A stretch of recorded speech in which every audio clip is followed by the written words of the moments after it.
Alrighty. Let's have a look and see if everything is working. Hello? That one is not working.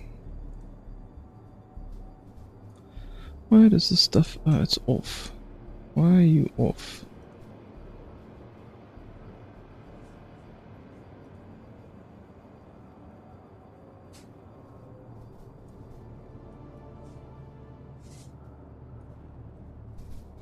Let's try that again. That works. And that works. And that works. Good. Alrighty. That's all working perfectly fine. Let's do that. That can close. Post the tweet. And post this thing. And post that.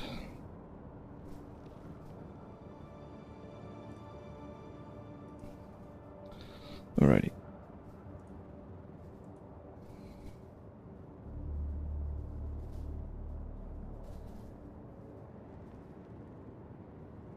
Come on. Come on. Load, load, load.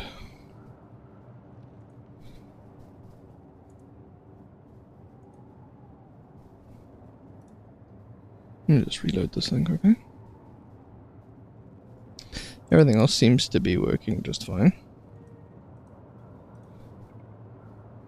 How much money do I have? I don't think I have much.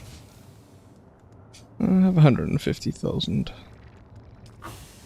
Okay, so I could go buy the Atreides. The Atreides stuff. That's not working. That's fine. It's just taking forever. Is it working now?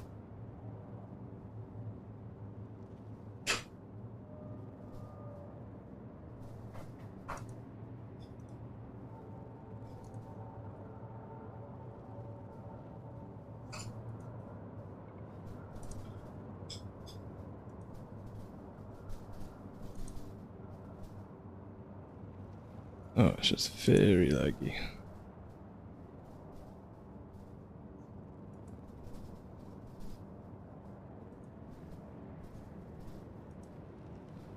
Hey, how's it going? Seema, how's it going? And Rahul, how's it going?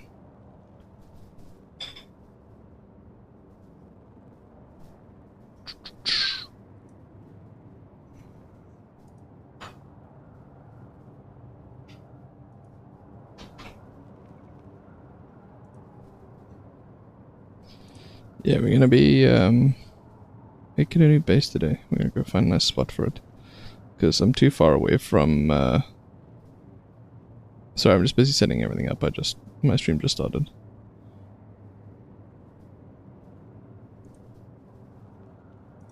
I'll be playing now in a moment.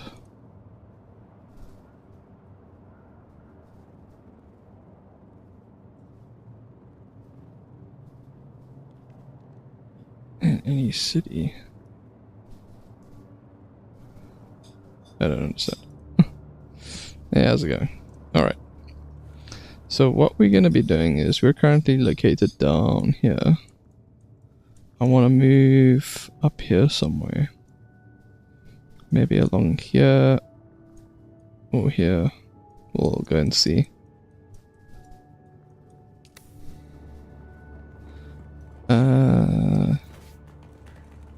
You're from Kolkata. I'm from South Africa. South Africa.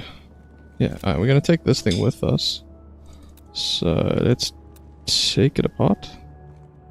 We could drive there. It's a bit of a drive, but we can do it. I think we drive. Do I have my... Do I have my ornithopter with me? I do. Okay, unlock the the Atreides. Yeah, let's do that. Okay. How's it going, Seema? Alright, we're gonna... Yeah, we're gonna go to the big city first. Should I fly there or take the... Yeah, let's fly there, it'll save us money.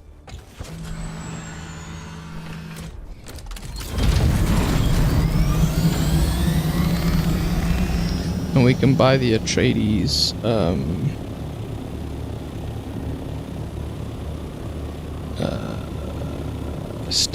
building styles. I know the one is like 80k. I don't know what the other one costs.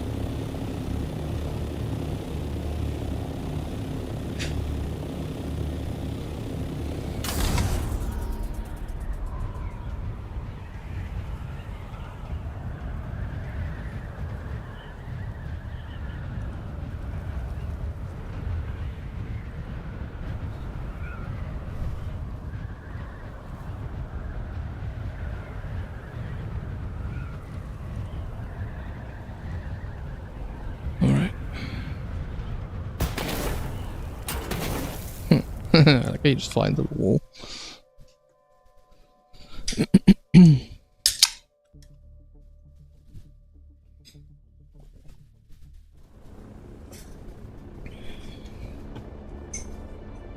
Okay, we're heading to Arrakeen. Just missed condensation on myself.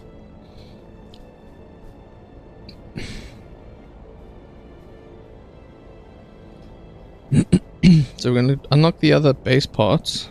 I have like 150 on me, I think. So hopefully that doesn't cost too much. I know Arrakeen is up here somewhere. Yeah, more this way. Roman, how's it going? Where's the best TDM player? I have no idea what that is.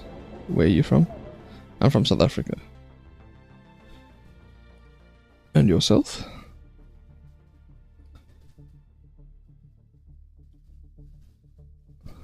What's TDM? I've heard that term before, but I'm old. Forgotten.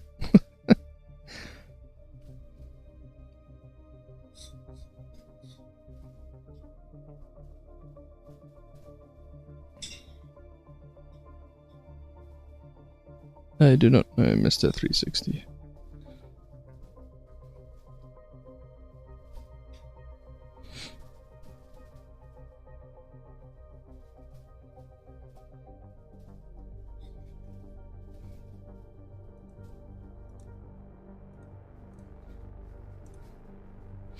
This game takes forever to load though. Good lordy.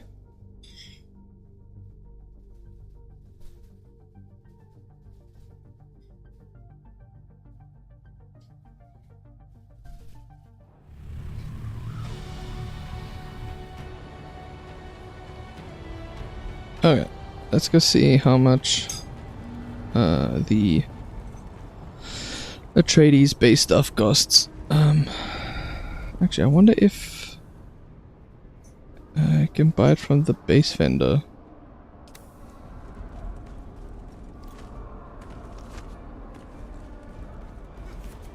The name of this game is Dune Awakening. If you like the Dune universe, like the movies and the books and the TV series, then you'll love this game. It's really good. Hello again. Right, we have all of that stuff. We have all of that. We have all that.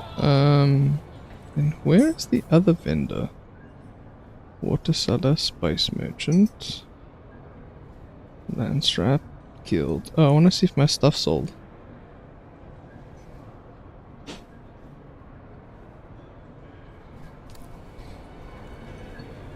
Let me go check if my stuff sold. PUBG Mobile. Does anybody play that?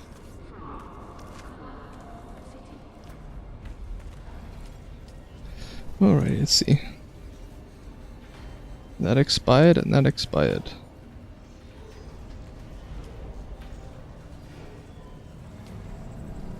Let's see, a triple shot repeating rifle. Which one is it?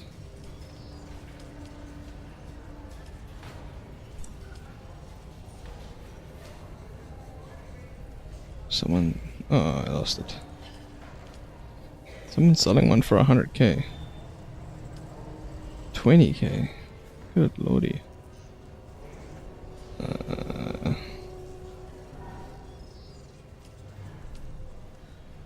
Oh, that one sold. Awesome. Okay. I don't think I can sell that right now. I might just take it out and use it. That's not selling. That's not selling. Let's do 290.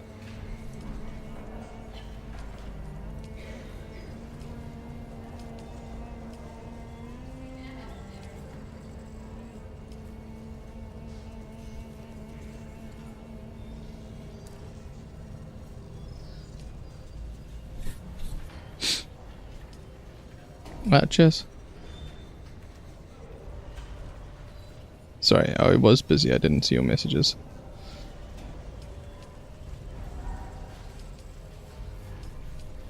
Alright. I wonder what the current deep desert stuff is. Let me look it up quick. Dune, deep desert. Static needle. Filter extractor Mark 6. What the hell does that do?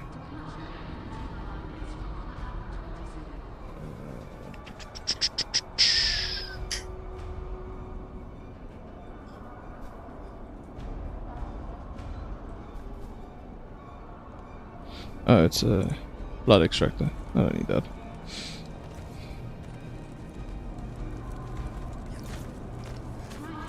Oh, I could have just gone to that other vendor who's closer to where I wanted to build anyways. Now that I think about it. Piece of that will fall down.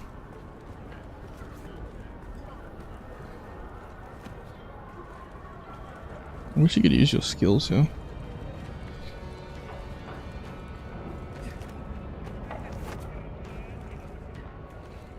Alrighty. Always good to see a familiar face. What can I do for you today? We want... Don't need the office stuff, buggy variant. Room furniture set. We want this for the Atreides style. We'll get that. And we'll get... do we want this?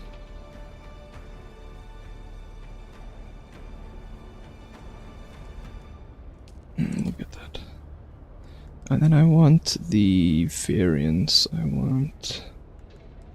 buggy variant. And the ornithopter variant. I'll get that one first, I think. Alrighty.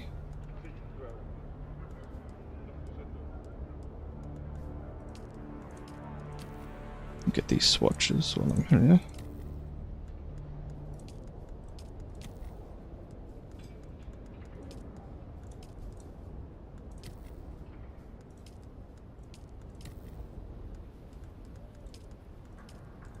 Vehicle swatch and the flying one. Okay, what am I still missing?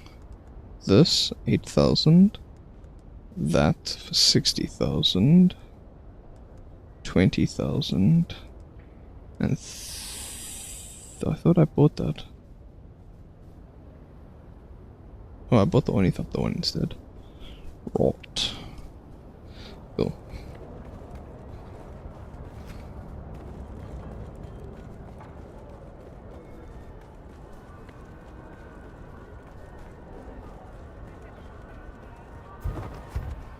One second. I'll be right back.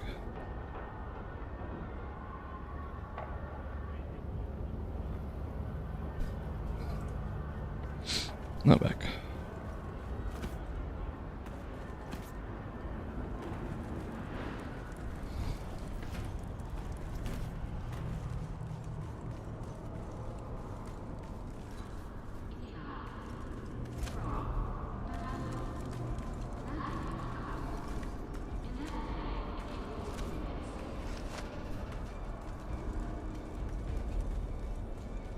I'll be right back, guys.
Alrighty, I'm back.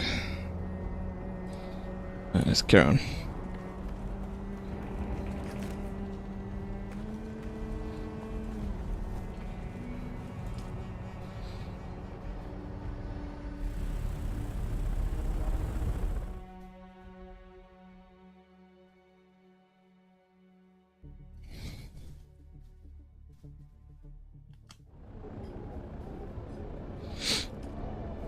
Let's go build a new base.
Looks like the world hasn't loaded again.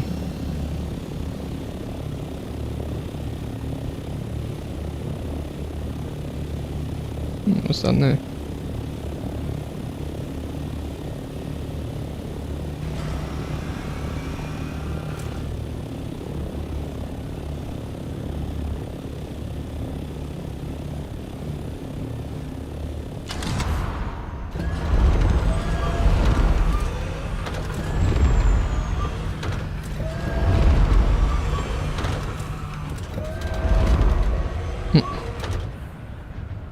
When he thought that was no idea.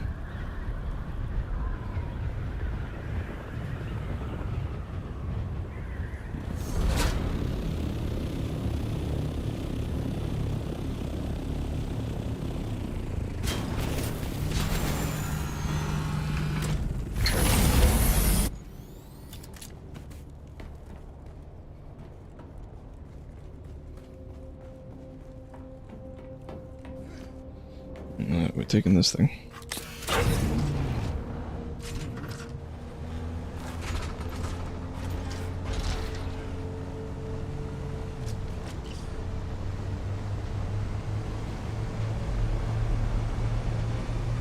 Oh, that's a worm. That's a worm. I drove over a worm. Wee. Oh, thankfully he didn't notice. Oh, that was hairy. Okay, we're gonna need power.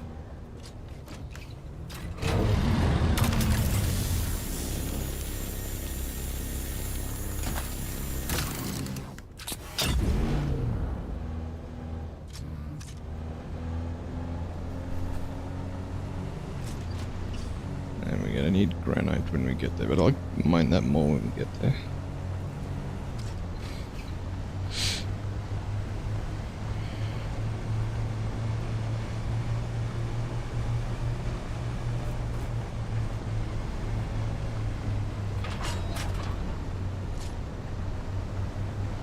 So where I want to go is, we've got to go through here.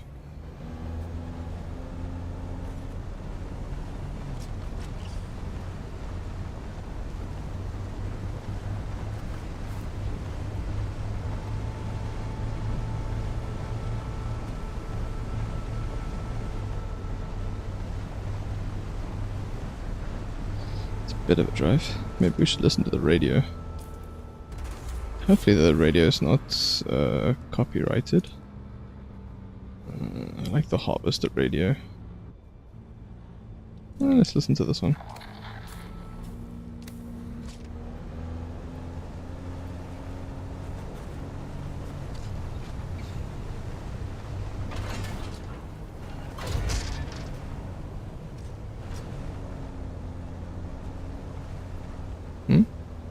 Nothing on that channel?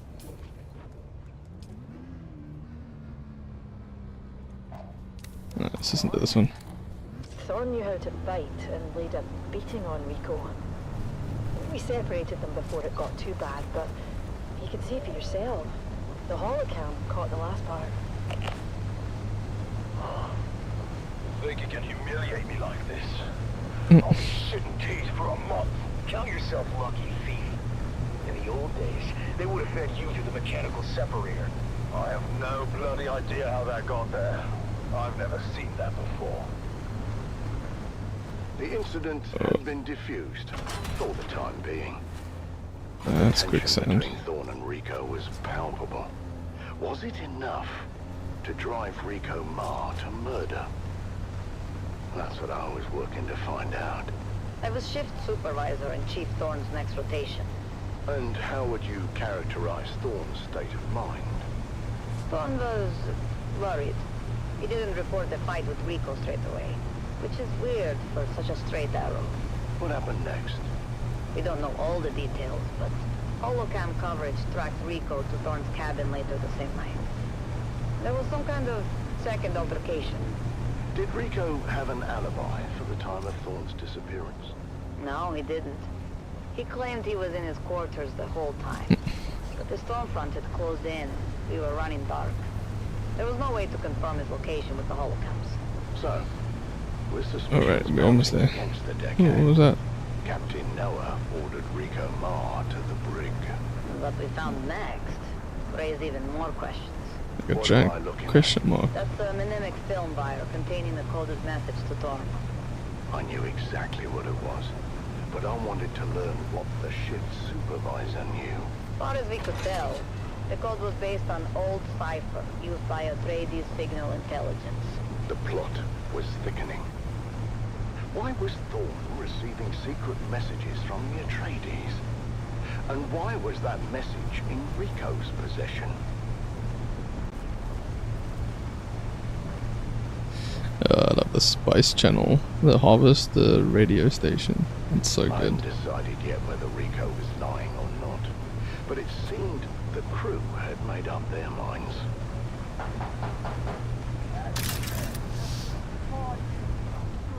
What was that? Why did it sound like someone used a grappling hook? Oh, I missed my turn off. Specialist I'm Jeb going this way. Dolan was tasked with deciphering the secret message, and I tried to impress upon him the importance of doing a quick but thorough job.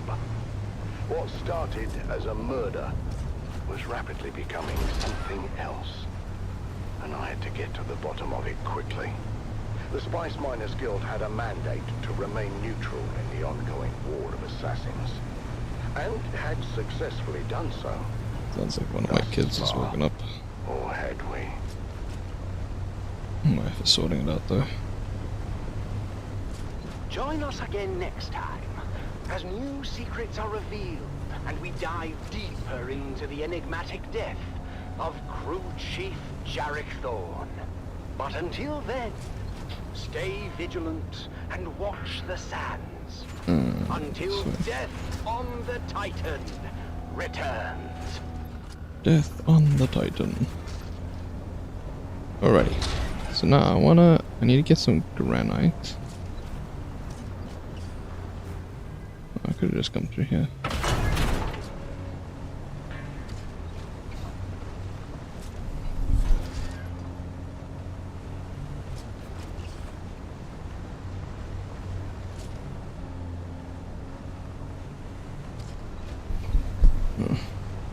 I think one of my kids is crying. I can't hear though. Alrighty, so somewhere up here I want to build a base. Why is my frame rate so dog?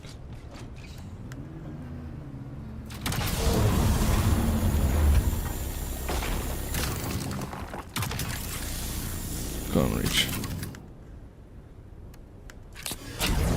Wish there was like quick buttons for that.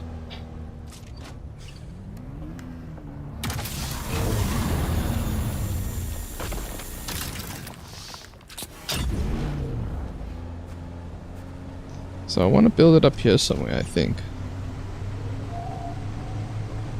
The new cube is what I'm calling it, because it's gonna be a cube.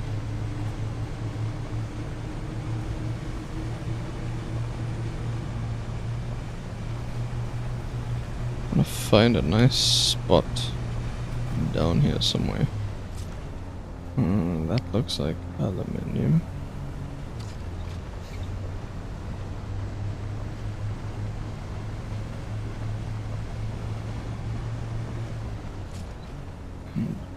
Unimpeded flat spot. Yeah, there's some more granite.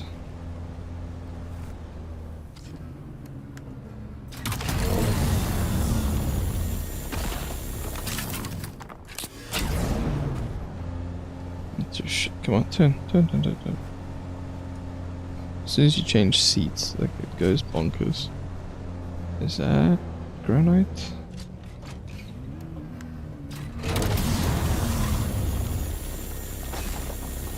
It is granite. What? As is this. I don't know if we need anything else.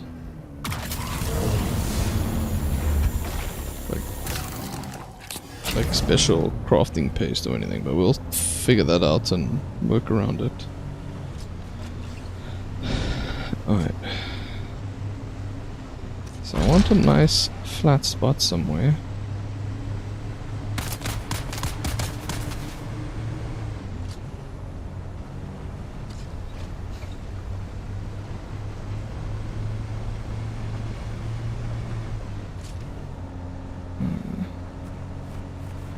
There's some spots up here. We could maybe plonk it in there.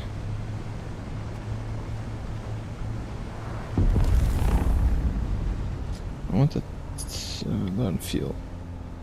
It's okay. Game prepared. That's too close to that. These are occupied.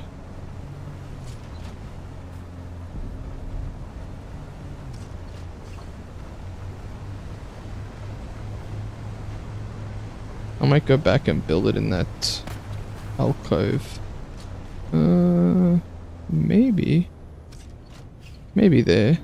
I know it cuts out those 2 resource points, but do I care?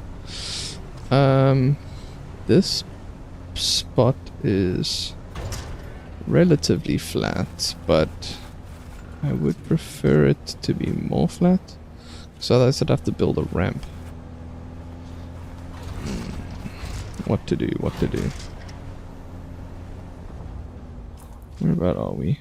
We could swing around this way, but I think I kind of want to stay over here somewhere. That spot's not terrible. Alright, this whole area is claimed. Alrighty.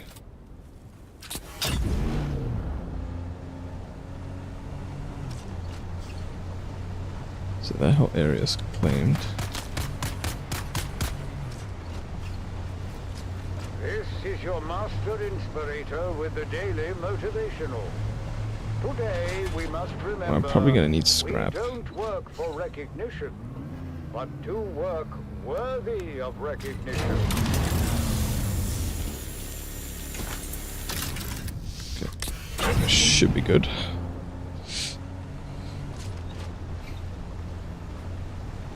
Yeah, that's a decent spot. It's a pity that's taken. Yeah, let's see what this spot here looks like. Right here.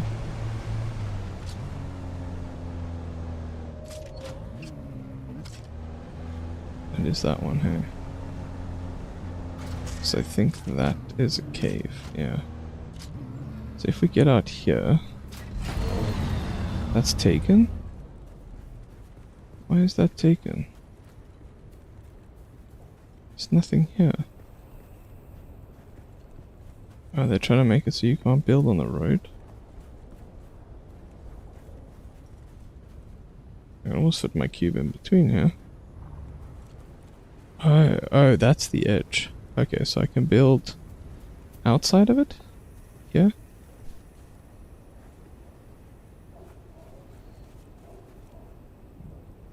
I need salvage metal.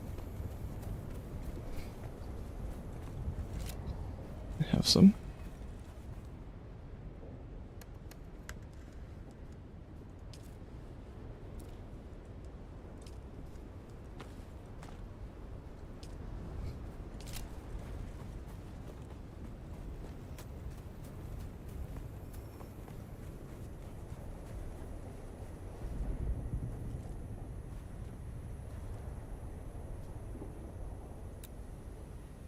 What does that look like? If I turn around.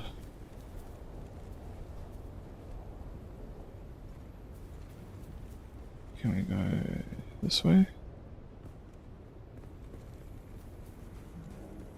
It does cut off a lot of the floor though. Not the biggest fan of that. Where else can we...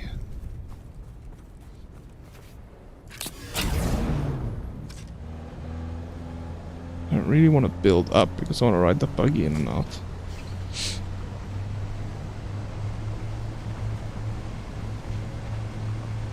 That's a decent spot there, it's a pity. Actually, a lot of people haven't been playing.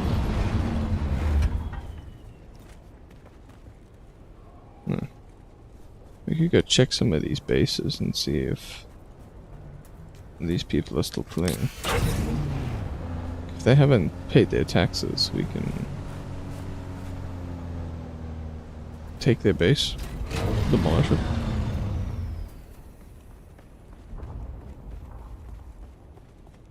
And I highly doubt this guy hasn't paid these taxes.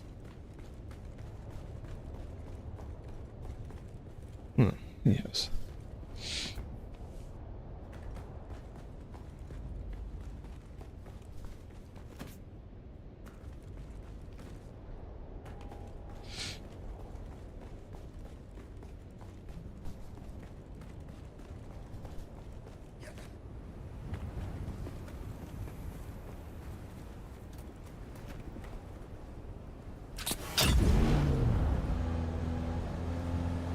Maybe this spot here. A whole lot of nothing here. If I can build here, that'd be great.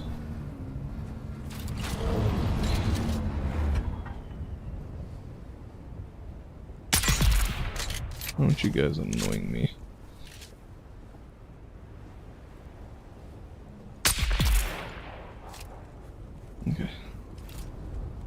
Can we build here?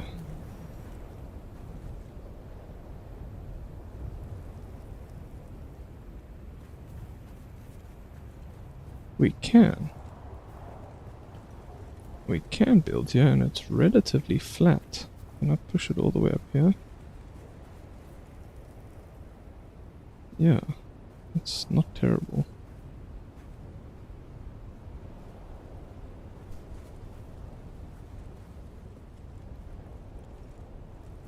I don't want that big rock.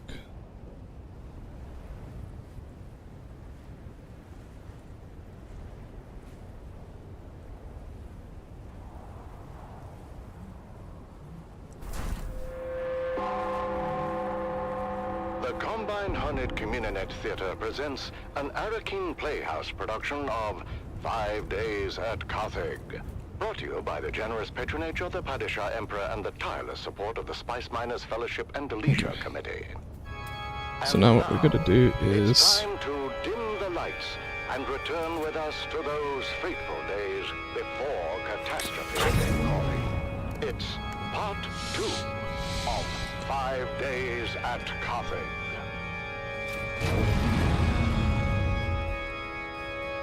Oh, there's a cave here.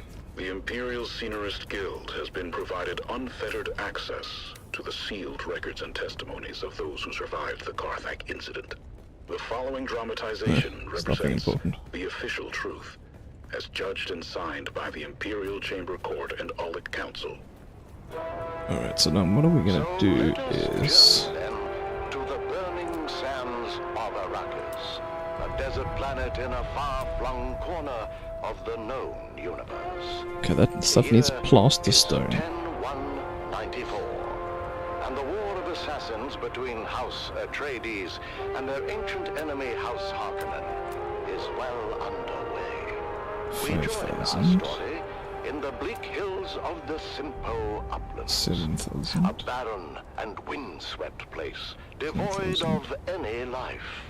Devoid, but for the crew of smugglers carefully negotiating the rat-blasted hellscape.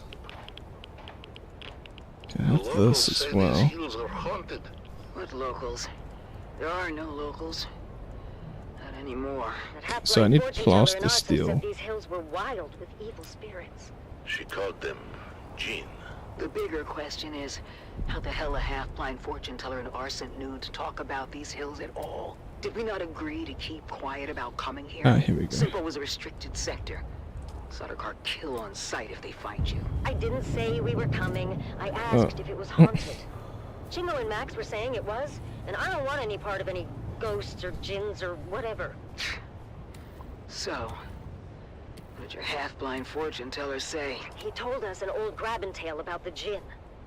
Angry spirits, born when someone dies suddenly and violently, without knowing the how or why. Sun coming up or coming down? Moving. Sorry, Stisk. Well said you had people in Simpo. Lame. Okay, so we're gonna start with a foundation. Expend on my mark. What's the highest point? Go! This is the highest point. Hold up! Hold up! What? What is it? I didn't know what it was, but I got some on my boots. I got it in my mouth. Looks like it could have been a kit fox. Here's a bit of tail. Boss, if anyone else is in this sector, that was very loud. What are we doing here anyway? I'm told this is a restricted sector. The Sardaukar kill on sight. This one's got a sense of humor. I could put some power underneath kill there. Ha! You can try. Time to move. We're here for an old family heirloom. A necklace I left in the care of my sister. Didn't Yeah, mark but you as before the we do sentimental type. that, Sentimental got nothing to do with it. we need What's to mine is do the mine. trick to As long as my raise toad of a mother didn't find it and trade raise it the for a building pinch of thing. spice. So What makes you think it isn't a hardened pile of scrap with the rest of this- the place? Maybe it is. That's what we're here to find out.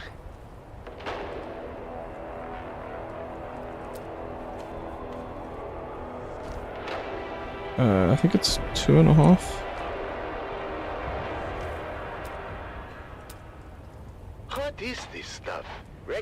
melted sand. Heated to 5,500 degrees. Who did this? Surprised you don't know. Your Honorable Duke was in the thick of it. It was before she arrived on Arrakis, and not a story either side wishes to tell. What story, Val? Simpo was a Harkonnen village, even after Shaddam took Arrakis About from to us. go Means the through village elders behind were that bought thing. and paid for. Anyway, it seems the town water system had a crack There in we it, go. or a deficiency of some kind. But no matter how many times the village petitioned us for help, they were met with typical Harkonnen indifference. Granted, we had a war of assassins to wage, and there were other priorities. But that didn't sit so well with the younger folk in the town. Seems that dying of thirst makes you cranky. Go figure. So let me guess. They went behind your backs to the Atreides. Yeah, you got a smart one here, Val. Don't screw it up. Of course. That clever bastard Dufir Hawat immediately saw both the strategic and propagandic value in turning a Harkonnen stronghold. Duke Leto tasked his best men with the job. You know, I don't think propagandic is a word, big ox. What did the Harks do? Harkonnen loyalists within the town began a campaign of sabotage to discredit the Atreides and undermine the sister project. Typical Harkonnen treachery. A superficial investigation uncovered the treachery, but the Atreides engineers couldn't prove their innocence and were ultimately arrested. I'm sure that didn't sit well with the Duke. The Atreides acted quickly and decisively, deploying a full garrison to free their engineers and install the younger upstart villagers as the new town leadership. I'm sure Yeah, that that'll do. fat slig of a bear would love to hear that. He did not. But Okay, now you move spread that too down, thin to do much about it. and then you demolish Even all when this. the new town leadership formalized their fealty to House Atreides. Good for them. Sorry, Val. Your old crew were abandoned snakes. You must never be sorry for observing the truth. But at the same time, snakes are at their most dangerous when cornered. What happened? The Baron grew tired of losing ground to the Atreides, and dispatched the biggest snake of all to fix his nephew's problems. Peter de Vries, the Lord High Snake himself. Upon returning to Arrakis, Peter de Vries's first order of business was to organize the destruction of Simpo, as a warning and message to those who contemplated disloyalty. A massive host of Harkonnen house troops arrived in the dead of night to encompass the town. Outnumbered and surrounded, it was So, all the we can- Atreides could do to fall back Actually, and it's, await reinforcements. The Harkonnen went on to execute all 27 of the young villagers who collaborated with the Atreides. My sister Sigrid among them. I did not know that. Of course you didn't, kid, but I don't hold that against you. I hold it against every other living and breathing Harkonnen and anyone who serves them. That still doesn't explain the melted sand. When the sun rose the next morning, Ah, the we're Atreides skewed. emerged from their bunker to find the Harkonnens were gone. Oh my word, building here sucks. Fire began to rain from the sky. The Baron I'm kept gonna a run out of water. stockpile of ancient siege artillery from the old Empire. And did this? The Atreides force and most of the town were incinerated in their beds. Just in time for a massive Coriolis storm to come along and I think I need to blow away build a anything wall left first, behind. Sorry to interrupt your Greek tragedy, but I just think to we're being followed. block We me are. from the The sun. last 2 clicks or so. Keep going, we're almost there. Almost where? The rubble pile that used to be my home. This way. Here it is. Not much to look at topside. Topside. Cover me. A trapdoor. Guess I was born a smuggler. Pull it shut behind you. Damn. It's all scorched and melted. I was worried about that. The heat from the bombardment must have cooked this place like an oven.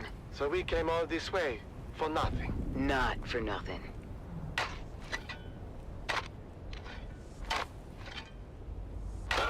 We're in business. Huh. What kind of necklace is that? Shit. I thought we'd have more time. What's the plan here, boss? Same as always. Kill them before they kill us. What's waiting for us up there, Stisk? Probably half the scabs in the Haga Basin. Oof, that's a lot of scabbies. How are we on ammo? We don't have far to go. We don't? Trust me. We'll be back in Carthag before sundown. First round's on me. Carthag. On 3, you're gonna put a full burst through the hatch. And then? We run like hell. That's not a plan. 3, 2, Okay. shoot! Now we can do Go, this go, in go! peace and not get roasted. Multiple contacts!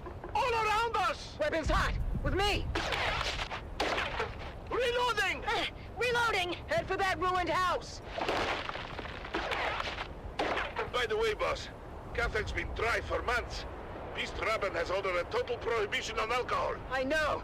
He's a real bastard! Then what are we drinking when we get there? Oh, ye of little faith! On 3, we grenade and move! 3, 2, grenades out! Yeah.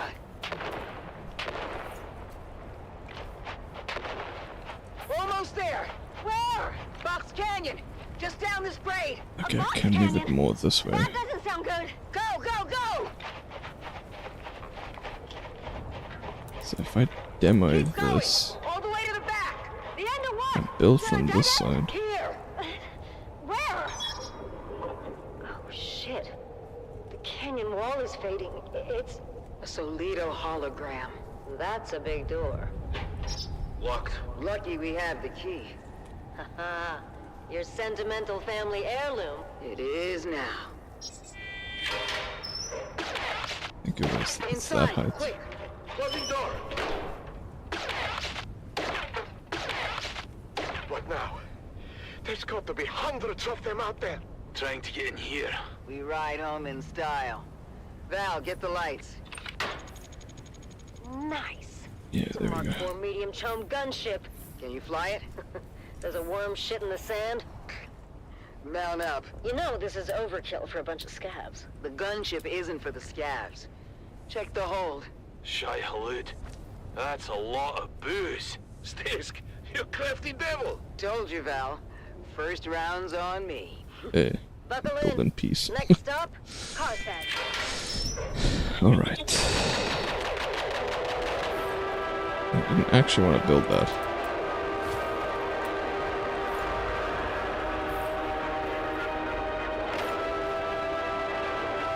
Oh, much better.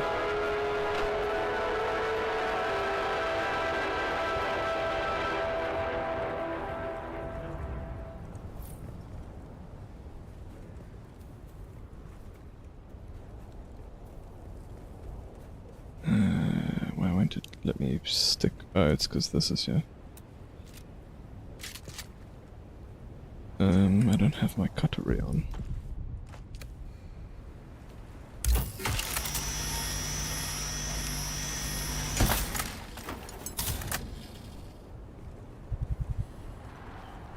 You still won't?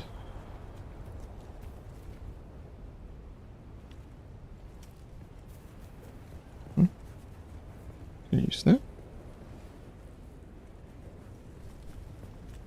Here we go.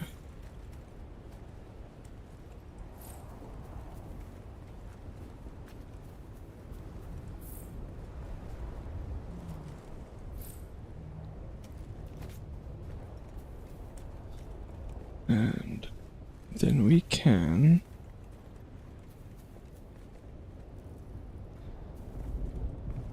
I want to fill this inside piece.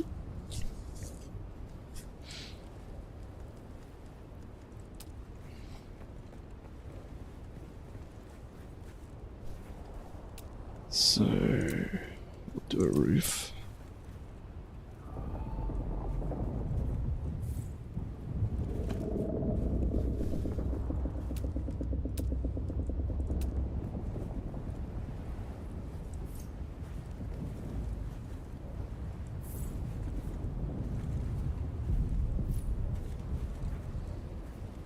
All misfits.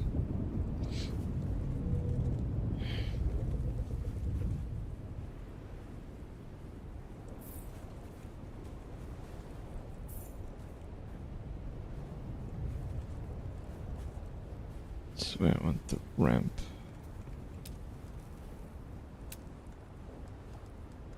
Can I get a sharp incline here? No, I cannot.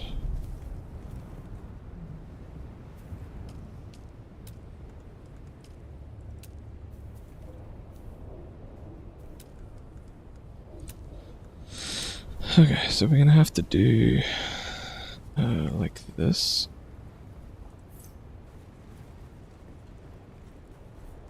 And then I think like this. Oops.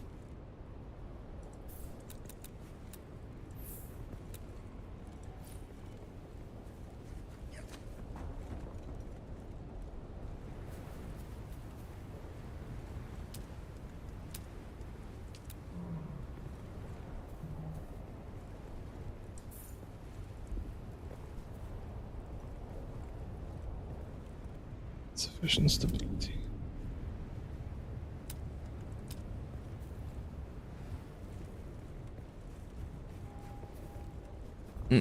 Obviously it needs to connect to this.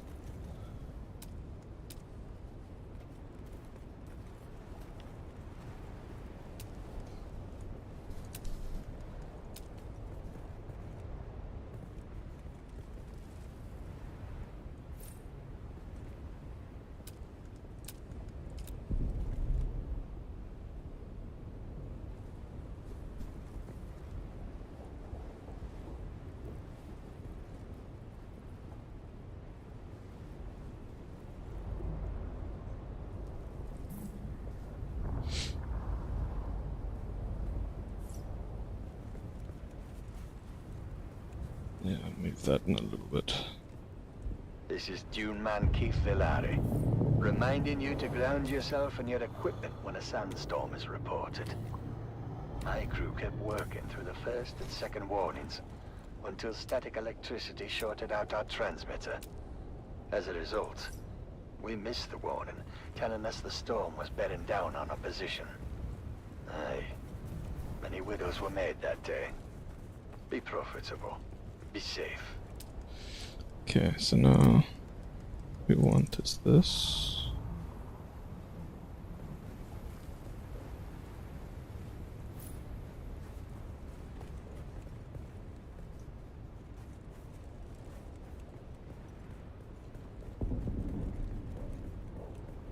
And that can all be open.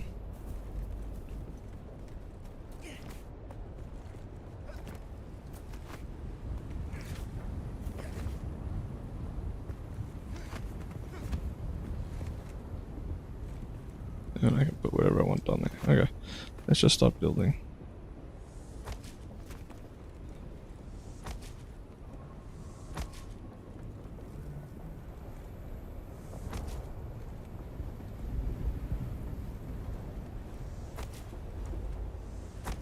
A tax-free cube.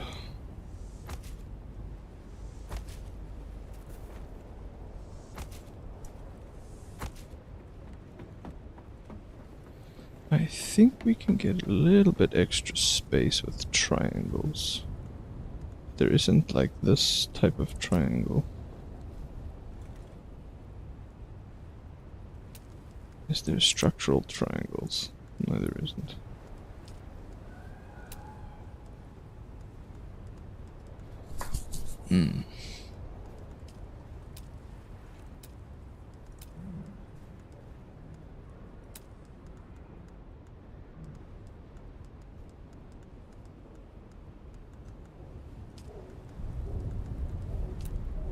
Wonder how many structural pieces I need.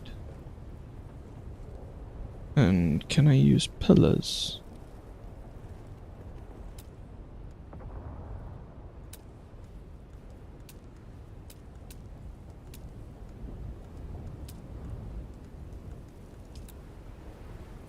If I put that there, does that count?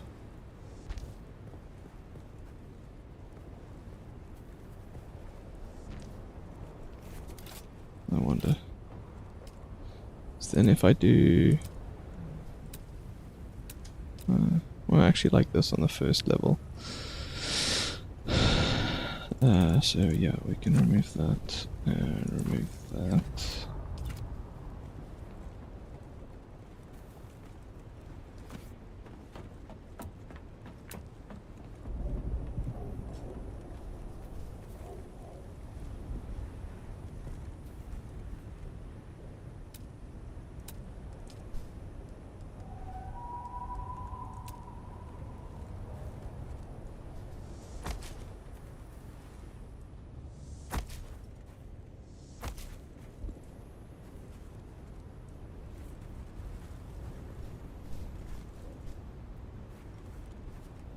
Materials, materials.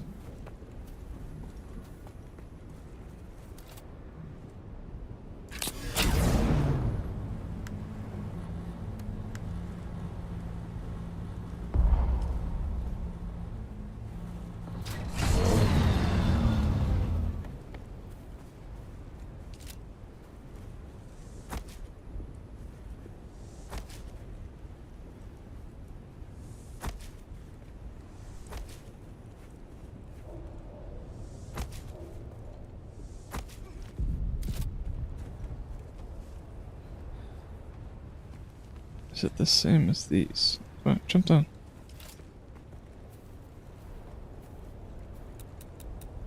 Let me demo this for now. Put it on the floor.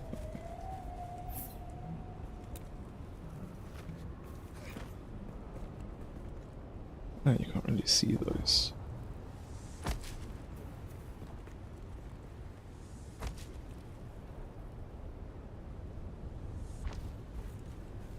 Secrets and lies run deep in the crew of a legendary spice harvester.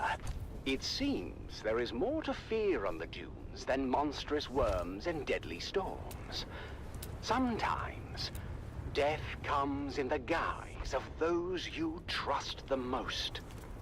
Join us on our continued search for the truth behind the disappearance of Maybe I Chief should Jarek move Thorne. this It's Death to on the side. Titan, Episode 2, Web of Fear.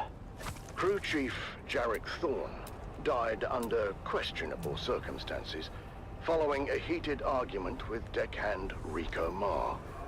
And while searching Rico's locker, Captain Noah discovered a coded message from Atreides' intelligence addressed to the dead crew chief. I started the day by reviewing the recording of Captain Noah's initial interrogation of Rico Marr. Rico, now why don't you come clean? We found the Minimic film in your locker. How did it get there? Look, you can tell me. Or you can wait until whatever hatchet man the Spice Miners Guild is sending. And you know what his job is gonna be. To solve Chief Thorne's murder. No, you idiot. Chief Thorne's death is the least of it. The man the Guild sends is here to get the spice flowing again. And that won't happen until the crew settles. It won't? No, unfortunately for you. Chief Thorne was well liked, and the crew was out for blood. I suppose the easiest thing for me to do would be to hand you over. Let the crew tear you apart, throw the pieces overboard. I don't know anything about any Minimic film or anything like that. Someone must have planted it. I need more from you, Rico. How did you know about the message, and who ordered you to steal it? No. Why would I risk everything for some stupid message? Yes, Thorne and I fought. That doesn't mean I killed him. Rico was adamant that he spent the night of Thorne's murder alone, in his bunk. That is, until a witness came forward saying otherwise. Sorry, Captain, I didn't remember it first, but I did see Cool. Rico that night. You saw him? Where? Slipping into We the need a shore. back door. Okay, I was there. I saw the message come in and I took it. But I didn't kill Thorne. It was at this point I arrived on the Titan and witnessed the following. Why did you take the message? I thought it might give me some dirt on Thorne. Something I could use against him. He was threatening to ruin my life.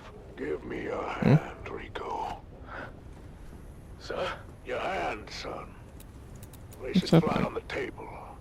Like this. There we go. That knife is clear through your hand.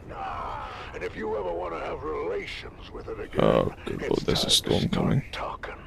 Or I could just twist. I need No a base. further application of pressure was necessary, as Rico Marr finally confessed. Tessa put me up to it. It was her all along. She knew Thorne was getting those messages. She wanted to expose him. Get him kicked out! It was all her idea. Tessa Lim, the engineer. My investigation into Tessa Lim took me to the operator of the Shigawire Shack during Thorne's rotation. Conflict? You could say there was conflict between Thorne and Tessa. We couldn't decide if they hated each other or had some secret, twisted thing going on when no one was looking. Guess hate won out in the end. What was the source of conflict between Thorne and Tessa? Everything. From resource allocation to safety protocols. She was never happy with a single decision he made. What about the encrypted messages? Thorne received a few I think I noticed over that. the past months. I never decoded them. Thorne handled that himself. One by one, the pieces began to fall into place. Engineer Tessa Lim had a combative relationship with her crew chief and wanted him out of the way. But I knew there had to be more to it. And to discover what that was, I would have to go to the source. Thank you for cooperating, Tessa. Oh, what choice do I have? None. Tell me about Thorne. Thorne was a special kind of incompetent. The dangerous kind. In spite of what you think, I'm it gonna wasn't miss my personal. base. His bad decisions put our lives at risk. He was well regarded by the crew. Big whoop. So he was popular. Doesn't mean he was good at his job. How does Rico Oh, I fit just into missed it? my base. I never told Rico to steal anything. But I knew Thorne was receiving those messages on the down low. And when Rico came back with his face busted in, maybe I put the idea in his head. To steal the message. Yeah, but if anyone needs to be investigated here, it's Lena Orlov. Her and Thorne had something going on. Interesting.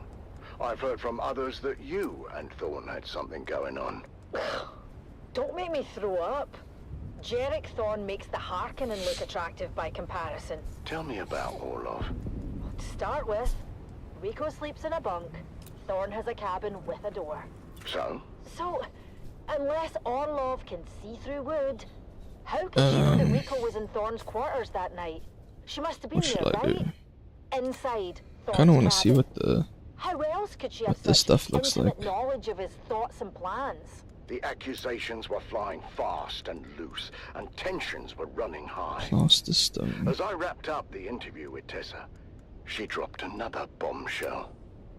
And if Rico was supposed to be in the Shigawire shack alone that night, where was Jeb, our trusted operator?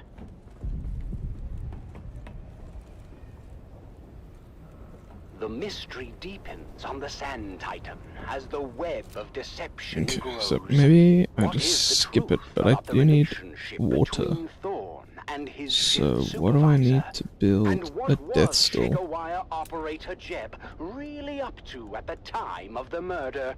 The truth is out there, dear listener, buried in the sands of fate. Join us again next time as we uncover more secrets and lies on Actually, I just need that Death kind on the of Titan. container.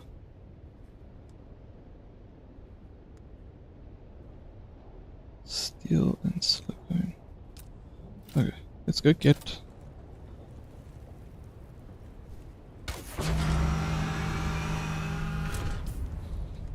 I need some water when I'm here, so I'm gonna just set up a quick water thing. But first, what does the Atreides look like? Oh, that's kinda cool.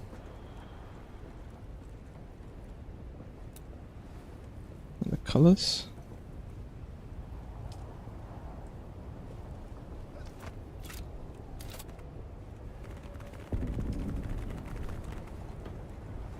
And the black Atreides. That's the Atreides green color. Oh, the white Atreides one looks cool. Alright, sick.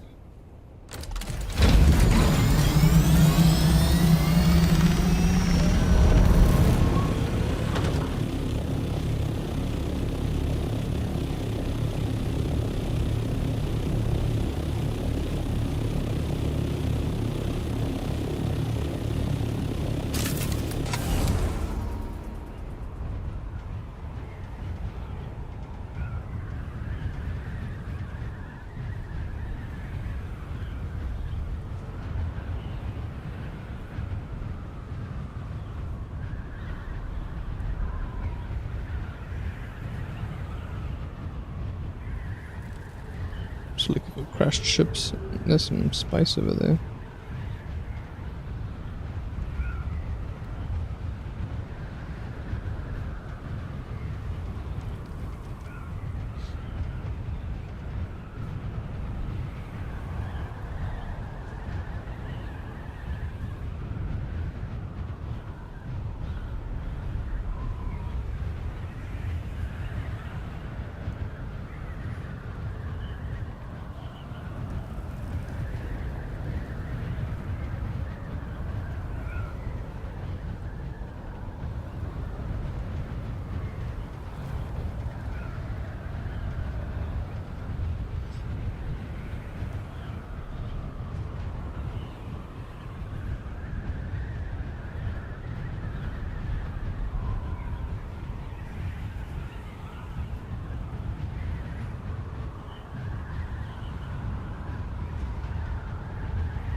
Alrighty. So what I want is... I need... This is Harvester Radio, the voice of the Spice Miners Guild. Broadcasting from Hephaeston I want Depository this. at frequency 732.4 on your local Communinet dial.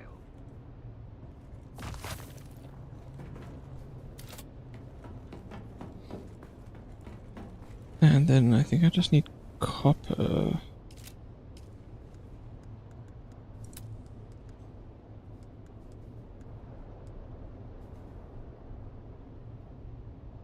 That's 25. I need to get 2 of these. Or 10 of those. So I either need 250 copper or... Yeah. There is another way to do this. Let me put this stuff in here.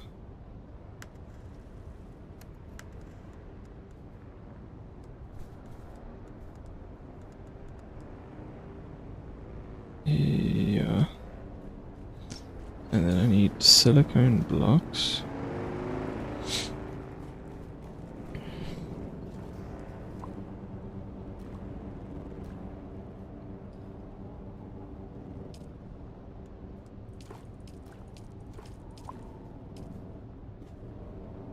Okay.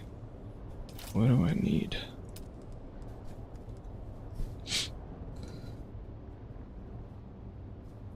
I need 60 silicone blocks. Let me go see what I have downstairs.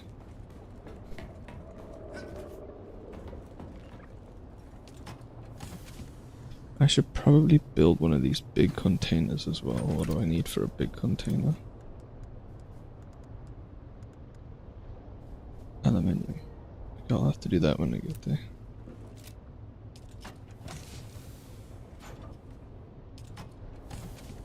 Yep.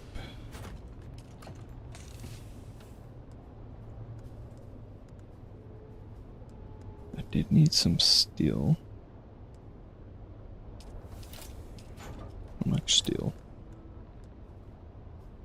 120 steel.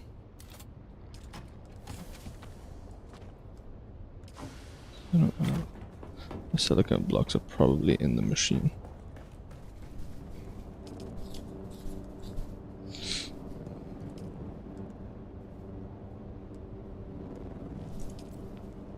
I only need 60.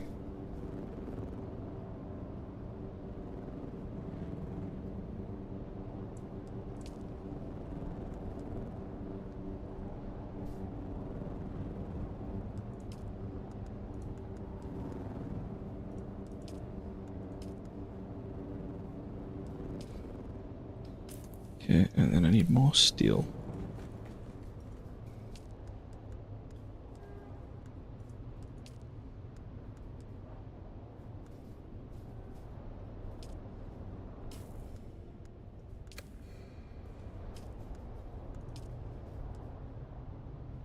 Okay. What else? Oh, I wanted to make some of that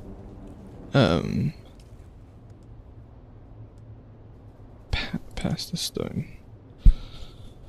Basalt and silicone blocks. Yeah, no thank you. We're not going to be building it out of that. Okay, I think that's enough to get me started at least.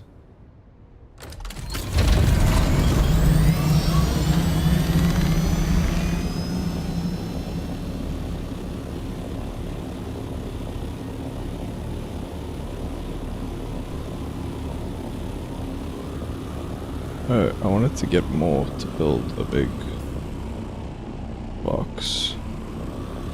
Meh, whatever. Oh, it was like aluminium that I needed. It's the Grabbing Gang, presented by the Imperial Secret News and Linder and Gold Coffee. Wake up with Linder and Gold. We put the spice in it for you.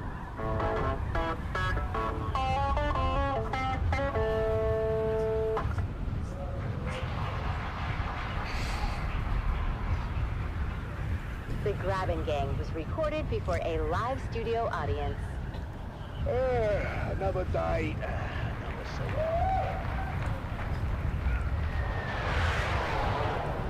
And there goes Frank flying by. Hello. Hey there, neighbor! How do you like my new buster? I built it myself! Oi, you okay, Frank? Just a fresh move. Yeah, not to worry, love. He missed our property entirely. Oh, there you are. Morning, sunshine. Grabbing life isn't for the faint of heart, but at least we keep it interesting. Now, if I can just get this old water recycler working, who would the right mind would make it like? Oh, come on. Oh, fantastic. Oh, the screws are made out of Swiss cheese now. That's quality work here, boys. Yeah, lovely. Oh! Oh, patient son of a right.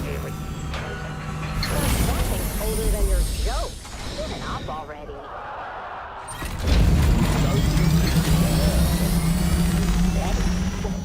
The water recycler, of course. At least we know who we're burying when she conks out for the last time.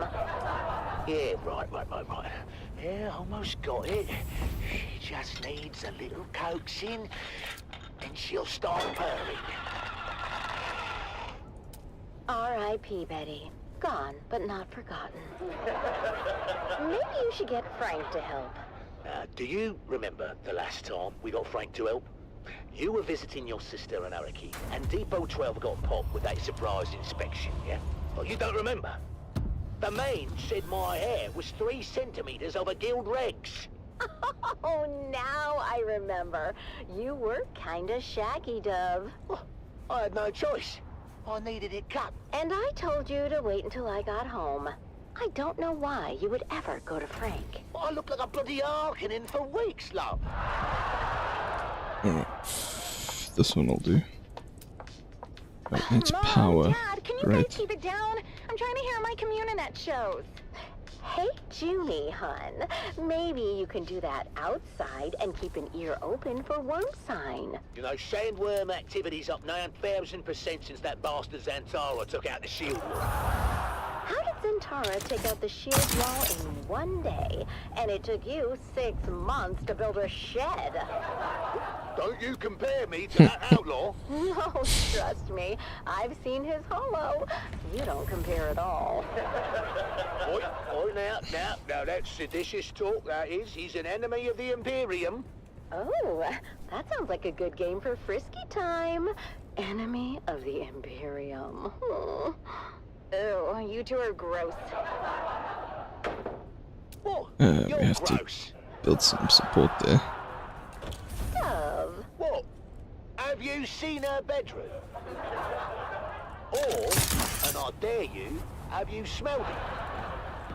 Speaking of which, where's your mother? This show is funny. Get out of my grabbing, you overgrown bottom sucker!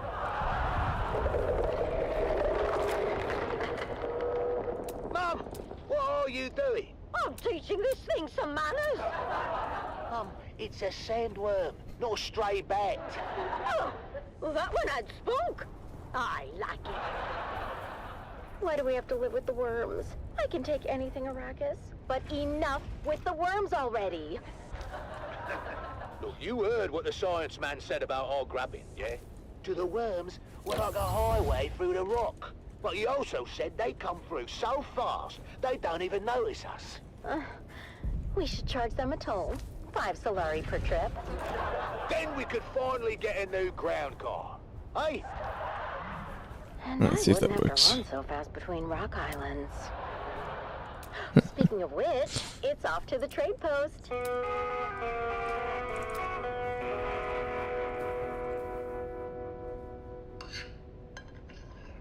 Need like The 3 big of news these. from Guild Authority. They're sending a new security inspector to check on Depot 12. Or another one. Well, didn't we have a security inspection last month? We did, but that one needed some time off after his visit. Time off. Must be nice. I'm not sure how nice it is. The Guild Medicant gave him 3 weeks in a tranquility pod. A tranquility pod. Isn't that where they put the crazies? Sounds perfect for you two. Oh, cool. Well, couldn't be worse than visiting your sister in Winsay. Anyhow, this new inspector is supposed to be a real hard-nose. Name's Inspector Rix. Ooh, I knew a Rix once. He had a big one. What? That's disgusting, Mum. Oh, you know what I mean, right? Yes, Mother, we all know. It rhymes with Rix. We get it, Mum. Face it, Dove. Depot 12 isn't exactly known for having the tightest security system. Now, don't talk about old Gus that way. Who's old Gus? He's, our security system. Oh, there, I And have some he more is salt. just fine as long as he, you know, doesn't drink hot Kool-Aid milk. What happens when he drinks hot Kool-Aid milk? The same thing that happens to anyone who drinks hot Kool-Aid milk. Why is my He stuff locked ending himself up in in the there? toilet for 30 minutes? No, he falls asleep, of course. That's much better. Depot 12 had 3 centers in the last quarter, Dove. The Spice Miners Guild is going to shut us down. Not if I can help it. Oh wait, I'm building Me and Frank refineries. are going to come up with a plan to make Depot 12 the most secure spice depot on Arrakis. Oh, generators.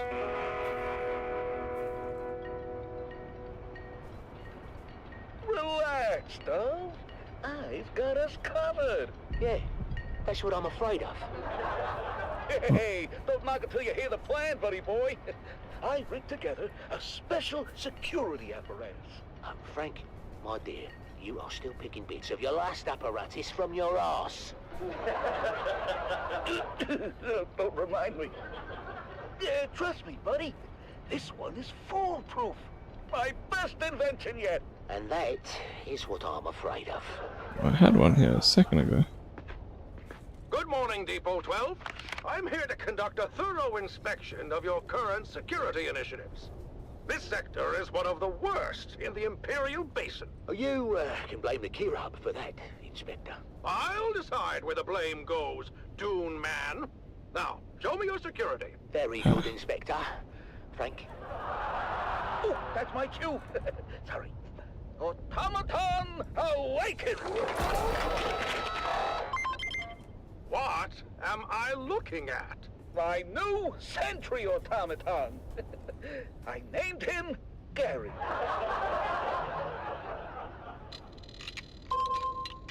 He's scanning for intruders now.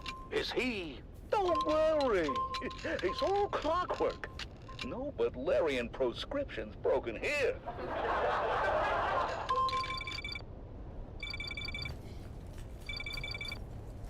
Frank, he must think we are the intruders, eh?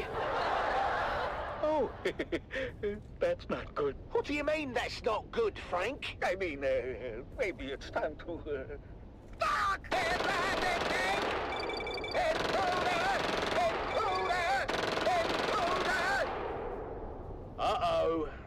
Looks like we're gonna need another inspector. I got this one in my hair. Oh, another day, another Solari.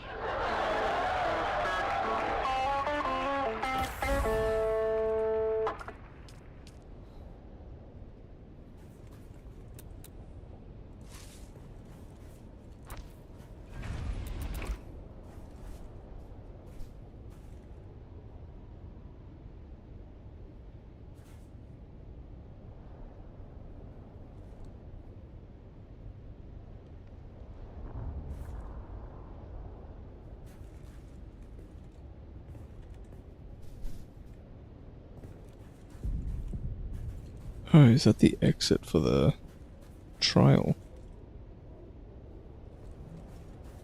Oh, this is annoying.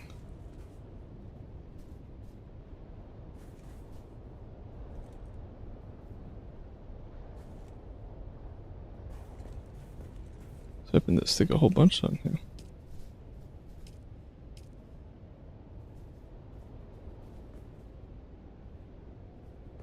I just need one more.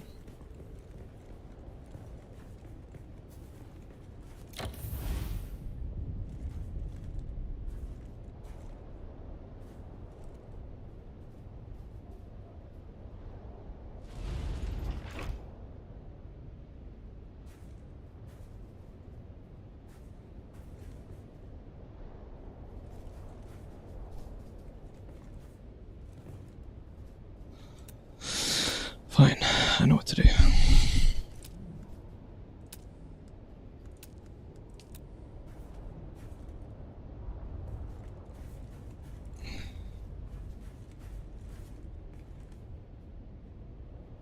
That might not work, actually. Now that I think about it.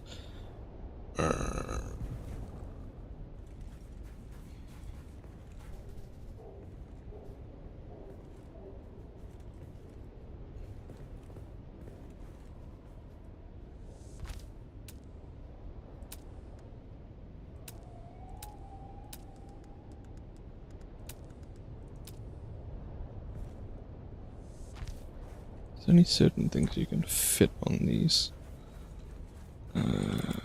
Wonder if these will fit. Ah, it's way too big.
This is Dune man Keith Villari.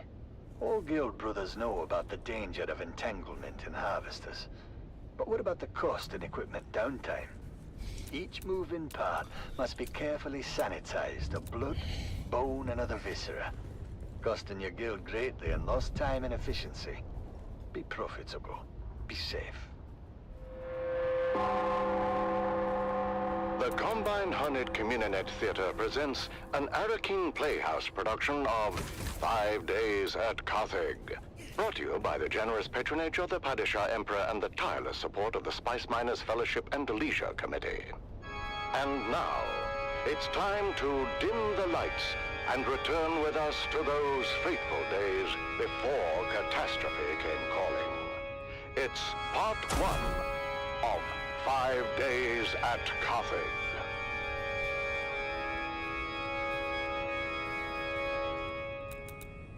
The Imperial Scenarist Guild has been provided unfettered access to the sealed records and testimonies of those who survived the Carthage incident. The following dramatization represents the official truth, as judged and signed by the Imperial Chamber Court and Aulic Council. So let us journey then to the burning sands of Arrakis, a desert planet in a far-flung corner of the known universe. The year is 10-1-94, and the war of assassins between House Atreides and their ancient enemy House Harkonnen is well underway.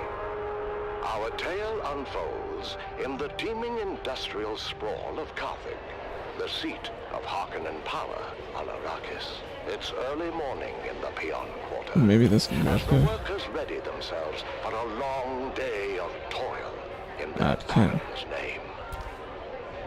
Sweet.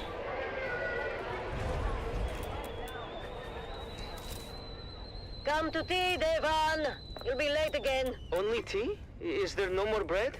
Oh, if I What bread remains I'm keeping for change dinner. that. You've had your fill. I told you before, Mother. I won't be home for dinner tonight, or anytime soon. We're on double shift until further notice. Oh, don't give me that look. You know I have no say in the matter. And they are cracking down on anyone who gives even the slightest trouble. Ufim's cousin disappeared. They say he was an agitator, but no one can say what he did. Your father said this day would come, when peons would be no better than Mola. That's crazy, Mother. We have the Peon's compact. To hell with the compact. Do they expect you to work as a machine, never resting? Mother, watch what you say. You know they listen. Please. Let's just say the words and have our tea. The words. I can't.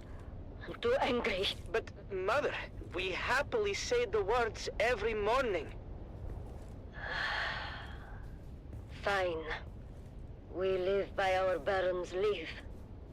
The roof above our heads belongs to him. He permits us to dwell in his domain, and in return, we pledge our eternal loyalty, obedience, and maximal effort, with an eye towards efficiency. Long live the Baron. I'm sorry, Mother, but if you must blame someone, blame Zantara. His most recent attack destroyed our last phased ion refinery in the northern precinct. Fremen bastard. Hey, your father had Fremen blood on his mother's side. It's a blessing he didn't live to see what happened to them. I say good riddance. It said they practiced cannibalism. Don't be a fool, Devan. Those are old Imperial lies. It's well known that the Ikwan Bedouin remove the blood of their dead to make water. Mother.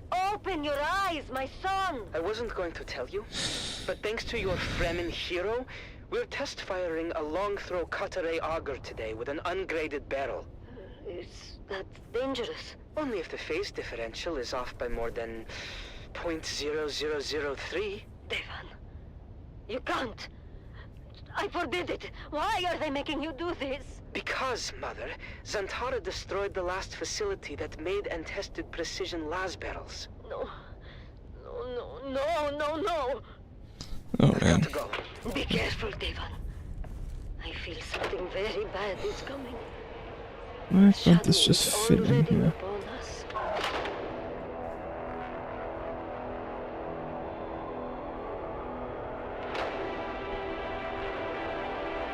Just go green, damn it. Mason condensers at full potential. Are we clear to start the firing cycle? Eisenrad controllers in the green, all mirrors 100% alignment. Uh, And still, my reservations remain. I'll be sure If I to could let the move Baron this know over. next time we have dinner. For now, let's get on with our job. You had dinner with the Baron? No, Arek. He was being sarcastic. And I will say it again. The long-throw cutaway auger is a precision tool and requires equal precision in its maintenance. Never in my 97 years as a peon have I test-fired an ungraded barrel. The game medium is different. We have no idea how it's going to react. It is insanity, Devon. No one here disagrees with you, Ufin.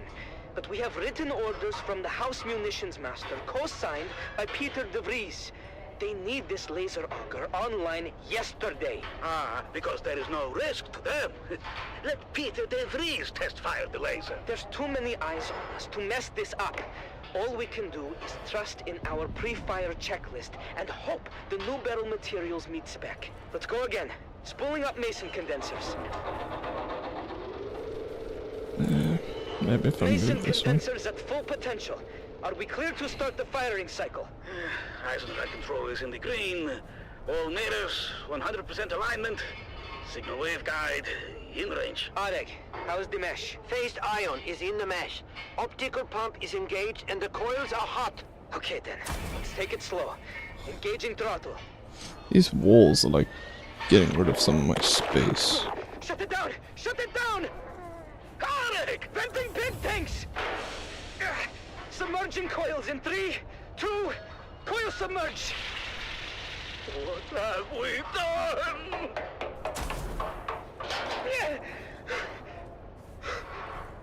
Areg!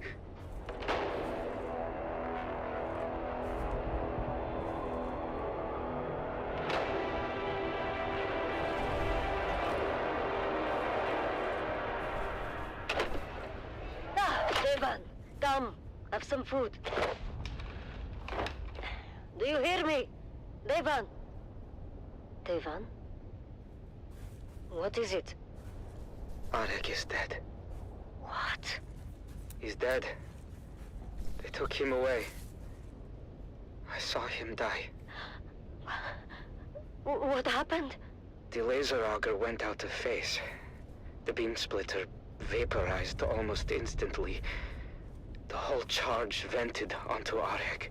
He was literally cooked alive. I'll never forget the smell.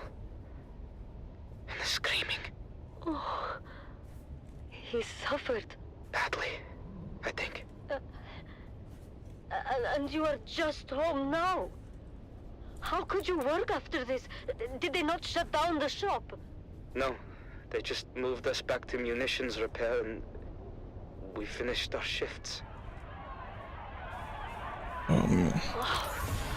What is that now? August Spear! Droba, what's happening? It's August Spear. He's coming! The Gladiator? What do you mean? Lord Raban just announced it. A festival with music, food, and August Spear is going to fight! For the first time in 7 years! Right here on Arrakis! Oh, I've got to go. Hey, wait for me! Did you hear that, Mother? The Gladiator, Argus Vir, is coming to Carthage, all the way from Grumman. Bread and circuses. Imagine it. Right here in Carthage, the greatest gladiator in the known universe. And what about your friend? Which friend? The dead boy, Arik. Oh, yes. Poor Areg. Yes, poor Arik. He would have loved to see Argus Vir.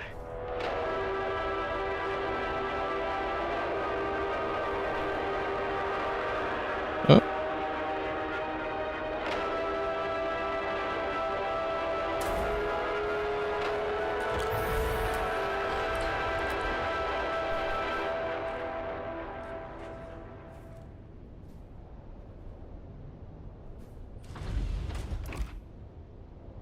Is there any way I can place this?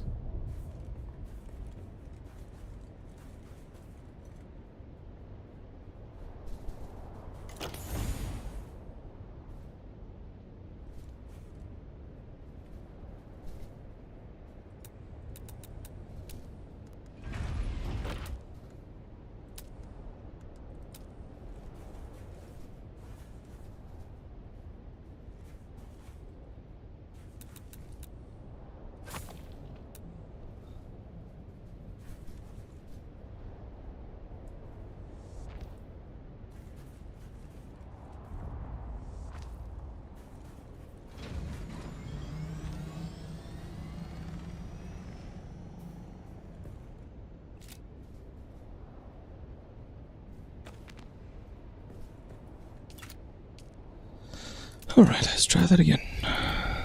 Any place to place this.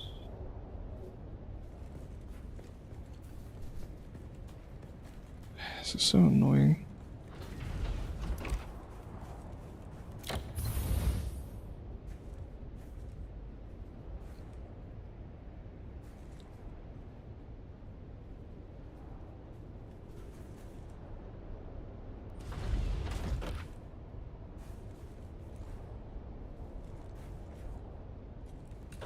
Fine, you know what? Just stick it out here somewhere.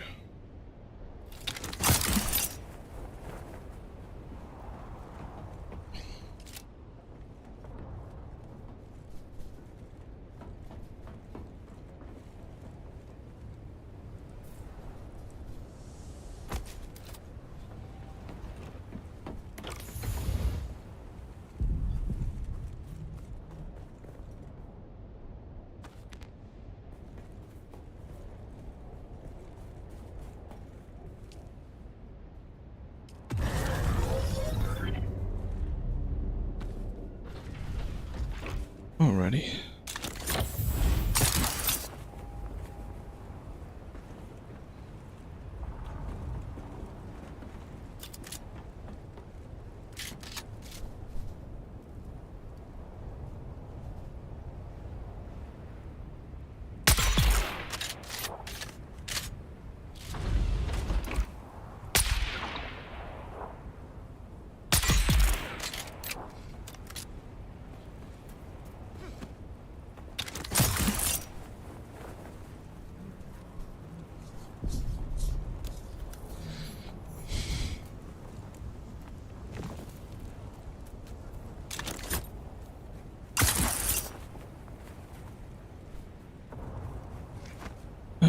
I'm probably gonna change those walls.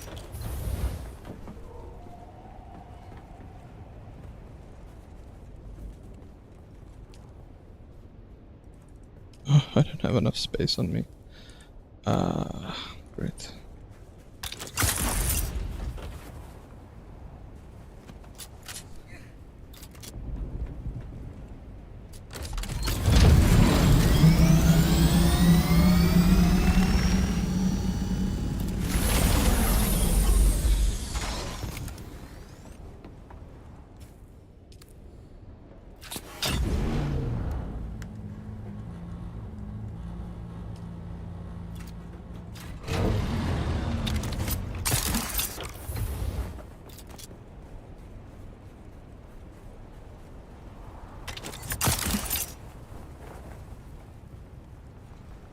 I need the body.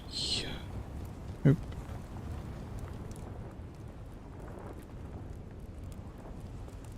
Cool. Okay, now we have water here. It's less things to worry about.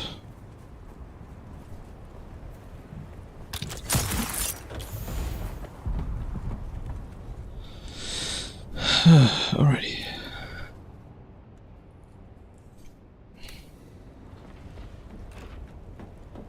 I'm gonna have to listen to the subtitles the whole time because I built my base above that place. It will. I don't feel like moving it. That'll give us water.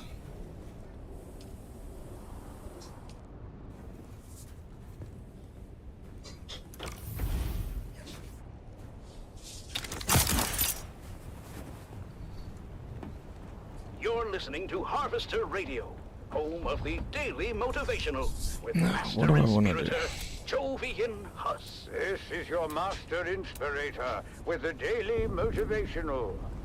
Today we must work hard, in silence, and let productivity be our cry.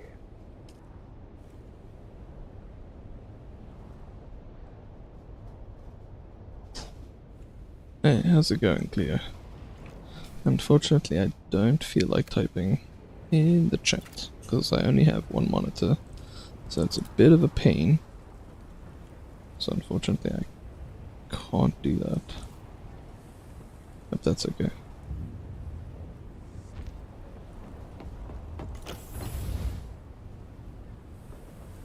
Alright, well, let me put one there, and I want one here, so we're gonna have to move this over one.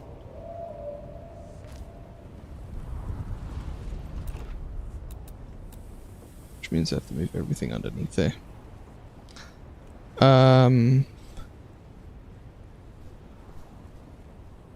Which means I could demolish this all and build a little bit down. Or do I want to? No, I want the height.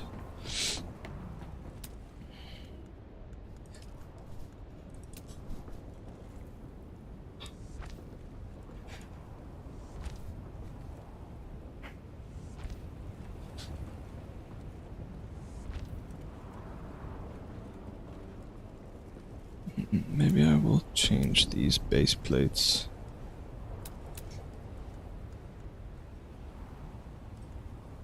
Need plaster stone, but maybe just for the base plates? Maybe not. I don't know, I'll think about it.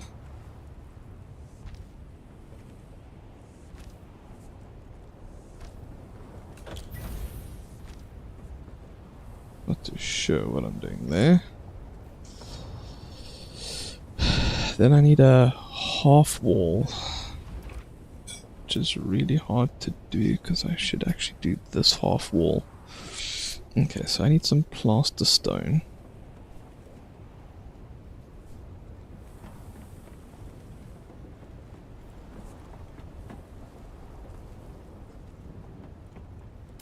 Let's do this wall.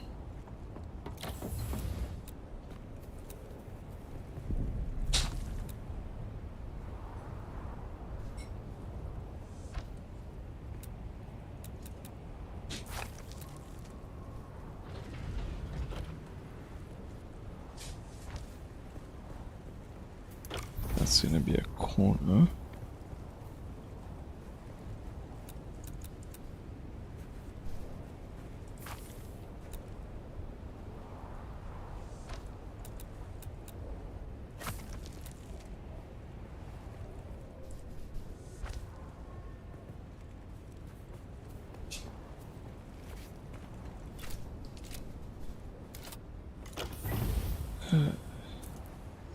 Need to move. Oopsie, wrong button. Need to move that to here, rather.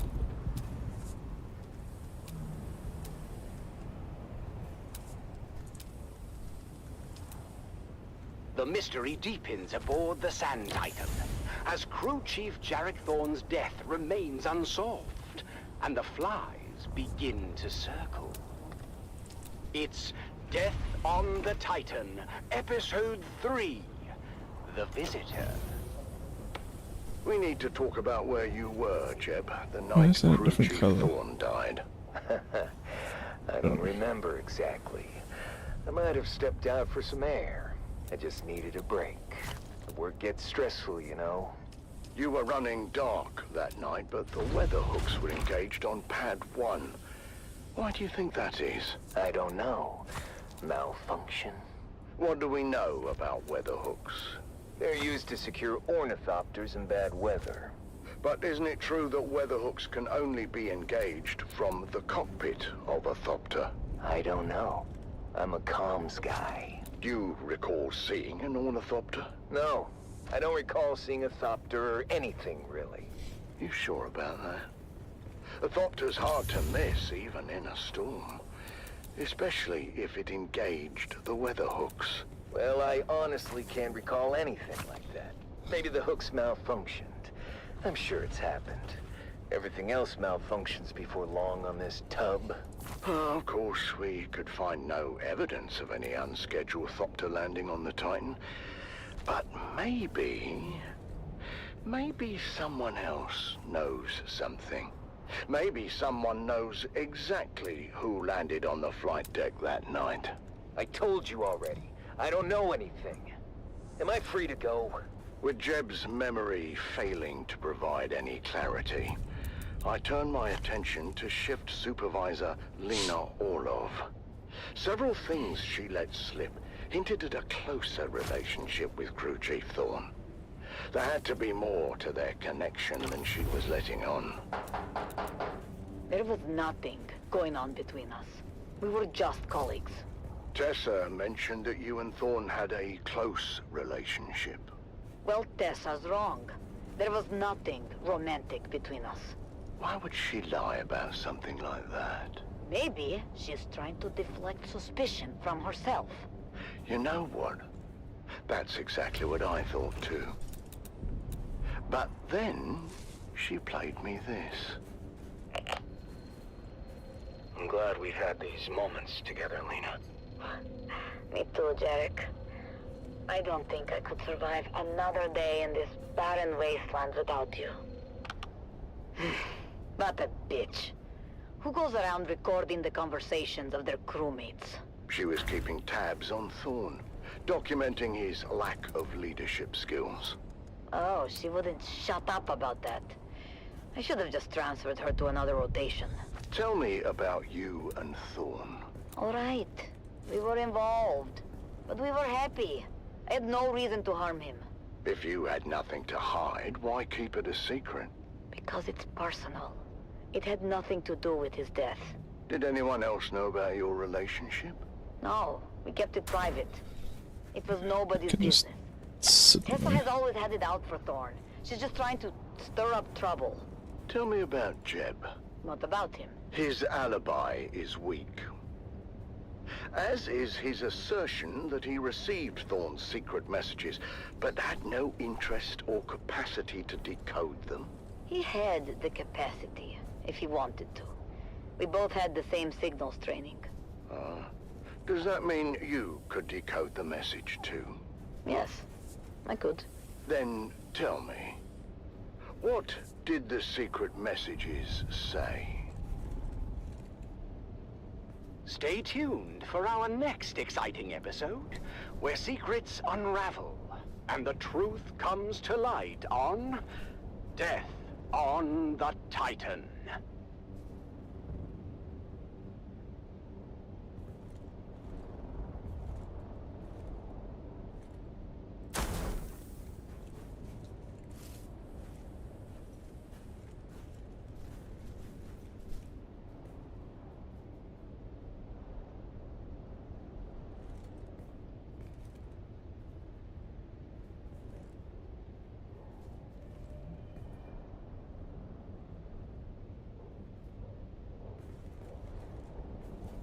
Should play with this stuff later.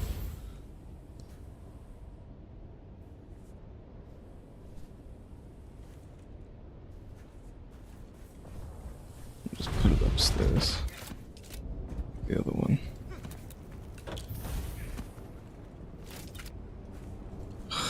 But I can't.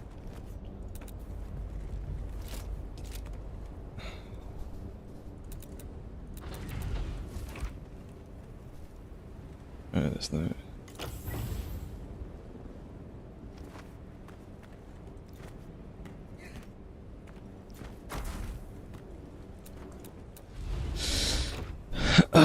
Incline.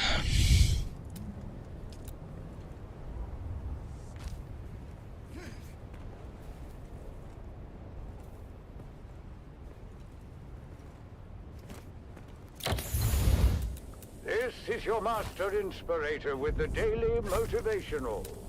Today, we must remember, difficult doesn't mean impossible. It simply means we must work harder.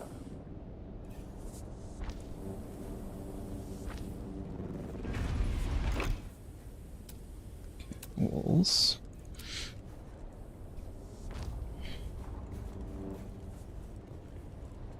Yeah, the thing is slightly too big, but it's okay. Whatever.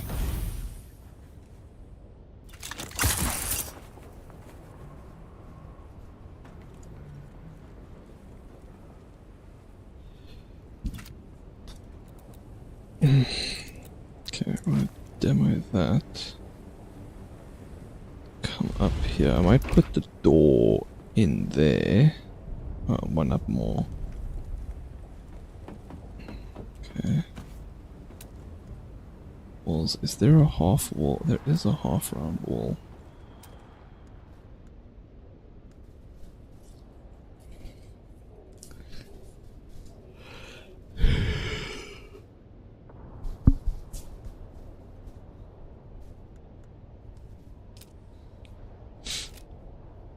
Okay, let me go make some of that other stuff.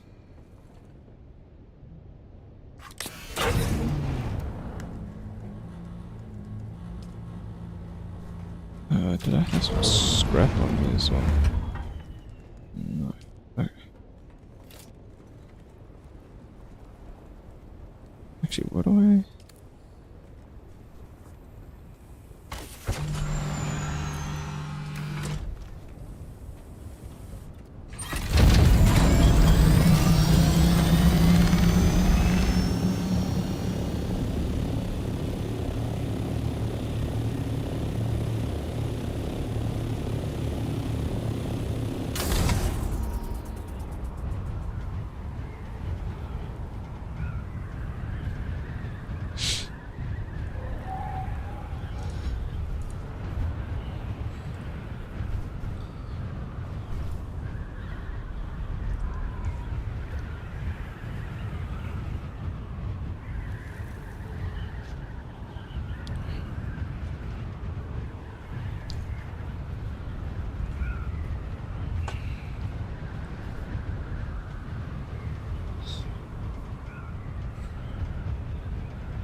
Right. Oh, I should have come with basalt.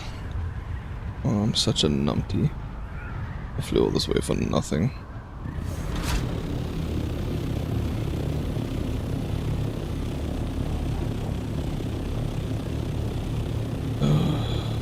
What a numpty.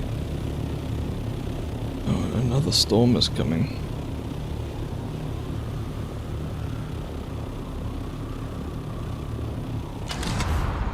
Wait, I have a better idea.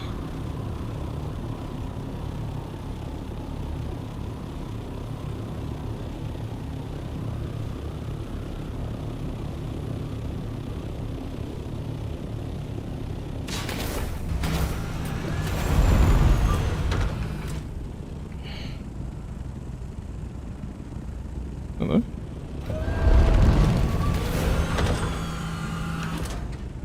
Why can't I leave my Ornith up there?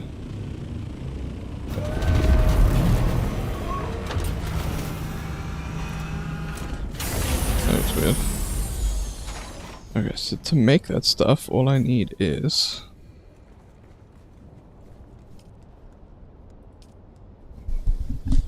water, basalt, and silicon blocks. Great. Yeah, okay, so I need basalt. I'll just wait for this storm to pass.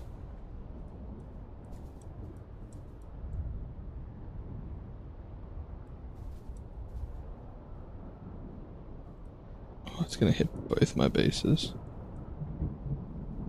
This is your master inspirator with the daily motivational. Today we must remember, no matter how hard we work, someone else is working harder.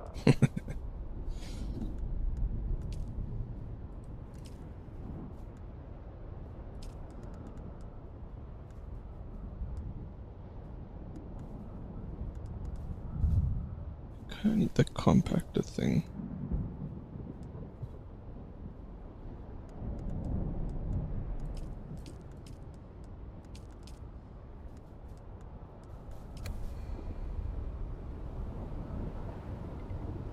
Did it miss me? Oh, it only hit my one base. Okay. Oops.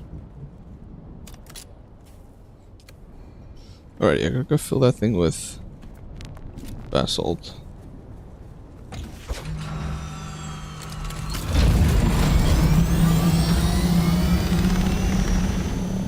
we'll come back and create a whole bunch of that stuff so that we can... I think it only needs to be 1.5 high for the buggy.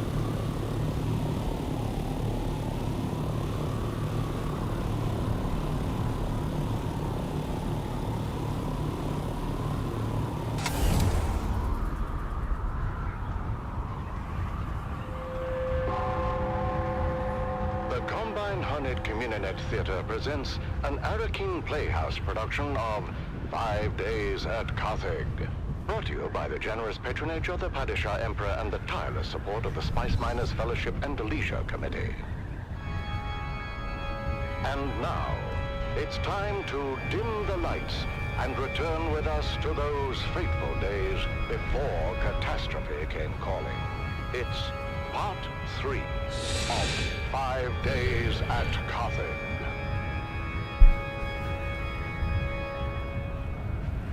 The Imperial Scenarist Guild has been provided unfettered access to the sealed records and testimonies of those who survived the Carthage incident. The following dramatization represents the official truth, as judged and signed by the Imperial Chamber Court and Audit Council. So let us journey then to the burning sands of Arrakis, a desert planet in a far-flung corner of the known universe. The year is 10-1-94, and the war of assassins between House Atreides and their ancient enemy House Harkonnen is well underway. We join our story alongside a capacity crowd at the great Carthage amphitheater. As the Battle of Windsor is re-elected for the enthusiastic It's fun crowd, here. anticipation continues to build for the main Yeah, see, 1.5 for this the thing. history-making return of the legendary gladiator, Argus Fear.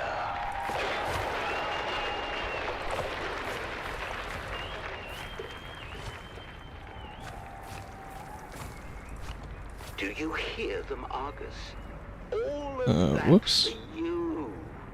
Oh, do not overfill my ears with honey, old dog. I hear the crowd well enough. I also hear the sound and fury of Laskan fire. The Battle of Windsack, I believe. You know how the Harkonnen love their reenactments. Bah! Never heard of any bloody Windsack. A local engagement of some import. The exact details elude me, but I gather it didn't end well for the Harkonnens. Why celebrate it then? I'm told there is some disagreement on the specifics of how the battle concluded, and who, in fact, was responsible for the rather costly destruction of a Spice Guild facility situated there. The Harkonnens, no doubt.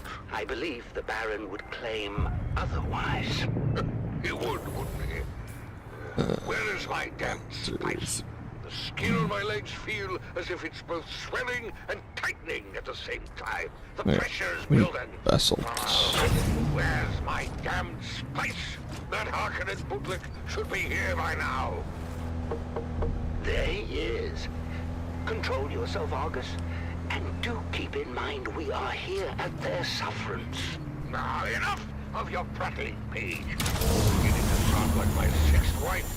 Damn her eyes. Oh, hello. You're not Vestari?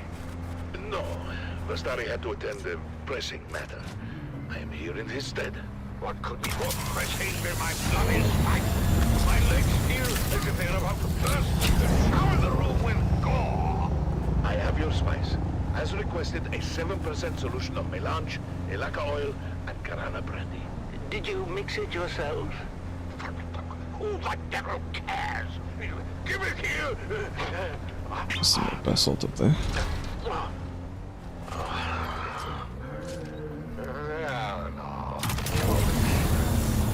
Go easy on the lad. I'm in no rush to be anywhere, and I wish to enjoy a nice day in the country. He'll sleep for a while now. The battle, hours away. I know it looks bad. Okay, that should be enough. He's retired these days, but when the Baron calls, Argus can never refuse. I'm afraid his vanity wouldn't allow it. I grew up listening to Argus Fear on the Communinet. My father said he was the greatest gladiator in the known universe. Unfortunately, maintaining a reputation as the greatest gladiator in the known universe comes at heavy cost. By now, Argus has had every major organ slashed, crushed, or punctured. Every bone broken multiple times. He's had so many parts rebuilt, replaced, or regrown completely over the years, the Bene Tlilax will no longer guarantee their work. They say he shouldn't even be alive. I had no idea. No one does. As I said before,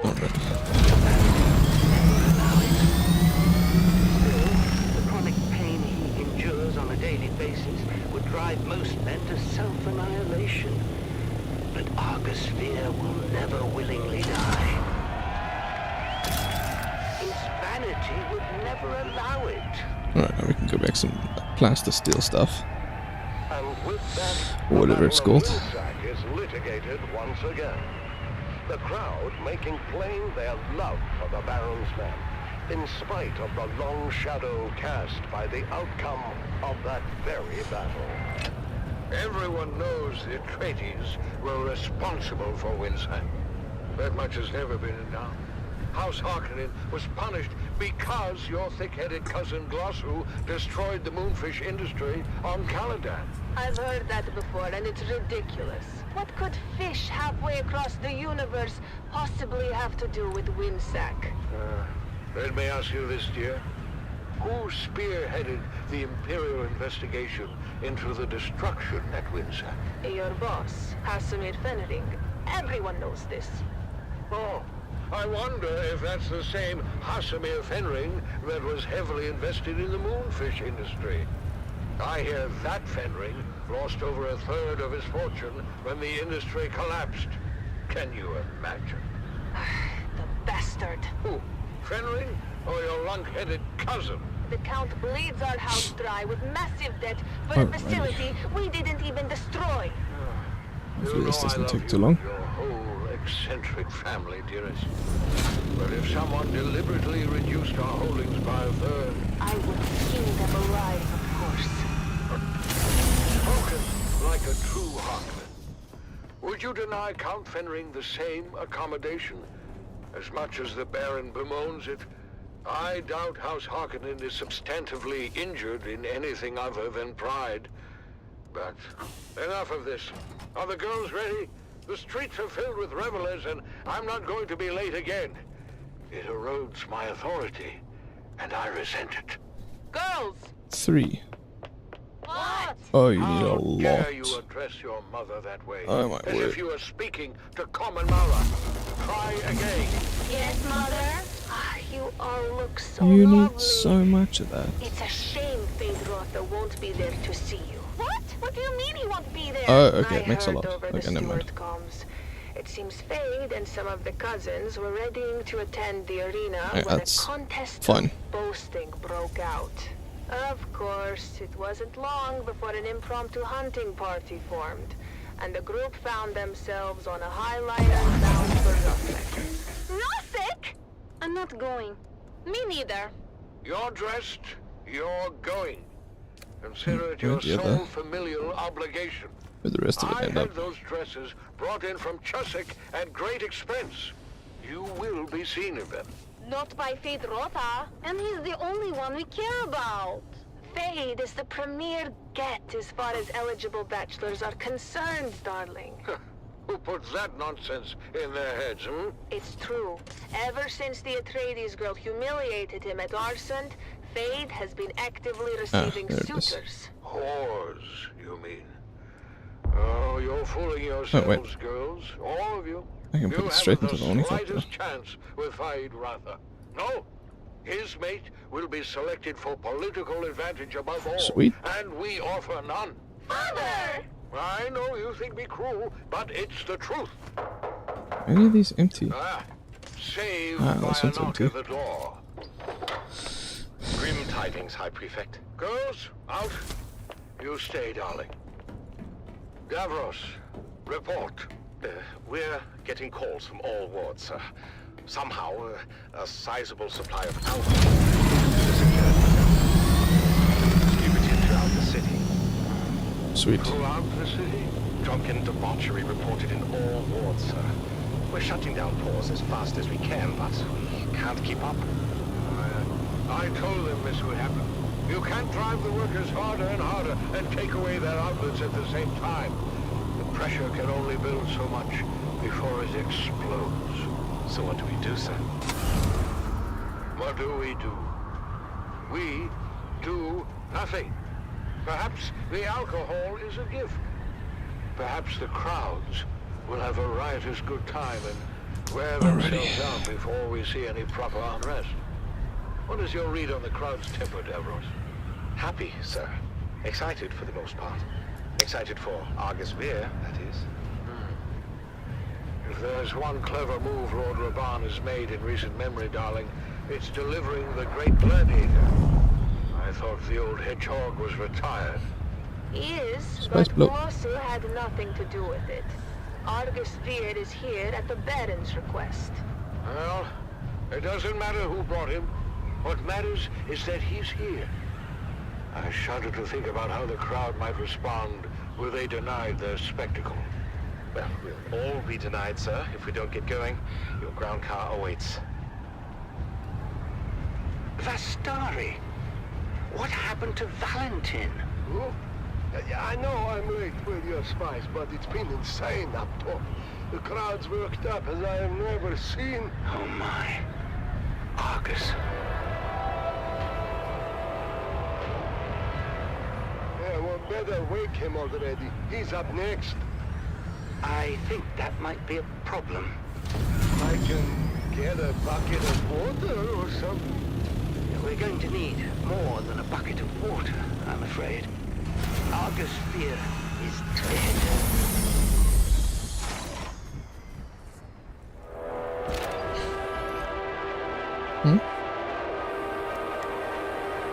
Oh, right. I wanted to build that container. This one.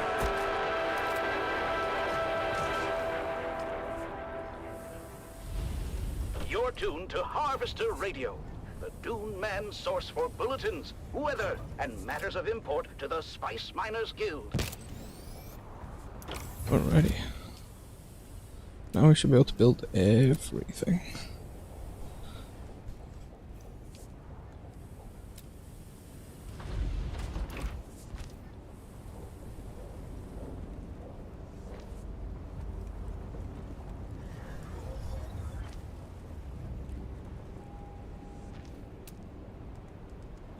Half wall.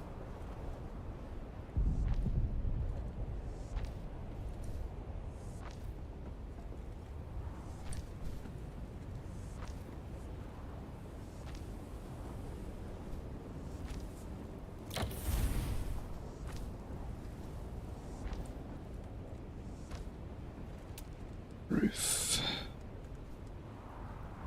It's a hatch.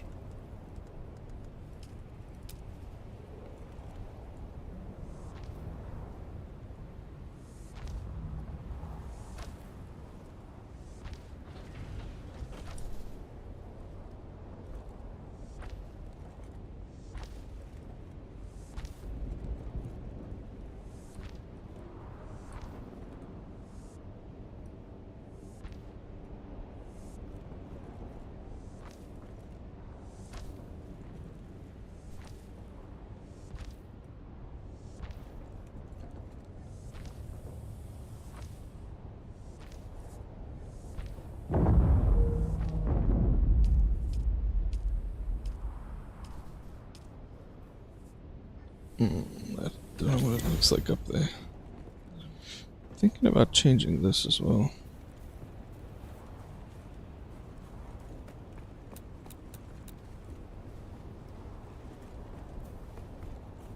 Let's see what happens if I demo that. change all the flooring. I kind of like the metal flooring though. Do we have... We do have different inclines.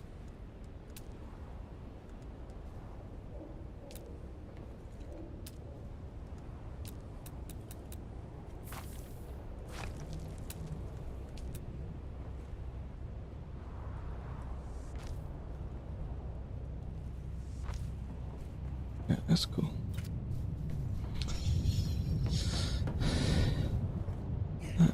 Let's see what this looks like.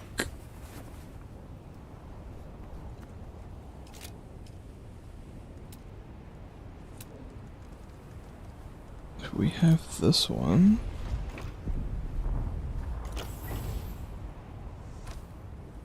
That fits that.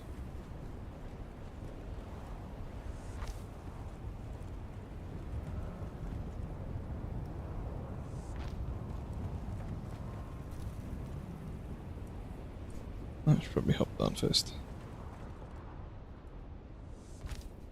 It's the Grabbin' Gang, presented by the Maybe Imperial I don't Scenerist want Guild and Linder and Gold Coffee.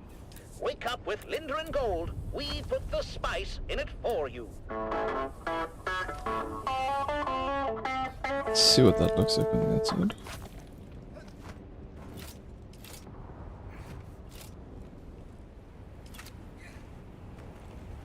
Ah, that's much better.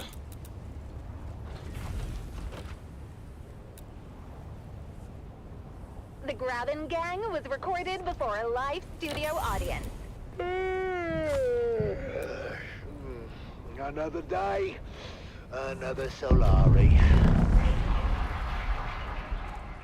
Breakfast is ready. Well, then, so am I. Alright, so now we need to... Good morning, love. It's a great morning, sunshine, especially since we're starting the day with Lindarin Gold Coffee. You know, they put the spice in it for us.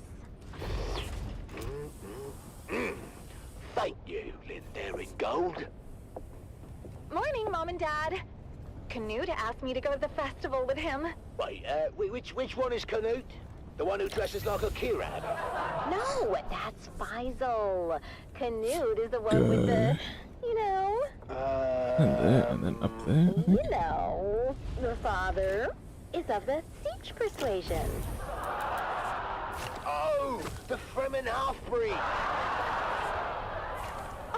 Dad, stop being horrible. They're called Town Fremen, and they separated from their Siege brethren generations ago. Oh, that's great. And now you're going to the festival together. Enchanted. I'm forcing Canute to go and have a good time. Forcing him? Why? He's been mopey ever since the Fremen disappeared. Alrighty. I want to lift his spirits. Oh, that's so sweet, honey. Well, you better get used to the idea. I don't think the Fremen are ever coming back. And then I think what we'll do is we'll do like a one level. I've got to go. Bye, Mom. Bye, Nana. What am I, Chop Slick? What about you, Dove? What about me? Don't be coy. I know you're mad for the festival, especially the spice cake competition. Oh, this is my year, Marika. The golden hat will be mine. Ooh, working on a secret recipe? See, that would be incorrect, my dear, because I am not working on a secret recipe. I am working on the secret recipe. Oh, come on, Dove. You say that every year, and every year Old Man Rashad's spice cake takes the hat. Well, not this year, lovely. I've got a super secret ingredient that's gonna blow the judges' What minds. does that look like? Yeah, that's it. Because there isn't more spice, you're wasting your damn time. Shut up, Mum! What's your secret ingredient, Dove? Oh, you know, just a little something I picked up from Frank. He calls it Flavor Enhancer 3000. Frank? Are we talking about the Frank that built a fart filter into his still suit? Look, don't be insensitive. He has gastrointestinal issues, and it's not a joking matter. Oh, then you must be talking about the Frank that invented the thumper with a musical accompaniment. Well, I'll have you know that was genius and worked as intended. I mean, unless you stayed around listening too long. Oh, I'm sorry, Dove. I don't think old man Rashad has too much to worry about. Maybe you're right. Maybe I should Sounds give the better. flavor enhancer a pass. I told you, dummy! Lost vibes every time! Yeah, that fits better. Stay out of this, Mum! Come on!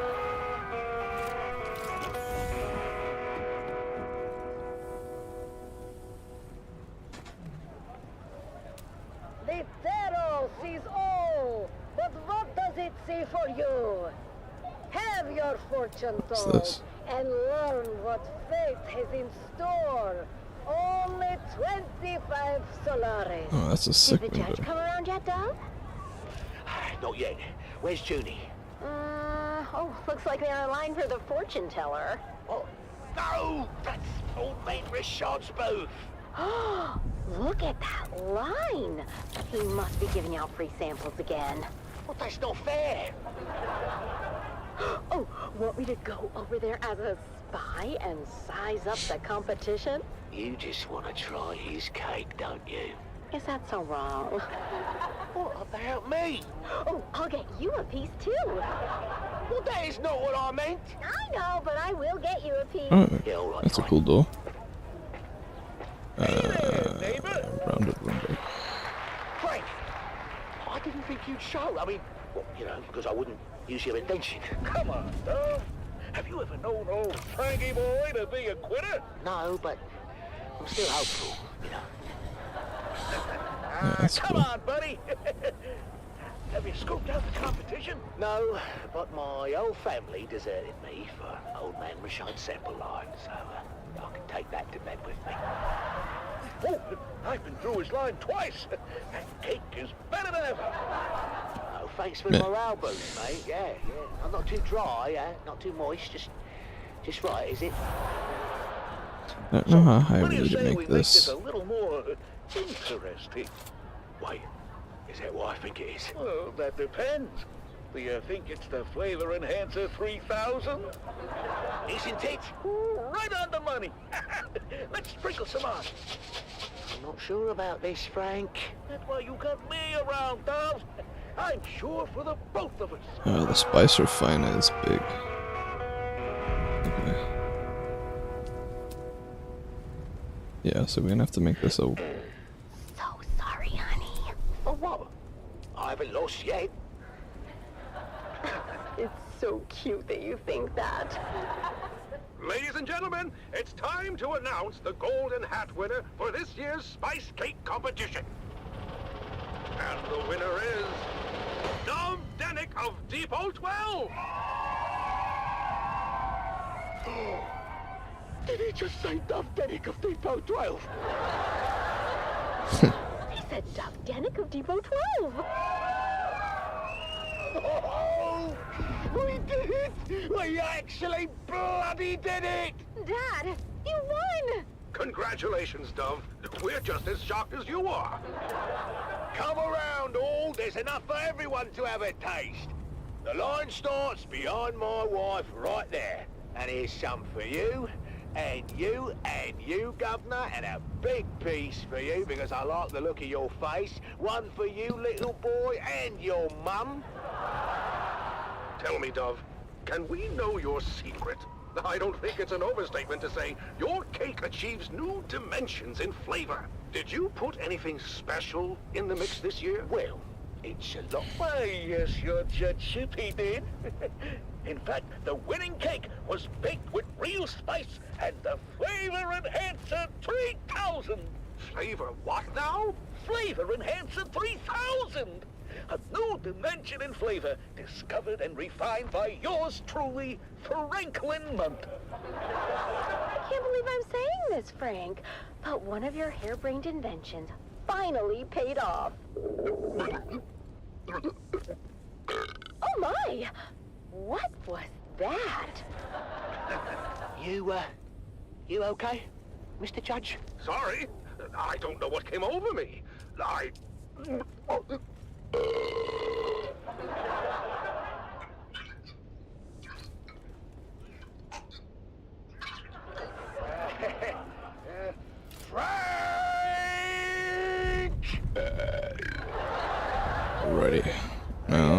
to tell you about that part. We have quite a lot of space here. What I was thinking is doing... In certain rare cases, it seems that the flavor enhancer 3000 may cause some It's just doing a whole Certain rare cases. pentashield. Almost all the time. In light of this new information, Dove, I'm afraid we cannot award you the golden hat. Oh, I can't put it on there though. So I could use that as the corners. Well, we didn't win. But at least we didn't do any permanent damage. Like that. Yeah, Dad. That's progress. Well, you know what? All things considered, I think we did pretty good today. Yeah, we did. We could put that up the side. Another day, another Solari.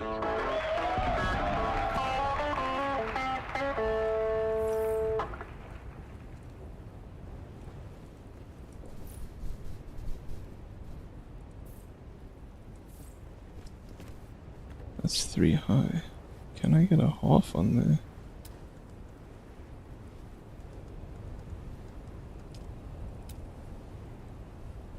No.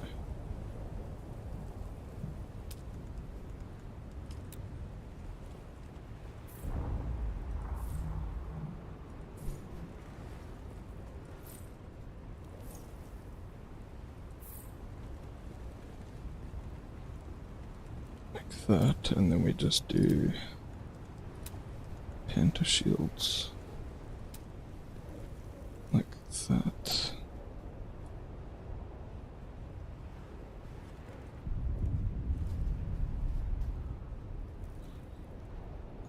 What's happening?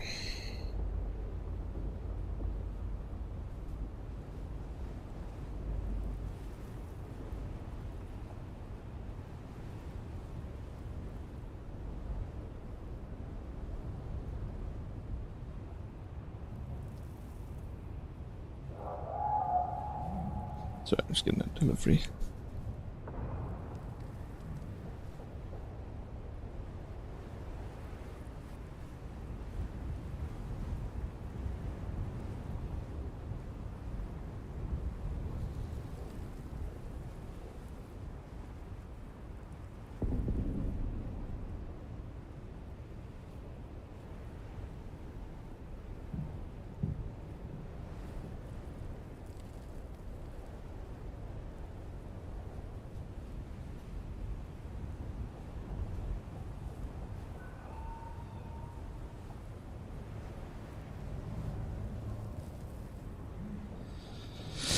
Okay, but then how do we do this one? This is Dune Man Keith Villari, reminding you to secure all guild equipment at first worm sign.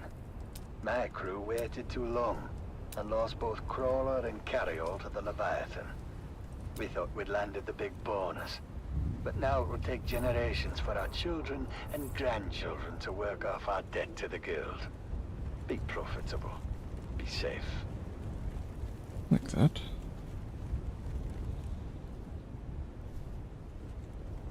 And there we just pentashield. Yeah, I like it.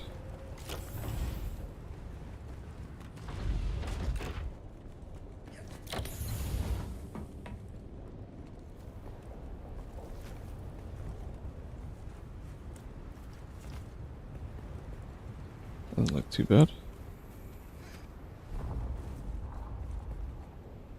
Could make this a big ramp.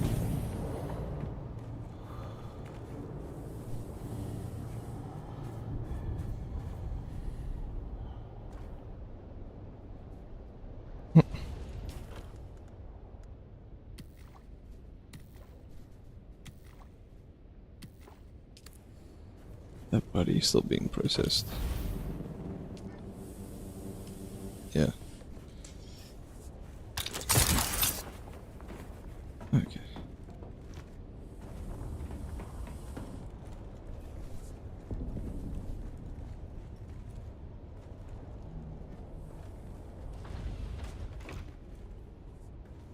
Why do I actually want to switch that? No, it's fine. Alrighty.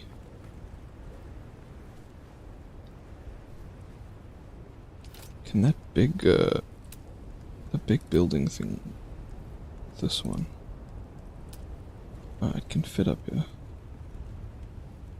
Oh, but you can also fit down the bottom end. That's fine. Cool. It also fit here. The Combined Hornet Communinet Theater presents Oh, we can't because the stairs is there. production of 5 Days at Carthage. Brought to you by the generous patronage of the Padishah Emperor and the tireless support of the Spice Miners Fellowship and Leisure Committee. And now, unless we it's time put it to there. dim the lights No. and return with us to those fateful days This is before fine. catastrophe came calling. It's part 4 of 5 Days at Carthage.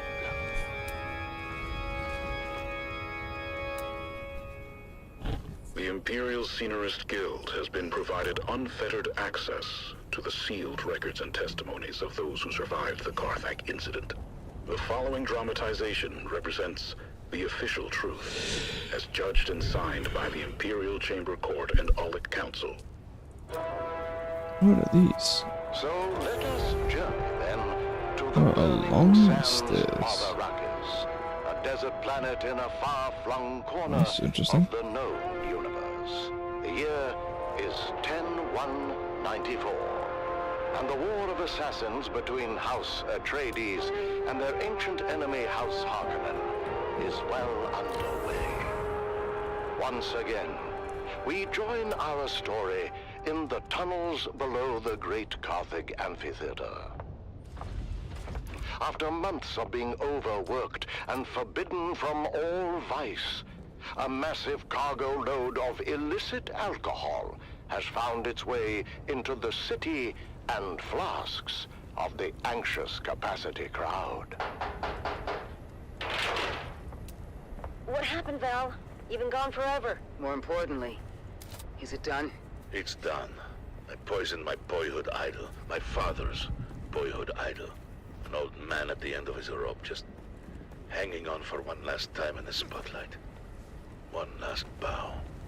Something bad happened. Oh. My path back here took me through the main concourse, where I came face to face with a 20-meter hologram of you, Stisk. Then you, Zoe, Jingo, Max, and finally me. Oh, I know how to do No that. way. How can they be looking for us, Stisk? Not just the Harkonnens, 1, the Imperials 2, as well. 3. There's an alert on both communinets. Don't worry about it. I've got it covered. Bullshit, you've got it covered. They know we're here. It's a miracle none of them followed me back. I said don't worry about it. In about 10 minutes, we're all gonna walk out of here together right through the main concourse. You drinking your own supply, Stisk? Our faces are probably spinning on every corner in the city by now. There's security everywhere. In 10 minutes, the authorities are gonna be too busy to even care about us. What are you talking about? Too busy with what? Too busy with the poor people of Carthage. So tired, so overworked, and forbidden from even a drop of the good stuff to ease their troubled minds. Until we come in and drop a cargo load of paint stripper into the pent out of town. They overindulge. But can you blame them? All that angst has to erupt somewhere. But what do you think's gonna happen when they learn their beloved hero is dead? There's no way they could know. It just happened, and it takes a while for word to get out. Not if someone's already putting that word out. We told everyone, boss. People were pissed. And you'd be surprised how fast word spread. They really love this Argus Fear guy. Who is he? I already told you. He's the greatest bloody gladiator in the last 300 years. I don't watch blood sports. I'm more of a jobs guy. I predict full-blown riot. 10 minutes tops. That's how we're gonna walk out of here. Crowds all liquored up and pissed off. When they hear Argus Fear is dead, there's gonna be blood in the streets. It'll be impossible to track in the chaos. Oh, not just the crowd is liquored up. How about the whole damn city? But how do they know it's us, Stisk? The vault we hit, containers of booze. I reported it all destroyed with the rest of Simpo. But it wasn't destroyed. You lied to your own people. Then we stole from them. What the hell, Stisk? How did they find us so fast? Our cover was blown the minute we hit Carthag airspace. Impossible. Smuggler Ornies have standard issue transponder masking. They do. But our cover wasn't blown by the Harks or the Imperials. It was blown by our own side. Of course they would recognize their own transponder mask. What did you do to us, Stisk? We can never go home now. Sorry, Val.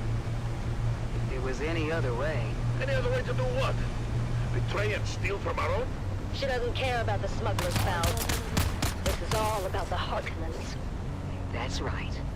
The Baron and all his spawn can go to hell and take their city with them. Carthag can burn to the ground for all I care. Sick. Just like Simpo. Alright, now what we need to do Or they could is live. If they get out in time. summon the Oni. Than my sister got. What the blazes is the hold of Davros? This ground car hasn't moved in 10 minutes. It's the crowd, sir. As you correctly surmised, they seem particularly agitated. Blast it, man. I told you to take the back way and damn the main thoroughfares. This is the back way, sir. I'm getting reports from all precincts. The people are well lubricated and taking to the streets. Father? What, Ludmilla? Can't you bloody well see I'm working? Oh, relax, dearest. The poor girl only said she has to... Damn it! I told you all to go before we left. Davros, what do you say? I have a cup, sir. I'm asking about the mob, Davros. The angry, inebriated mob encircling us at this very moment. Wait a second, sir. There's a bulletin being flashed on all Communinet frequencies. Put it through. This So I'm not sure, but I need to put better power and at 21 local time. Carthag officials better power, and I don't need water generation, so I don't need to worry about that so much. Reports indicate widespread unrest throughout the city. I'll see what we need for better power. Rioting at Amphitheater Square. Prefecture authorities have ordered the streets cleared, effective immediately, as a curfew is now in effect. Let's go live now to... I am surrounded by fools, darling. And not the drunken, slack-jawed apes cavorting just beyond. No, the fools I lament are the dead-eyed imposters within my own organization. These so-called prefecture authorities that have, for some unknowable reason, ordered a curfew and the streets cleared. 2 orders that I, as the High Prefect of Carthag, with the most complete knowledge of our forces' capabilities, would submit. We have no bloody hope in hell of enforcing. 2 orders that will, in the end, only serve to incite the drunken mob more, if not compel them to violence. Darling, the girls are afraid. Listen, girls, this is a Series 7 armored ground car. Same vehicle used in the Emperor's own livery. The Series 7 is renowned throughout the Imperium for its immense. Amphitheater security has been overwhelmed, sir. The surrounding precincts are pulling back as well. Word is, this is escalating into a full-scale revolt. Darling, if we don't survive this, I want you to know, I hate your entire family. Whatever happened to send us off? Oh, you can be sure there's a Harkonnen at the bottom of it. Actually, sir, reports are coming in attributing both the alcohol and death of Argus Fear to a rogue smuggler and her crew. Still, I suggest we withdraw to the residence until the situation is secure. Yes, Davros, get us out of here. Sir, do you mean... Yes, Davros. Engage the battering ram. Very good, sir. Now would be a good time to ensure all your safety harnesses are well fastened. It gets quite bumpy at ramming speed.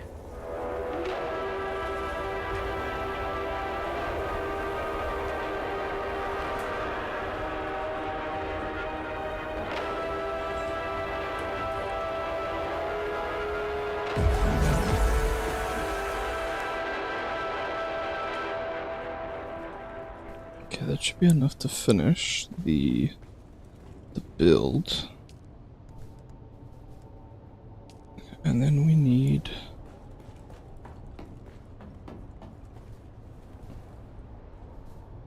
What do we need for pentashields?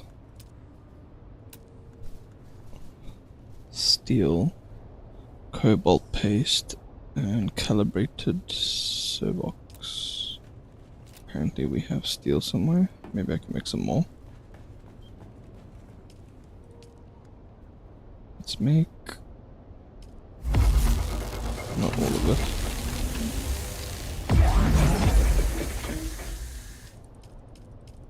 And like 50.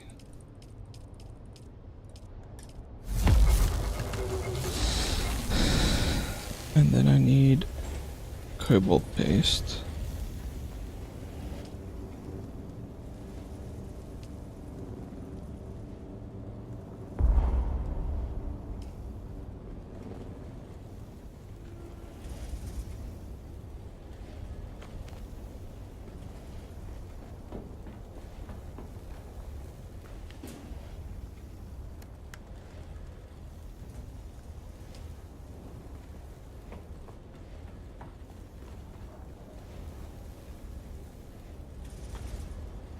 Put that downstairs.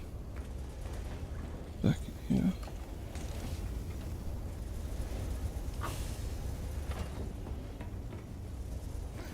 Pick up iron as well.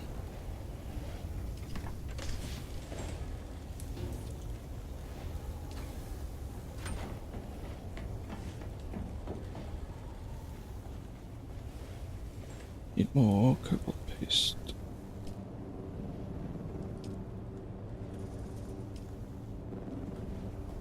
I'm going to be moving it all over that way anyway, so...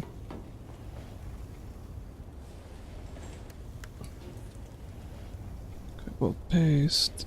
This is your master inspirator with the daily motivational. Today we must remember, when you live with purpose, hard work isn't an option. Carry on. It's a necessity. Calibrated servox. I have a crap load of them. In here.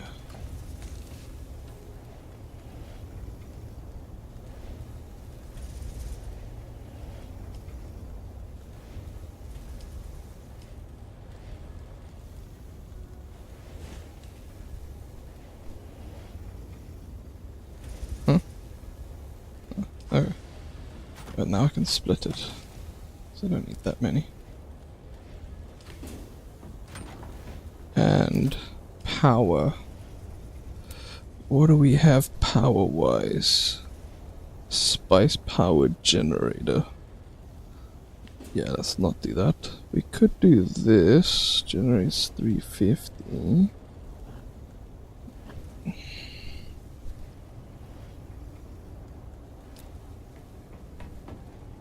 I think we're gonna have to just build these for now. That's fine. Yeah, I need more steel.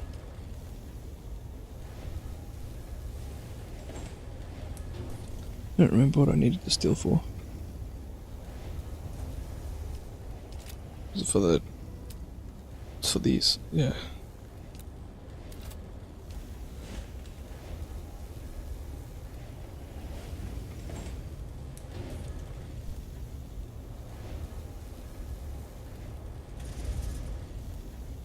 A seasoned crew chief goes missing from an iconic harvester, and nothing is as it seems. In this tale of intrigue, betrayal, and deadly ambition,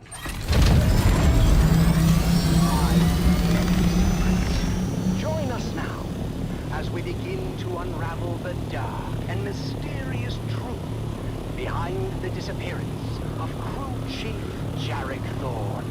It's Death on the Titan, Episode 1, Eye of the Storm. It was my first time on the Sand Titan, but I knew it well. Everyone did. It was the last of the old Venport Demeter 4 super harvesters. A 6-deck factory harvester with a rebuilt Dyrmidium centrifuge. A rust-hued colossus that had become more than its well-worn constituent parts. The Sand Titan had become a symbol of the Spice Miners Guild itself. Its silhouette was a well-known, comforting sight upon the dunes. But I wasn't there for the tour. I'd followed a long and circuitous I want to see the Sand Titan. transporthopter to transporthopter as I worked my way into the deep desert where the Sand Titan roamed.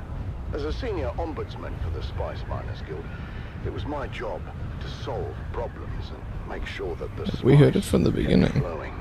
The spice wasn't flowing, though. The Sand Titan had been pinned down between two storm fronts and had gone dark for almost a week. That, in itself, wasn't unusual. The deep desert was known to be a chaotic and violent wasteland with rapidly shifting weather patterns, amongst other palpable dangers. Now, the unusual part was the content of a secure transmission from the Titan's command deck. It turns out there'd been a suspicious death on the Great Harvester. The crew was paralyzed with anger and fear. Unfortunately, anger and fear are bad for production. So I was ordered out of my comfortable existence in Arrakeen to find the Sand Titan and make things right. As the last leg of my fragmented journey neared its completion, I examined Chief Thorne's guild record once more. Chief Thorne was a man of discipline and was well regarded by his crew. By all accounts, Thorne wasn't one to shirk his responsibilities or fail in his duties. Now, in fact, Thorne had never even been late for a single shift until that fateful night. My first interviews were with the tool pushers assigned to Thorne's shift. He just didn't show up. I knew right away something was wrong, so I went down to check his cabin, but he wasn't there. We were between two Coriolis fronts at the time, so we were running dark. That means we were operating mechanical only. All electronic systems have to be shut down, you know, to protect against the heavy electromagnetic interference generated by the storms. Anyhow, like I said, we were running dark, which means all holograms were offline. We had no quick way of finding them. Yeah, the Titan's a massive beast. So, what did you do? We did it the slow way. Searched everywhere from the top down. That's the command deck, the mess, the crew deck, the crew lounges, the intake deck, the processing deck, the storage racks, shaft disposal. We even suited up and checked the flight deck. No easy feat on the edge of two hard-charging Coriolis fronts. And what did you find? Nothing. No one had seen Thorne anywhere. It was like he vanished in the thin air. Why is that? Is it not powered? Hours passed as the crew's anxiety grew with each Yeah, that's tick of what the I thought. clock. Then, in the early morning light, shift supervisor Lena Orloff made a gruesome discovery. I found him. What was left of him, anyway. His body had been pulverized in the separator. I only knew it was him from the clotted tufts of blonde hair mixed into the stew of blood and bone. Crew Chief Thorne was dead. That was for certain. And the circumstances of his death were anything but clear. But what might have been written off as an accident at first soon began to look more and more suspicious. This isn't supposed to be possible. The mechanical separator had a failsafe built in, a dead man switch to prevent this very thing from happening. Someone had to deliberately override that and multiple other safety features to cause this. At that point, Captain Andahar Noah, the Sand Titan's capable leader, sent his call for help before launching his own investigation. And among the crew, one name quickly rose to the surface. Deckhand Rico Marr. After an anonymous report, Rico See had if I been can find some investigated more for power. unprocessed spice an offense that led to a heated confrontation with Crew Chief Thorne. Tell me, Tessa, how did you come to be in the crew lounge when Thorne and Rico came to blows? It was Captain Noah's Oath Day. I was passing through the lounge on my way to pick up the cake. And what did you see when you got there? Thorne and Rico going at it. Well, there was a lot of yelling at first, but it got physical quick. I mean, Rico was a big guy, but Thorne knew how to fight and laid a beating on him. We separated them before it got too bad, but you can see for yourself. The holocam caught the last part. Think you can humiliate me like this? I'll be shitting teeth for a month. Count yourself lucky, thief. In the old days, they would have fed you through the mechanical separator. I have no bloody idea how that got there. I've never seen that before. The incident had been diffused, for the time being. But the tension between Thorne and Rico was palpable. Was it enough to drive Rico Ma to murder? That's what I was working to find out. I was shift supervisor in Chief Thorne's next rotation. And how would you characterize Thorne's state of mind? Thorne I might was change those. worried. He didn't report the fight with Rico straight away, which is weird for such a straight arrow. What happened next? We don't know all the details, but holocam coverage tracked Rico to Thorne's cabin later the same night. And there was some kind of second altercation. Did Rico have an alibi for the time of Thorne's disappearance? No, he didn't. I wish those could fit in he a was in his half block. quarters the whole time. But the storm front had closed in and we were running dark. There was no way to confirm his location with the holocams. So, with suspicions mounting against the deckhand, Captain Noah ordered Rico Ma Alright, to we need to do that first. What we found next raised even more questions. What am I looking at? That's a mnemonic film vial containing the coded message to Thorne. I knew exactly what it was, but I wanted to learn what the shift supervisor knew. As far as we could tell, the code was based on I'll rearrange everything at some point. signal intelligence. The plot was thickening. There we go. Now everything's up and Thorne running. receiving secret messages from the Atreides. I'll move And my why thing. was that message in Rico's possession? Alright, let's go see what it looks like upstairs.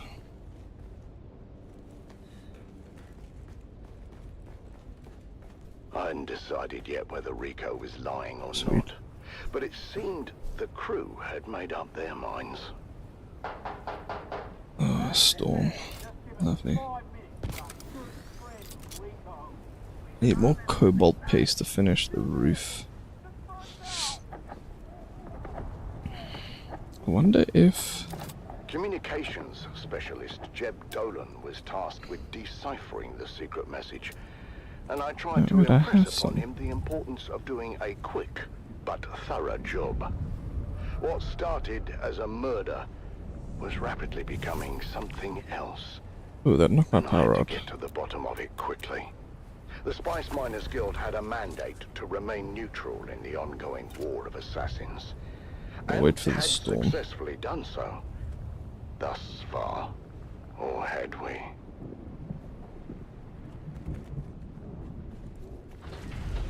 Join us again next time as new I secrets wish I are could put these revealed and we under, dive but deeper I into will the think of enigmatic something. death of Crew Chief Jarek Thorne.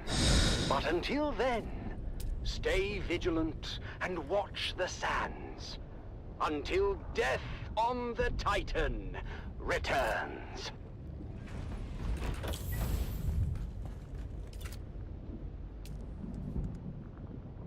If I could put these down.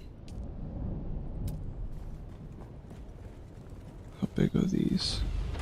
Can they fit in a 1.5? No. But I should be able to put them... Is that storm? That's moving away. So I should be able to put them in here.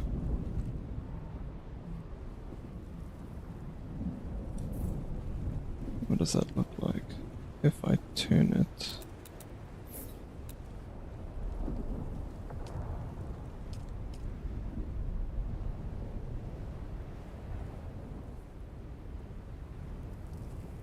that.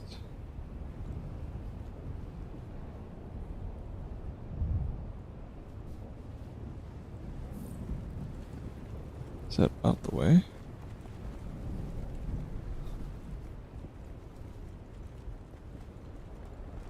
I could put 3 of these down. That would be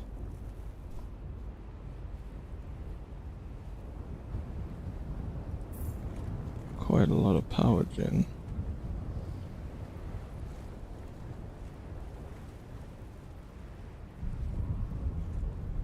If I put it up one, it'd be even better.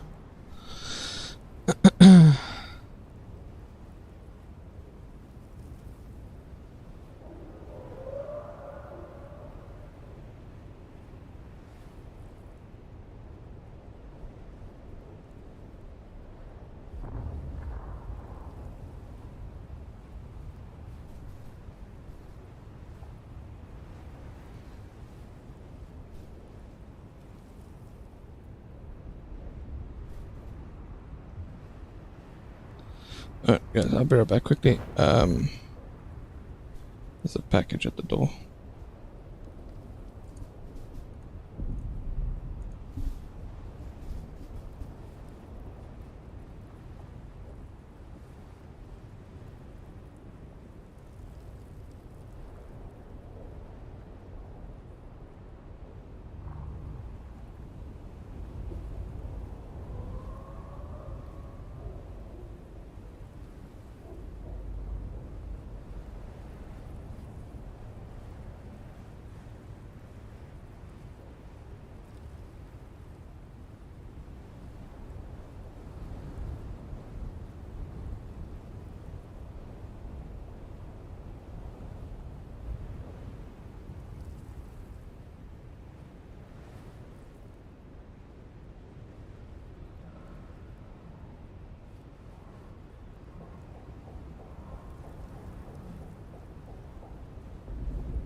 This is your Master Inspirator with the Daily Motivational.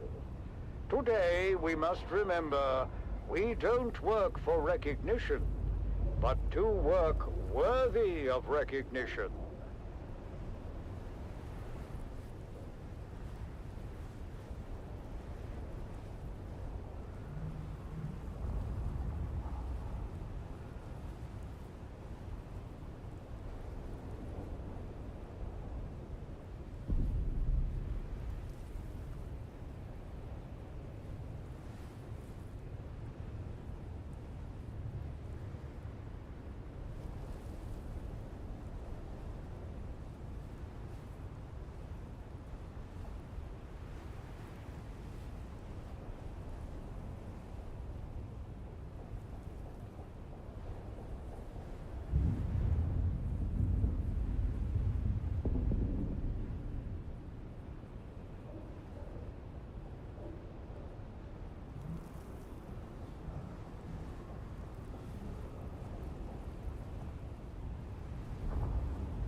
The Combined Hunted Communinet Theater presents an Arakeen Playhouse production of 5 Days at Carthage. Brought to you by the generous patronage of the Padishah Emperor and the tireless support of the Spice Miners Fellowship and Leisure Committee. And now, it's time to dim the lights and return with us to those fateful days before catastrophe came calling.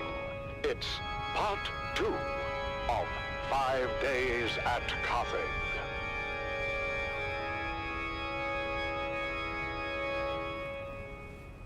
The Imperial Scenarist Guild has been provided unfettered access to the sealed records and testimonies of those who survived the Carthage incident. The following dramatization represents the official truth, as judged and signed by the Imperial Chamber Court and Aulic Council. So let us journey then to the burning sands of Arrakis, a desert planet in a far-flung corner of the known universe.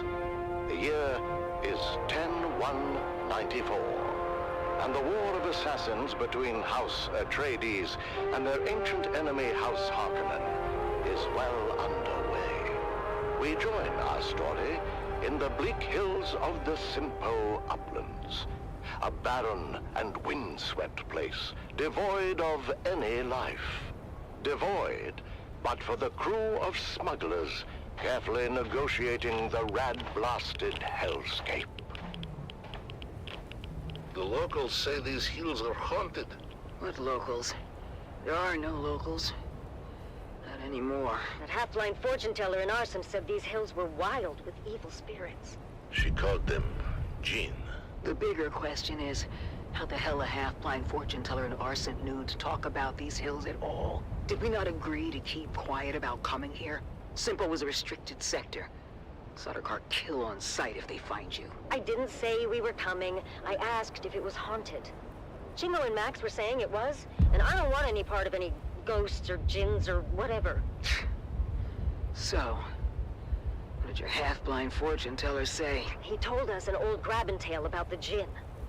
Angry spirits, born when someone dies suddenly and violently, without knowing the how or why of it.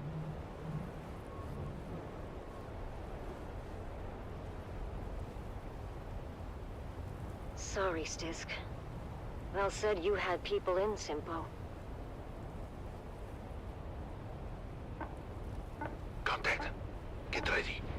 Around the next bend on my mark. Go!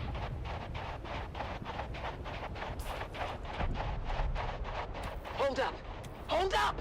What? What is it? I didn't know what it was, but I got some on my boots.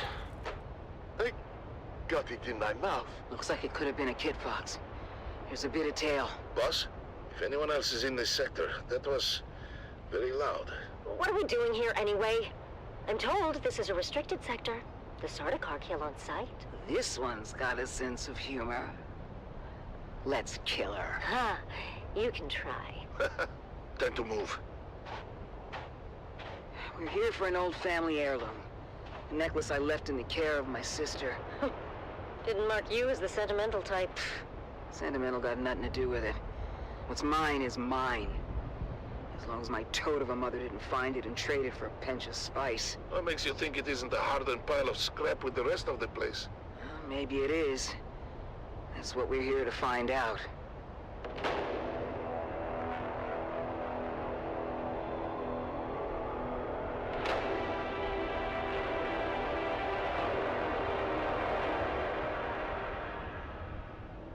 What is this stuff? Regular old sand. Heated to 5,500 degrees. Who did this? Surprised you don't know. Your Honorable Duke was in the thick of it. It was before she arrived on Arrakis. And not a story either side wishes to tell. What story, Val? Simpo was a Harkonnen village. Even after Shaddam took Arrakis from us. He means the village elders were bought and paid for. Anyway, it seems the town water system had a crack in it, or a deficiency of some kind. But no matter how many times the village petitioned us for help, they were met with typical Harkonnen indifference. Granted, we had a war of assassins to wage, and there were other priorities. But that didn't sit so well with the younger folk in the town. Seems that dying of thirst makes you cranky. Go figure. So let me guess. They went behind your backs to the Atreides. Yeah, you got a smart one here, Val. Don't screw it up. Of course.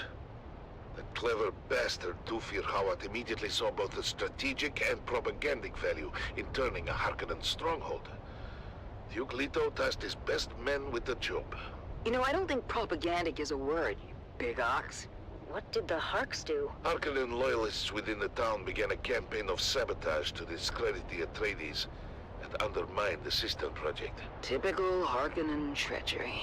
A superficial investigation uncovered the treachery, but the Atreides engineers couldn't prove their innocence and were ultimately arrested. I'm sure that didn't sit well with the Duke. The Atreides acted quickly and decisively, deploying a full garrison to free their engineers and install the younger upstart villagers as the new town leadership. I'm sure that fat slig of a Baron loved to hear that. He did not. But he was spread too thin to do much about it. Even when the new town leadership formalized their fealty to House Atreides. Good for them. Sorry, Val, but your old crew were a band of snakes. You must never be sorry for observing the truth. But at the same time, snakes are at their most dangerous when cornered. What happened? The Baron grew tired of losing ground to the Atreides and dispatched the biggest snake of all to fix his nephew's problems. Peter de Vries, the Lord High Snake himself. Upon returning to Arrakis, Peter de Vries' first order of business was to organize the destruction of Simpo, as a warning and message to those who contemplated disloyalty. A massive host of Harkonnen house troops arrived in the dead of night to encompass the town. Outnumbered and surrounded, it was all the Atreides could do to fall back and await reinforcements. The Harkonnen went on to execute all 27 of the young villagers who collaborated with the Atreides. My sister Sigrid among them. I did not know that. Of course you didn't, kid, but I don't hold that against you. I hold it against every other living and breathing Harkonnen and anyone who serves them. That still doesn't explain the melted sand. When the sun rose the next morning, the Atreides emerged from their bunker to find the Harkonnens were gone. Their relief was short-lived, though, when fire began to rain from the sky. The Baron kept a stockpile of ancient siege artillery from the old Empire. And did this? The Atreides force and most of the town were incinerated in their beds. Just in time for a massive Coriolis storm to come along and blow away anything left behind. Sorry to interrupt your Greek tragedy, but I think we're being followed. We are. For the last 2 clicks or so. Keep going, we're almost there. Almost where? The rubble pile that used to be my home. This way. Here it is. Not much to look at topside. Topside? Cover me. A trapdoor. Guess I was born a smuggler. Pull it shut behind you. Damn. It's all scorched and melted. I was worried about that. The heat from the bombardment must have cooked this place like an oven. So we came all this way for nothing? Not for nothing.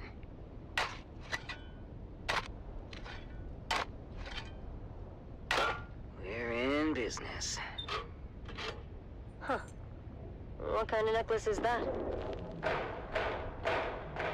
Shit. I thought we'd have more time. What's the plan here, boss? Same as always. Kill them before they kill us. What's waiting for us up there, Stisk? Probably half the scabs in the Haga Basin. Oof, that's a lot of scabbies. How are we on ammo? We don't have far to go. We don't? Trust me. We'll be back in Carthag before sundown. First round's on me. On 3, you're gonna put a full burst through the hatch. And then? We run like hell. That's not a plan. 3, 2, shoot! Go, go, go! Multiple contacts! All around us! Weapons hot! With me! Reloading! Reloading! Head for that ruined house! By the way, boss, Carthag's been dry for months. Beast Rabban has ordered a total prohibition on alcohol. I know! He's a real bastard! Then what are we drinking when we get there? Oh, ye of little faith! On 3, we grenade and move. 3, 2, grenades out! Yeah!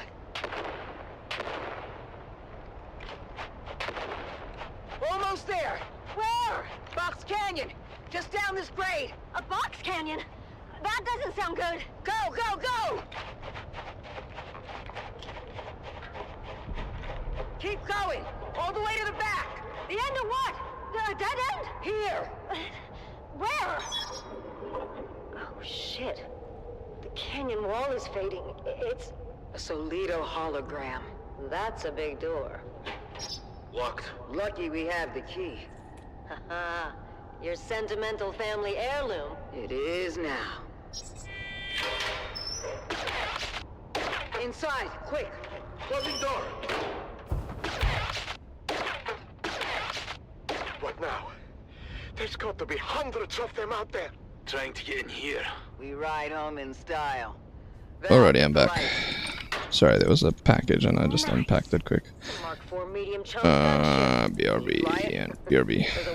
Okay, we've heard all of this already. Let's oh wait, why do I have claim rewards? Check the hold.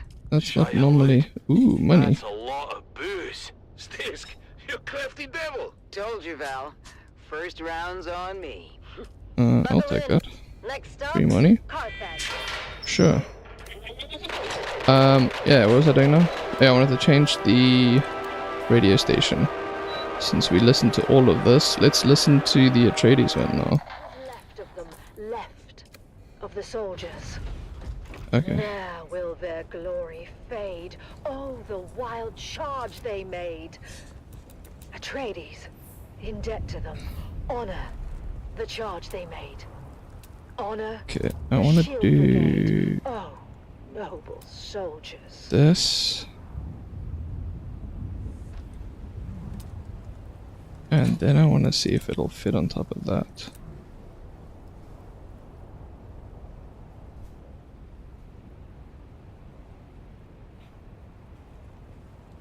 I need to be up there, I think.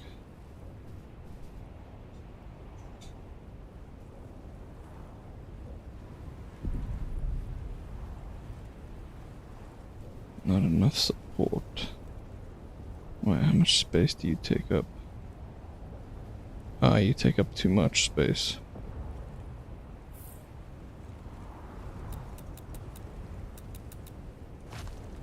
Can I put that on top then? And then put the water storage on top of that.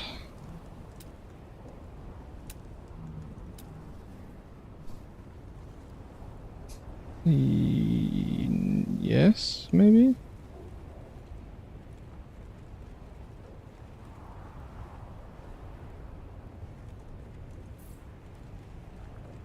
Does that fit? That does fit. And then can I put water storage on top of that?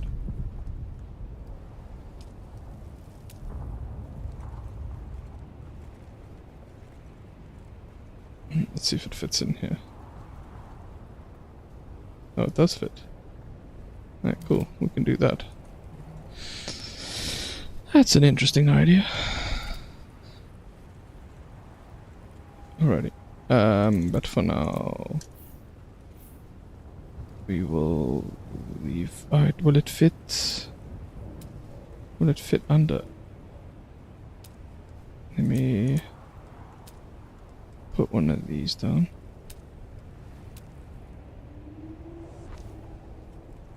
Put that one back.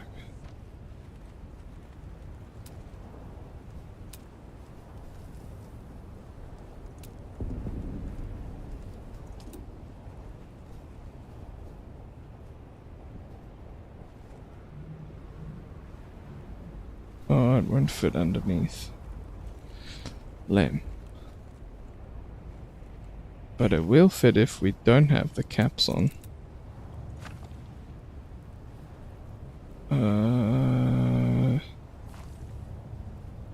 I wonder. Can I do...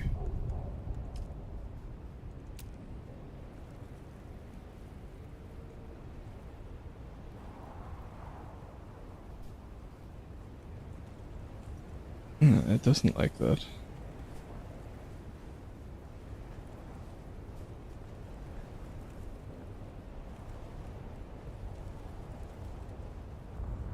Hmm?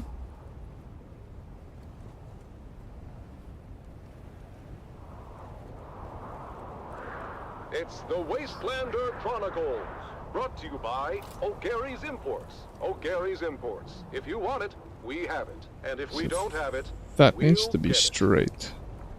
Join us now as we journey to the blistering sands of Arrakis, where we follow the adventures of the O'Gary clan, a pioneering family of salvage experts, as they scour war-torn battlefields and crash sites Wait. to discover their next great haul.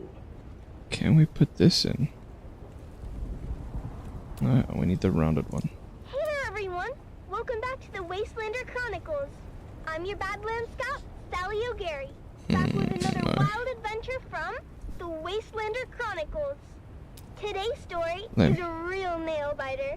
We were out in the Haga Basin, tracking an off-course freighter when we had the most incredible and terrifying encounter. Let me tell you all about it. We're gonna have to do that then. We were cruising along in Clovis, our trusty 68 Shom Landmaster. It was supposed to be a routine trip, nothing special. But then, out of nowhere, a rock slide showered down from above and blocked our way. And when the sand and dust settled, we were surrounded. Over a dozen of the fearsome desert warriors, known as the Fremen, materialized from the gloom. Lame. At least we thought they were Fremen, but their faces were hidden behind weird iron helmets. The Fremen or no, these guys were all business. The one with the biggest helmet stepped forward.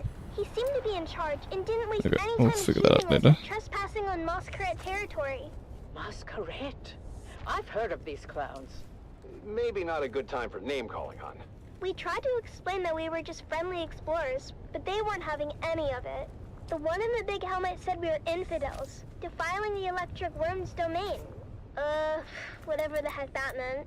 A cargo cult. Fremen wannabes. Dude Shaz warned me about them. When were you talking to Dude Shaz? Not now. Well, was he talking to you, or were you talking to him? Here we go. I'm just asking. Don't I have a right to know why my wife is always chatting up the handsome sheriff? He gives good intel. Is that what you call it? By that point, I guess Big Helmet had enough of Mom and Dad's bickering, because he got real mad and ordered us buried up to our necks in the sand. But just as they were gonna drop us into chin-deep pits, something incredible happened. The Moskret started yelling about something they call Shai Halud and lit out of there like their tails were on fire. Turns out, Shai Halud is the local name for the big sandworms. Well, I don't have to tell you what happened next. The ground started rumbling and rumbling like never before. I swear it must have been one of those super granddaddy sandworms you hear about living in the deepest desert. I figured it must have took a wrong turn up the shield wall and ended up on our heels. But I'll tell you what, when it comes to worms, Mom and Dad know their business and led us to safety on a rock island with practiced precision. When the dust settled, the worm was gone and there was no sign of the Moskret. Or was there? I've got their trail. Good job, son. Follow it. And why are we following it again? They threatened my babies. The trail led to a depression in the rocks where the Moskret had made camp. They posted guards, but they were no match for us. The best part is, after we killed them all, I found an old handwritten map tucked in the Big Helmet's boot. It smelled like farts and old cheese, but I slipped it into my bag anyhow. I know, stealing isn't right, but Dad always says that if they're dead, then it really isn't stealing. Anyhow, we took the helmets and left their gross corpses to the scavengers before finding our way back to Clovis. As we headed back home, I couldn't wait to show Mom and Dad the map. It could be the start of our next big adventure. Back at our shop, we spent days spit-shining the helmets to a mirror polish as we get them ready for you, dear listeners. That's right, Sally. At O'Gary's Imports, it's Masquerade Mask Mayhem, and we won't be undersold. We have big helmets, we have ugly helmets, we have big and ugly helmets. Come find us on the Agora Concourse of the Grand Souk in Arakeen. Because at O'Gary's Imports, if you want it, we have it. And if we don't have it, we'll get it. Thanks, Dad. Until next Oh, time. I know what I can do. This is your faithful Badland Scout, Sally O'Gary, signing off and reminding you to always check your six. And come back next time for another episode of the Wastelander Chronicles. How about that, folks? The deep desert holds more than just spice and sand. It holds stories of resilience, of daring, and of discovery. That doesn't work.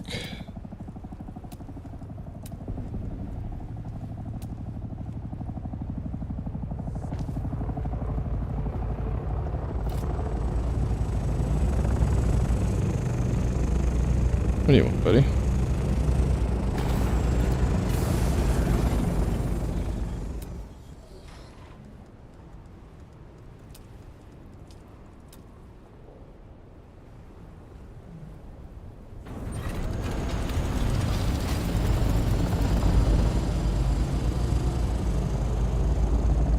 So I can't do that. That's lame.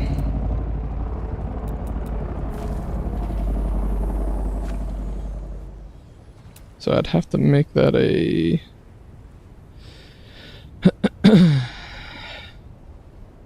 pentadol? Would that work?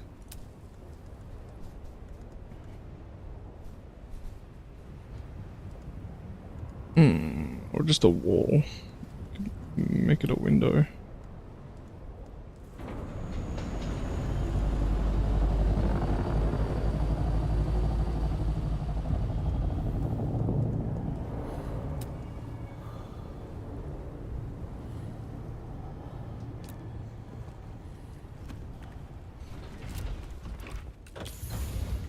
Okay, my water should be done by now.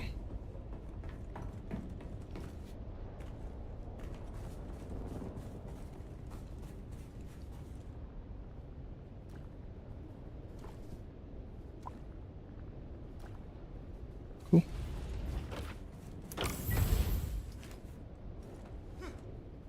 Choose a number in my mind. Brain triggers. I have a number. Remnants of glory. Echoes of valor. Whispers on the wind. Calling the names of the fallen. Brave souls, now but shadows in the dunes. The remnants of glory. Desert silence, broken by memory.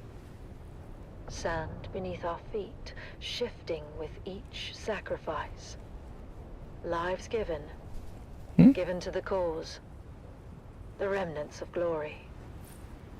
Era of valor, of gallant deeds, echoes in the annals of history. History, written in blood and sweat. All that just to get like a wall here. In the silence, It's so we dumb. remember names and faces faded. Faded but not forgotten, their legacy a flame undying. Glory may fade, but honor remains. A guiding star, eternal, the remnants of glory. In the stillness, whispers linger, ghosts of battles fought. Won or lost, but not forgotten, their echoes. Echoes of valor.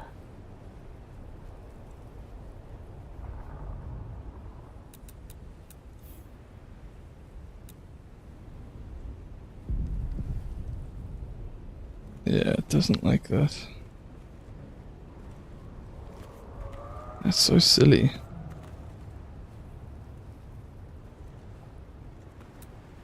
It's so dumb. I hate it. I hate it so much. Why does it do that?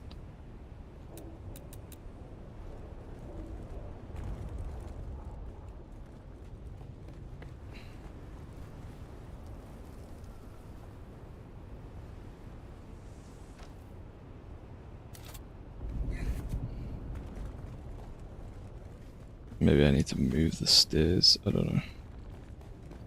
What's our power at? Great. Need more of these.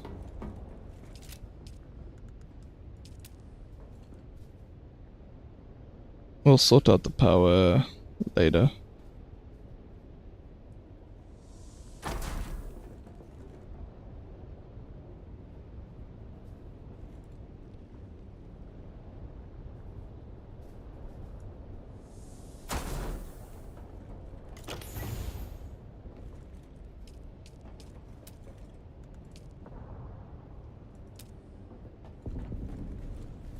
We need to distribute.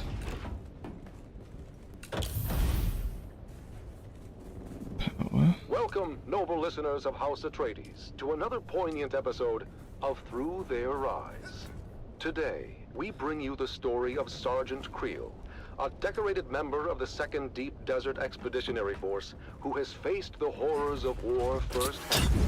As we delve into his experiences, we honor the bravery and sacrifices of our troops. Sergeant Creel, thank you for joining us today. Can you start by telling us about your involvement in the operation at Dejum 1? Of course, we're operational in the deep desert, so the scouting came back with reports of a Harkin placement at Dejum Wadi. That was a serious provocation. What happened at Dejum Wadi? Like I said, we own the deep desert, so when word got back to us of a Harkonnen bastion being raised, our commanders knew what to do. 7 different cohorts, including the 5th Mesa Infantry and Gurney Zone, were simultaneously deployed in a coordinated attack. The whole operation was brutal. Found Our it. defenders much more vicious than we were used to. And yet, you and your fellow soldiers managed to execute the mission with surgical precision. Can you share a specific moment from that operation that stands out in your memory? Well, there was this one moment, I guess. The Hart Bastion was still only half built, and we'd taken out a group of engineers, but we were spotted by a fortified lasgun position from the finished part of the bastion and pinned down. They were really tearing us apart. Somehow, we managed to get behind them through the half-built works. I remember crawling through the blood-stained sand and rubble. The smell of death and fried ozone thick on the air. When we finally took out that position, at least, it felt like a small victory in this ceaseless ocean of despair. Your bravery is truly inspiring. As the operation continued, what kept you and your fellow soldiers going? Duty, honor, the things they drill into you from day one. The example set by the fearless men of Gurney's Own. But honestly, Okay. So now we should have enough all for about the man next to you. It's him you fight for. To keep him alive. It wasn't about grand ideals anymore. yeah, It was about survival. House Atreides prides itself on its moral high ground and honorable conduct. How did the principles of Canley and the Great Convention hold up under the extreme conditions of battle? Canley? That's for fancy folks with sashes and pressed uniforms. For us, the reality of war changes people. These missions, you do things that you never thought you would. Alrighty. I remember one night, after we took out a Hark listening station, seeing my comrades picking through the carnage off of Harkonnen survivors. They seemed different somehow. As if the brutality of the war had drained all humanity out of them. I even remember... Sergeant Creel, it's clear that the emotional toll is heavy. Perhaps we can focus more on the moments of camaraderie and hope that you experienced during these dark times. The what? Well, yeah, I mean, there are moments, sure, but... like between missions, people share stories, laugh about the little things. Anything to keep the darkness at bay. But those moments are fleeting. I want to fix the outside of this place, so... lurking in the background. Let's put these all upstairs. Operation, what was the state of your We can unit move at that them later. It was pretty chaotic. At that point, we were exhausted, just barely holding on. More than half the unit was replacements by then. Young, inexperienced kids, really. Just hanging on by the skin of their teeth. And the Harkonnens had good intel. They somehow knew about most of our operations beforehand. I lost more friends in those days than I can count. I mean, we were just trying to stay alive, you know? Mission by mission, but... really? What was the point of it all? Sergeant Creel, I'm sure at least you find some solace in knowing that your courage and sacrifice will never be forgotten. Can you share with us the impact your involvement in these operations has had on you personally? I mostly just remember the faces, the screams, the loss. I mean, I try to recall the good we did, the successes and the victories, but it's hard. So damn hard. Your service and dedication to House Atreides are deeply appreciated. We thank you for sharing your story with us. Yeah, thank you. I just hope it was worth it. And that concludes our interview with Sergeant Creel. His story is a stark reminder of the sacrifices made by our brave special forces. Let us honor their sacrifices and strive for a future where this can finally end and the Harkonnens are eradicated from all of Arrakis. You have listened to another episode of Through Their Eyes, first-hand accounts from the front lines, presented by your host, Redondo Monroe.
Sector weather alert.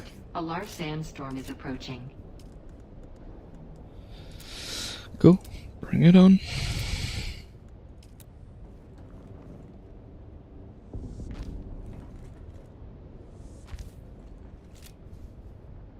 Okay, so now we should have...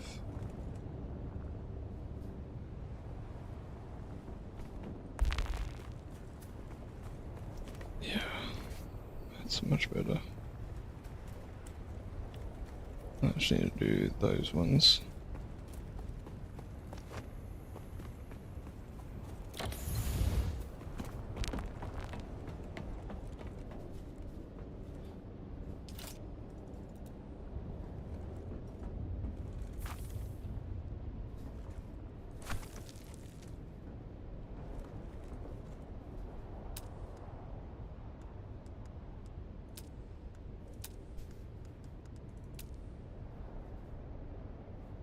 Sector weather alert. A large sandstorm is approaching. In twilight's glow where shadows meet, a warrior stands on weary feet. His sword, once bright, now dulled with strife, reflects the toll of countless lives. Oh, fate, you've carved this path of pain, through deserts vast, through blood and rain. Yet honor binds my heart tonight. For House Atreides, I still fight.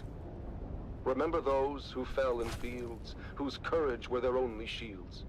Their names engraved in stars above, their deeds the legacy of love.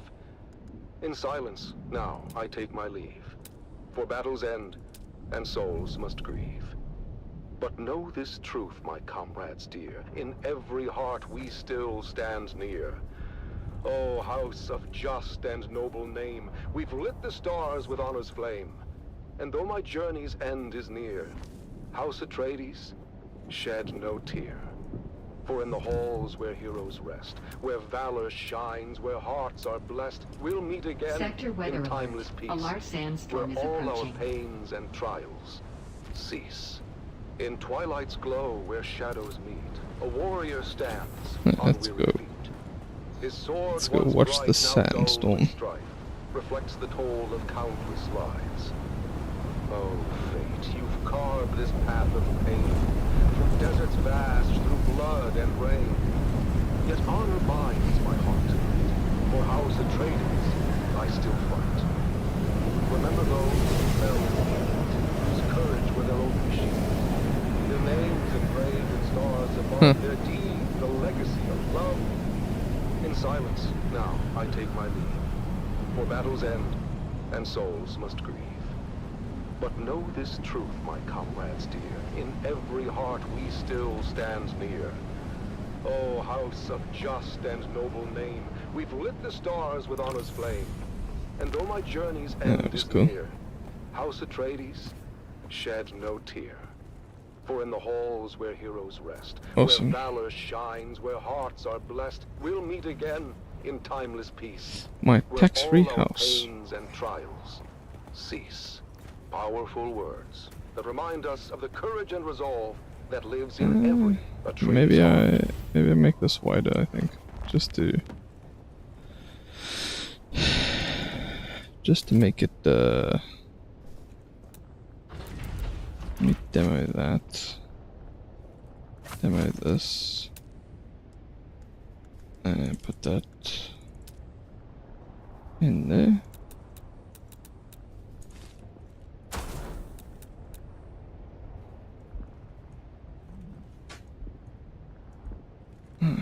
Doesn't want to. It doesn't want to.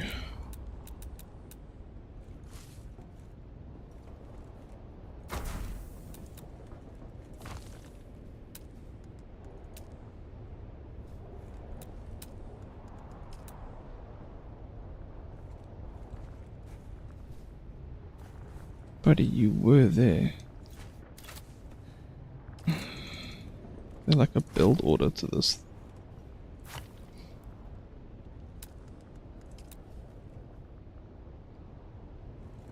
Huh?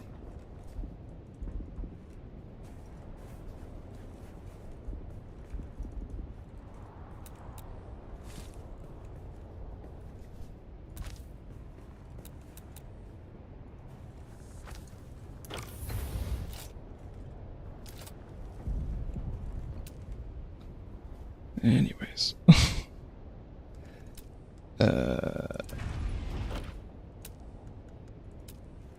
The heart of Rendavo.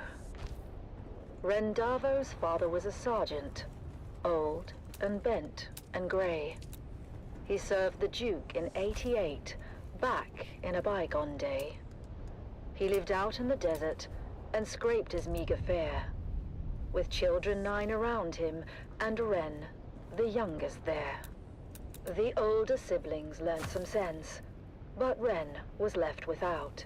Oh. He was tall, but short on wisdom, and grew up broad and stout. Pious, cheerful, willing, yet he seldom did things right. "What will become of you, poor boy?" his father asked each night.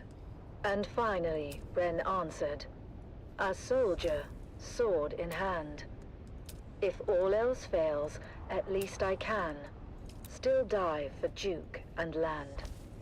Ren packed his bag and went to join the brave Atreides troop. Strong and fit, and healthy too, he was welcomed in the group. But when he had to master drills and learn the skills of war, the sergeant screamed and laughed and screamed still more. For when ordered to What the hell turn is left, this? Ren would quickly turn to right, and told to shoulder arms instead, he charged with all his might. Rendavo's drills and troubles became a well-known tale. Even famous Duncan, Idaho, would smile at his travail.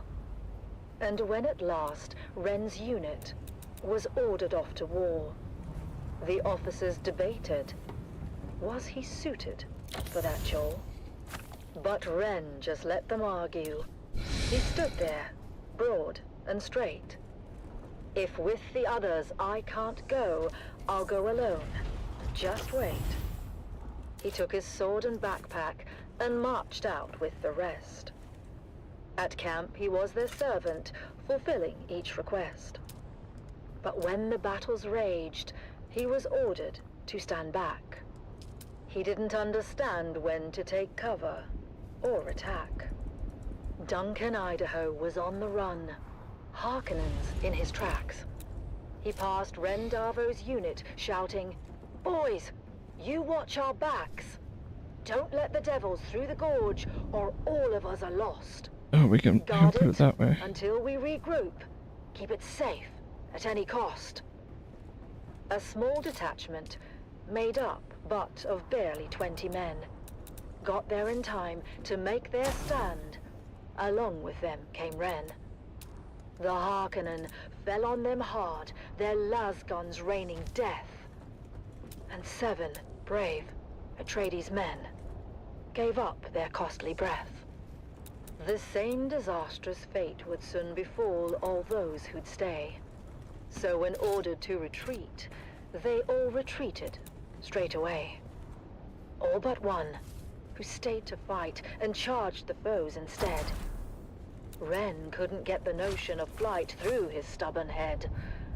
He just stood there, broad and strong, and ready now to teach a lesson to each Harkonnen who came within his reach. At the choke point in the gully, they all each took a turn, but without lasgun cover. One by one, were forced to learn. They charged at Ren, but each who came was fought and bested all the same. None could beat him at this game, for Atreides' honor, house, and name. Duncan Idaho had rallied all the troops that still were hale. He shouted, "Hold out, my brave lad, we're coming, do not fail." He told all who would hear him, watch a true Atreides fight. Hurry, boys, come to his aid, he has saved us all tonight. How can I flip this? Against that fearsome counter-strike, no Harkonnen could hold. They faltered, failed, and turned their backs, a rare sight to behold. Their faces pale, their weapons dropped behind them as they ran. And Duncan looked around and asked, "Where is that fearless man? He who held the gully until we could all return, that hero of the desert. His name I must needs learn." "He has fallen," said the sergeant, his head bowed down in shame. "He lies there dead upon the sand. Ren Darvo was his name." "I remember him," said Idaho, of Ren who'd seemed to rest, but for the blood that stained the shirt across his mighty chest. "That lasgun knew just where to strike, as plainly you can see," said Idaho to those around. "Yes, it knew more than we. It shunned his brow. 'Twas weak and poor, that much all of us knew. But found instead what better was his heart, forever true." The word spread quick among all those who had survived the fight. And every soldier did agree Duncan Idaho was right. Ren Darvo was no thinker. His mind slow, truth be told. His head, they said, was thick as wood, but his heart was made of gold. Kind of like a double stairway.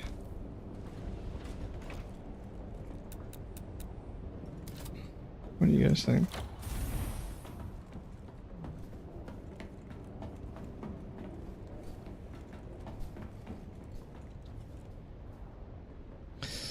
Ooh, getting a bit tired. All right.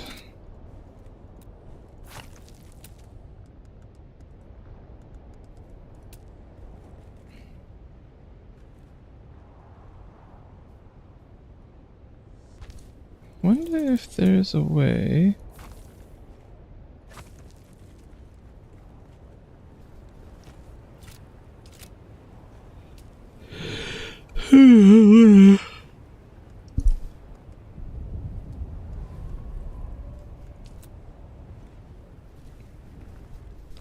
What does that look like?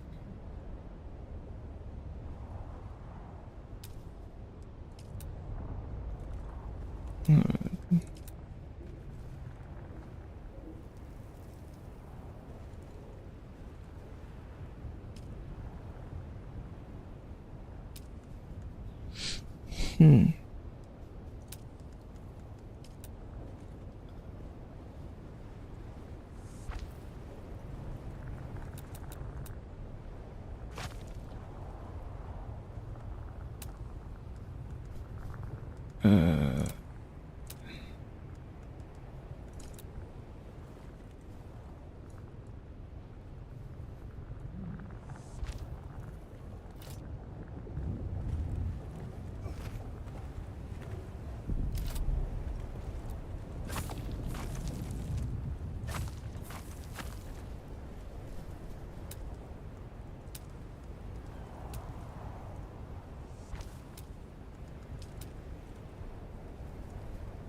Wish this connected better. Not too sure how.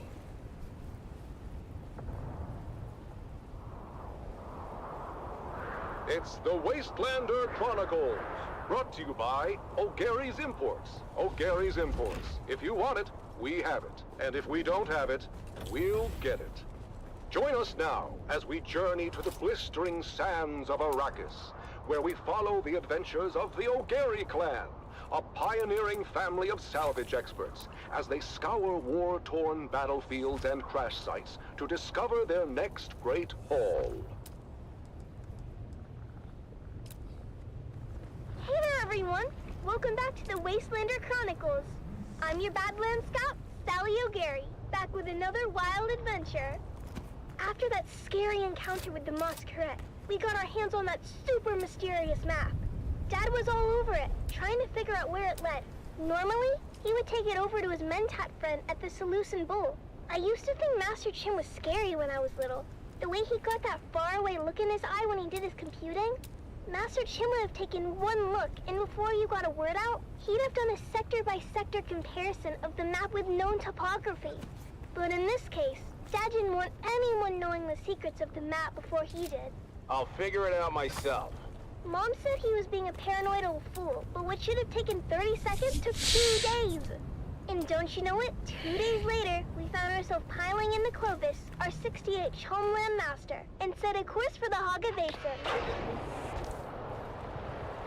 Once we were underway, Dad unfolded the map and pointed to a marking that looked like an angry beetle. This is our destination, kids. Remember that old Empire facility we found a few weeks back? It was a maintenance facility. You know, a bunch of tool pushers they kept around to fix stuff for the eggheads. I guess a scientist can tell you how much a pound of worm shit weighs, but put them all together in a room and they still can't turn a screw to save their lives. Anyhow, in the documentation we recovered, we found an inventory roll listing some of the other testing stations by number and field of study. Testing Station 29 studied plants, while 36 studied weather. Station 91, though, they studied bugs. Just like this ugly little sucker we're headed towards. Boy, was that journey rough. Mom said it was a bad time of year to be traveling, and the sandstorms were relentless. Visibility was almost nothing, and sometimes my little brother Coda and I had to get out and walk ahead of Clovis to make sure we didn't drive over. Why doesn't this connect together? I hate it so much. Like if I could just put one of these here. But it doesn't connect to a pentashield. It's so dumb. As usual, Kodo and I took the point and went ahead of our group. I hate it. I won't lie. Every step of that mission made the harebrained decision to break in and hand a down steel suit that didn't fit right. I was in rare form and fit for time when we finally came upon the massive portal in the rocks. Does any of them fit? Does this enough fit? of these old testing stations to know one when we saw it. The oversized doors were slightly open, but peering in, we could only see darkness. Immediately apprehensive. I hate it. Reading a lot of foot traffic, Sally. I'm not sure how lost this old testing station really is. Of course, that's when Dad and the rest of the family arrived. I knew it! Keep it down, Finn. I knew it! You said I was a fool. You said I'd lead us into an ambush. The night is young. Ignore your petulant mother, kids. We go in wedge formation. After me. We squeezed through the narrow aperture with ease, but quickly found our way blocked by a massive pit of darkness. After we recalibrated our optics for low light, we found a narrow ramp that wound down to the gaping shaft. I forgot all about my chafing as we descended into the darkness. I hated the feeling in there, the lonely, oppressive atmosphere that long-abandoned places had in common. But the spell was quickly broken when a Harkonnen fire team floated on the center of the shaft from above. We flattened ourselves against the wall and kept out of their lights as the noisy and oblivious troopers floated past. You know that bloody city will never be finished. The beast is a fool. One day the Baron is going to come here and see where all his Solaris went. You don't want to be around when that happens. Why is it you don't want that? You haven't met the Baron yet, have you, boy? Damn it, Finn. This isn't a testing station. It's a Harkonnen base. Can it be both? I told you the night was young. So, what do we do now? This place is huge, and we came this far. I say we go on high alert and check it out. We couldn't risk getting caught, so we stuck to the shadows and moved as quietly as we could. Mom was right. This place was huge, with tunnels going off in every direction. We saw rooms full of weird machinery and old tech, stuff I'd never seen before. But oddly, no bugs or insects of any kind. There were never any bugs, Sally. I think the symbol on the map indicate Harkonnens, not bugs. Well, their helmets are kind of bug-shaped when you look at them. That's when we heard footsteps and ducked into a side room just in time. Peeking out, we saw a group of Harkonnen troopers march past. We didn't know how many there were in total, but any kind of combat would have brought the whole base down on us.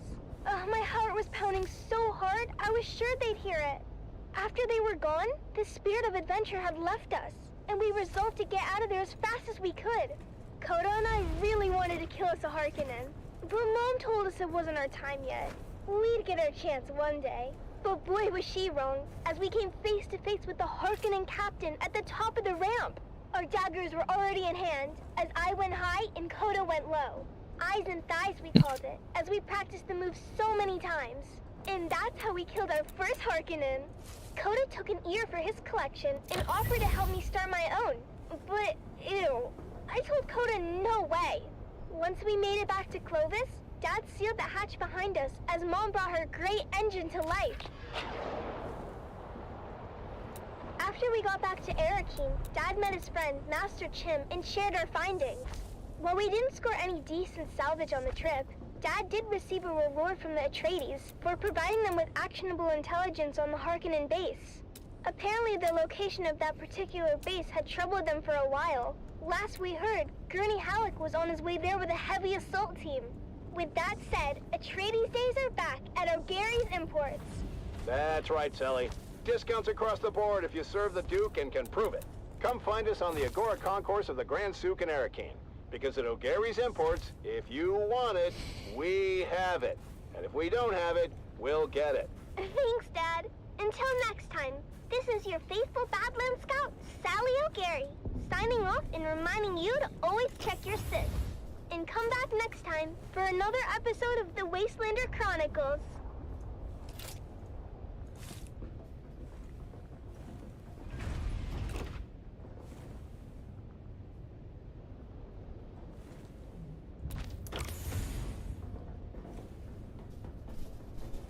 Alrighty.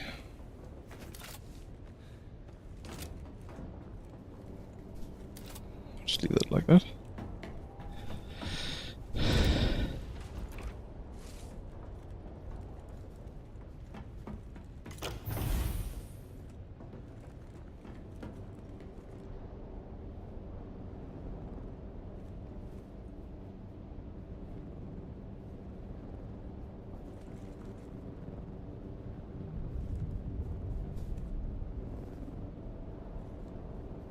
I need some room for that other thing.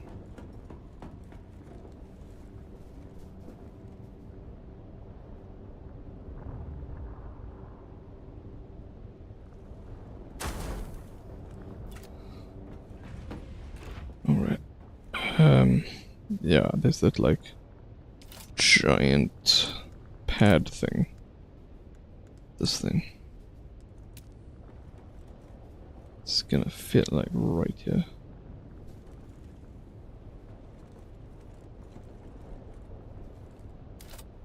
Cool.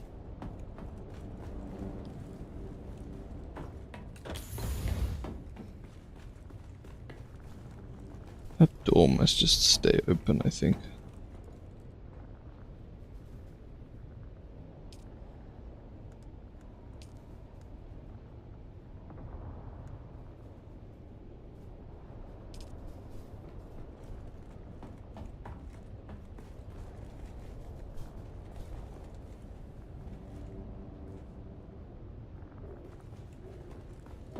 We've got it all for you today, from inspiring frontline stories to another exciting episode of everyone's favorite wandering swordsman. But first, let's kick things off with some sonorous sounds for your listening pleasure. Wish I could fit more down here. Atreides, the voice of the Duke.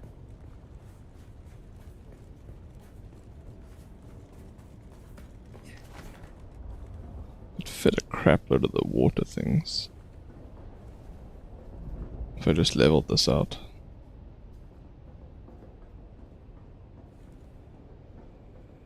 There's more space on the other side? I don't think so. No, there isn't.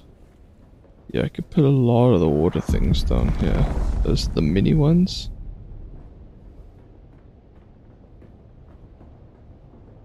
What's wrong with my graphics? Yeah. I'm not sure where we're gonna put the power stuff just yet, because I gotta make room for my machines as well. Okay. I actually could put a wall here, but it interferes with that. It's annoying. It's so annoying. And I wish I could stack these.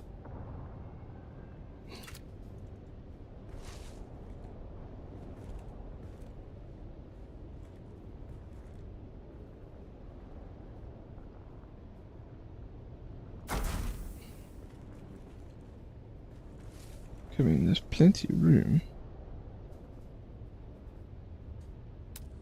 Wait, is there any, like, shelving?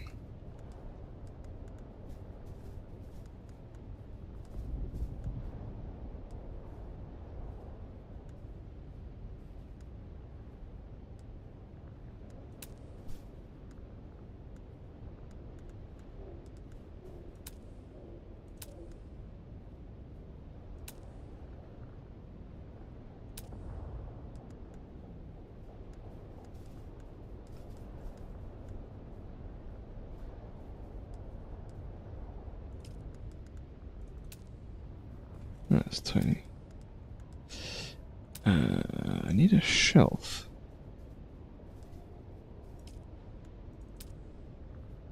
That's cool.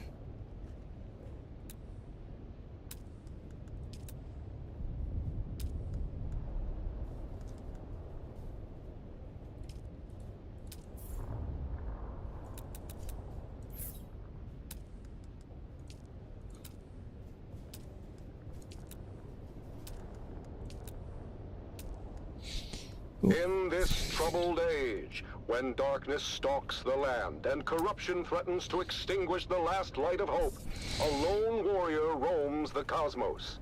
A wanderer with no allegiance to any but truth and justice. He stands as a beacon in the darkness. He stands for those who cannot stand for themselves. He is the last man standing. He is the swordsman. Episode 2732, The Slave Lord of Amaranth. After his showdown on the plains of Jericho with the renegade Hyranzir, the swordsman finds passage to the Delta Amaranth system in the far reaches of the Trinary Cluster. Are you sure you wish to disembark here, of all places, swordsman? Amaranth 3 is a remote mining world of little import. No highliner is due to pass this way again for some time. I am sure, Guildsman. I will find my way. Very well. A chome resupply freighter leaves within the hour. I have arranged your conveyance to the surface. Fare thee well, swordsman.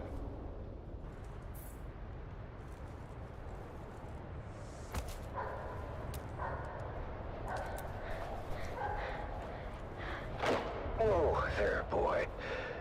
You run as if the hounds of Hades were at your heels. Please, Lord, kill me. I beg of thee. Slay me where I stand. I cannot go back to Lord Varric. Lord Varric. This is not a name known to me.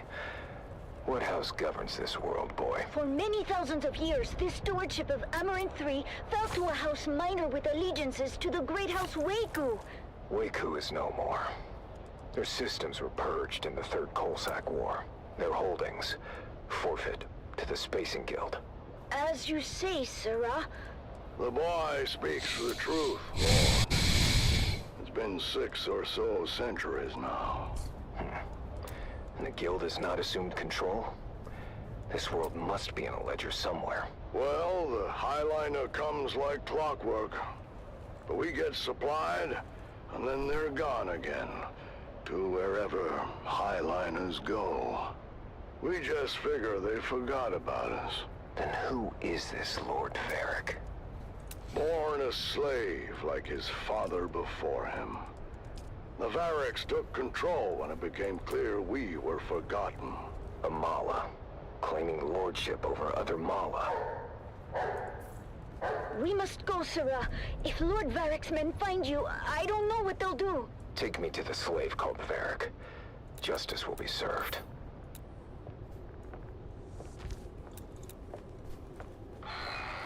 Who dares enter my hall unbidden? I dare, Mala. You claim authority that is not your own. For that, I claim your life. Oh, you? What is your name, stranger? I would know what to mark upon your grave. I am the swordsman. Your false reign is over, Varric. Guards, don't just stand there. Get him! Lord Varric, the stranger fights like the swordmasters of legend. Impossible! The swordmasters were destroyed! The remnants scattered! 6 to 1, he is outnumbered, and still, our men cannot strike him. Fool! They do not have to strike him. They only have to maneuver him onto that trap door. Goodbye, swordsman!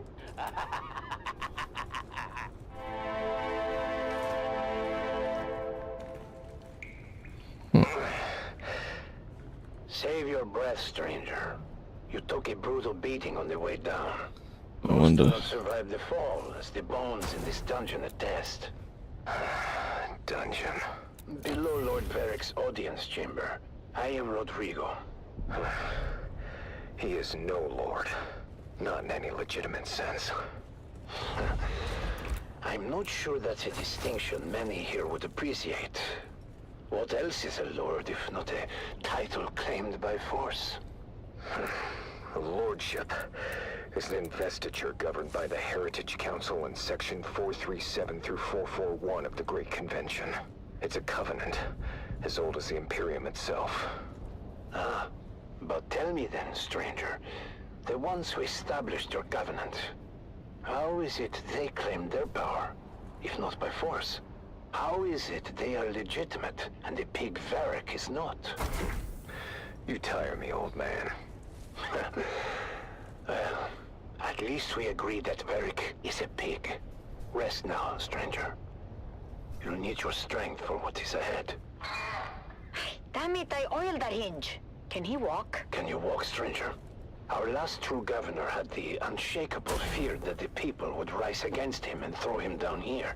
I helped to build this secret exit to ease his paranoia. Did it?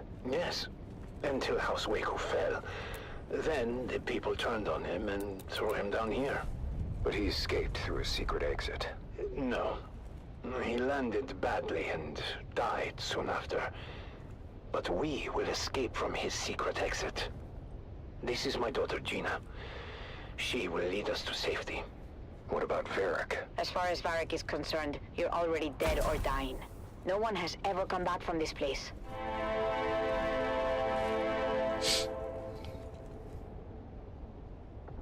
Easy now, swordsman. I've tended to your wounds. Thank you, both. My father was a draftsman in the Imperial Engineering Guild and helped to build this humble colony. Armor in 3 isn't much, stranger, but we are self-sustaining, and the Guild will remember us one day. We were doing just fine until Varric's grandfather took over. Lord Varric is just the latest in a long line of assholes. We have seen too many good men fall trying to stand against him. There are enough of you. Why not fight back together? The fear of death, I suppose. The land here is harsh. The work grueling. Without our men, our families would starve. Fear is a powerful chain, stranger. A chain we will break together. Send word to the villagers. Put this on the freaking wall. It's time to end this.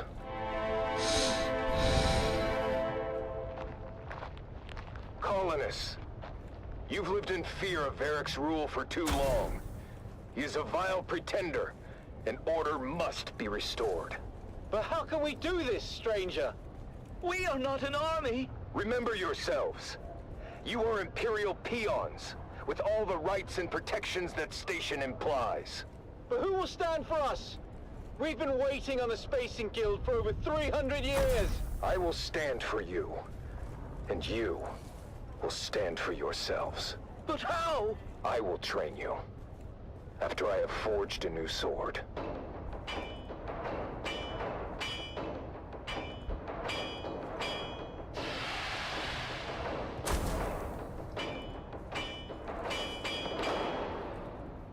It's time.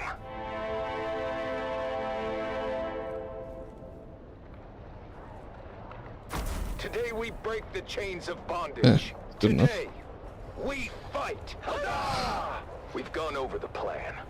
When next we meet, it will be over the body of the dead slave called Varric. Huzzah!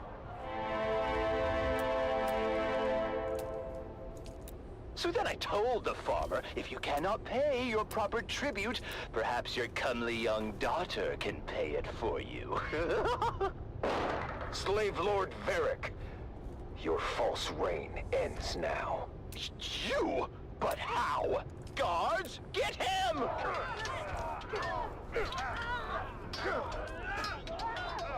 He has rallied all the peasants against us! They fight like demons! The stranger must have trained them! Face me, Varric. I will take care of the stranger myself! I really didn't do that to you.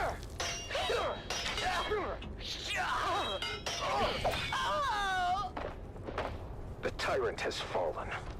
You have won your freedom. But... no! Father! Your father fought bravely, Gina. His sacrifice was not in vain. Thank you, swordsman. You've saved us, but... I've lost my father in the bargain. His spirit lives on in the freedom you now share. Freedom to serve your proper masters, the Spacing Guild, who will undoubtedly return soon to claim you all. But what do we do until then? Hunger and disunity may come, but you must remain steadfast in your duties, and the honor of that will sustain you. Remember, a righteous heart is never truly empty. You're right, swordsman. Is there any way we can repay you? Setting things right is payment enough. And now, I must move on. I'll never forget you, swordsman. Swordsman? Where did he go? And so, the Weird swordsman leaves broken another glass. world better than he found it. Join us next time for another chapter in the saga of the Swordsman. Alright.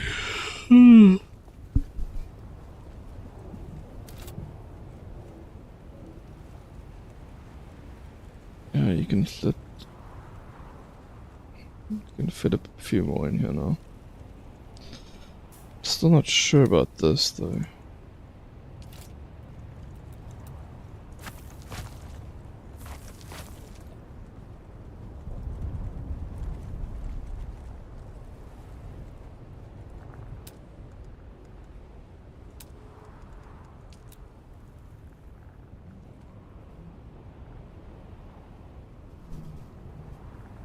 Sometimes there's a way to put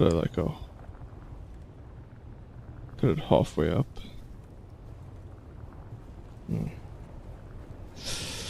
I don't know.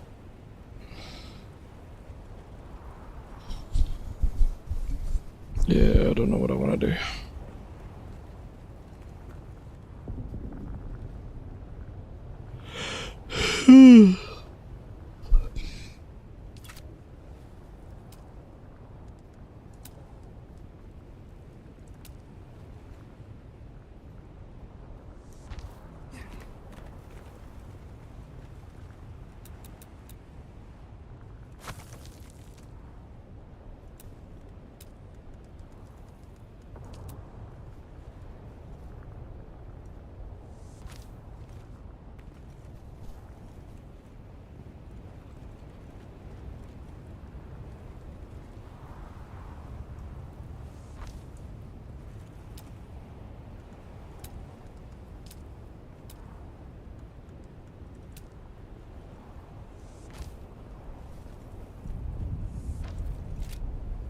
Yeah, just do that.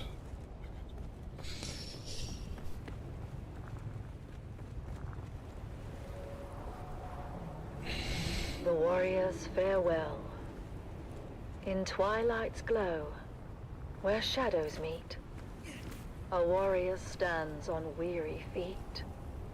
His sword, once bright, now dulled with strife, reflects the toll of countless lives. Oh, fate, you've carved this path of pain through deserts vast, through blood and rain. Yet honor binds my heart tonight. Wish I could put those For down, House yeah. Atreides, I still fight. Remember those who fell in fields whose courage were their only shields. Their names engraved in stars above. Their deeds, the legacy of love. In silence now, I take my leave. For battles end and souls must grieve. But know this truth, my comrades dear. In every heart, we still stand near. Oh, house of just and noble name, we've lit the stars with honor's flame. And though my journey's end is near, House Atreides, shed no tear. For in the halls where heroes Yeah, I rest, prefer it downstairs, I think. where valor shines, where hearts are blessed, we'll meet again in timeless peace, where all our pains and trials cease.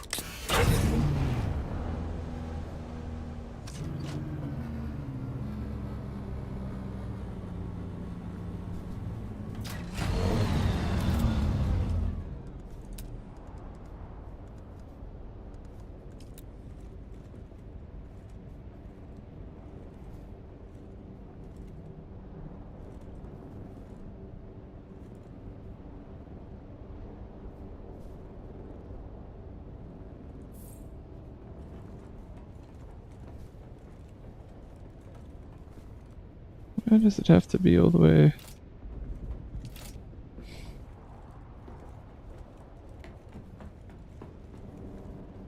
It can't be further back.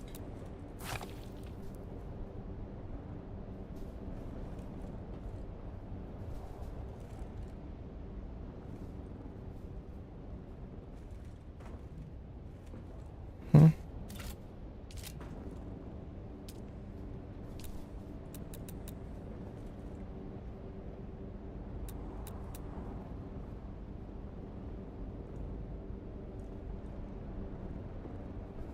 That's a bit broken.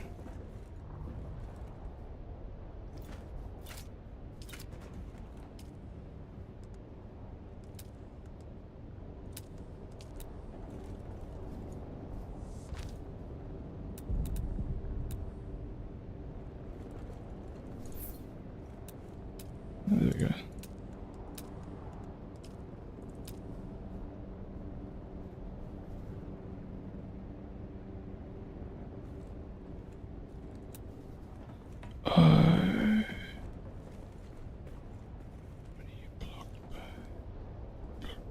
You block by that, maybe.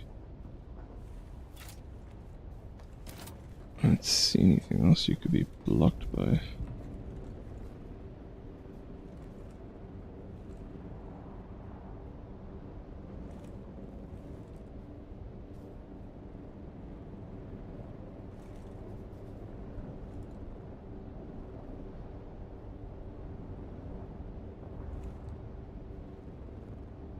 Hmm?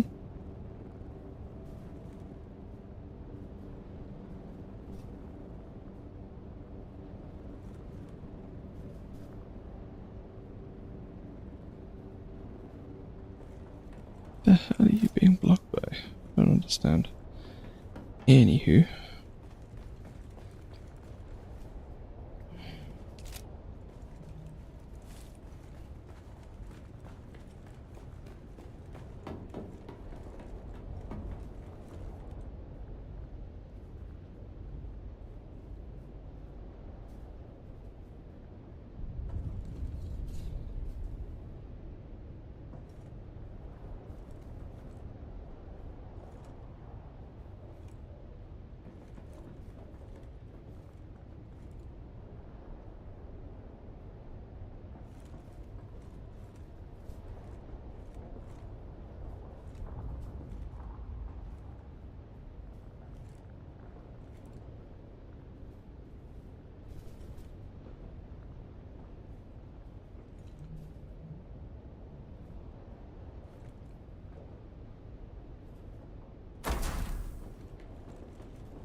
Skew.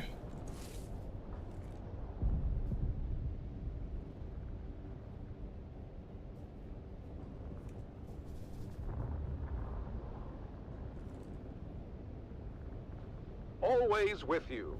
It's Vox Atreides, the voice of the Duke.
binding box and this thing is down.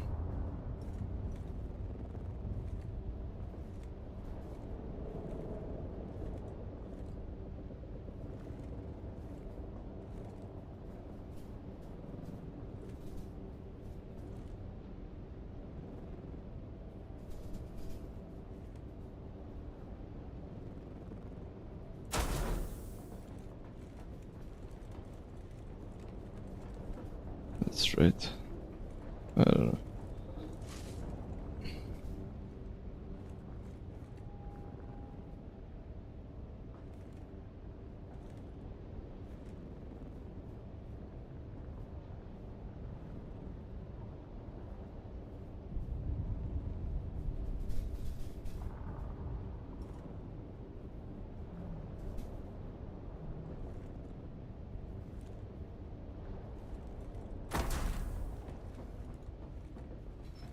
Yeah, that'll do.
And now, another revealing episode of Through Their Eyes. First-hand accounts from the front lines, presented by your host, Redondo Monroe. Today we find ourselves at the storied bastion known as Helios Gate. Redondo sits down for an exclusive interview with Captain Marcus Amstrad of the Fighting Fifth. Captain Amstrad, thank you for joining us today. We've heard first-hand accounts from soldiers like Sergeant Creel, who've shared the brutal realities of life on the front lines. Can you tell us about the recent campaign in the Haga Basin, and what the strategic gains there mean for House Atreides? It is an honor to be here, Redondo. Our operations in the basin are ongoing, but critical to securing a crucial foothold in the region. This operation underscores the strength and resilience of our forces, and our unwavering commitment to justice and honor. Captain, while securing the Haga Basin is indeed significant, we've also heard about the heavy losses endured by our forces, including the illustrious unit known as Gurney's Own. Can you speak to the toll this so-called War of Assassins is taking on our troops and their families? Look, Redondo, war is never without sacrifice. But it is through these sacrifices that we uphold our values and protect the future of House Atreides. Our troopers understand the importance of their missions, and they complete them with honor and integrity. The morale of our troops remains strong, and their families can take pride in their courage and dedication.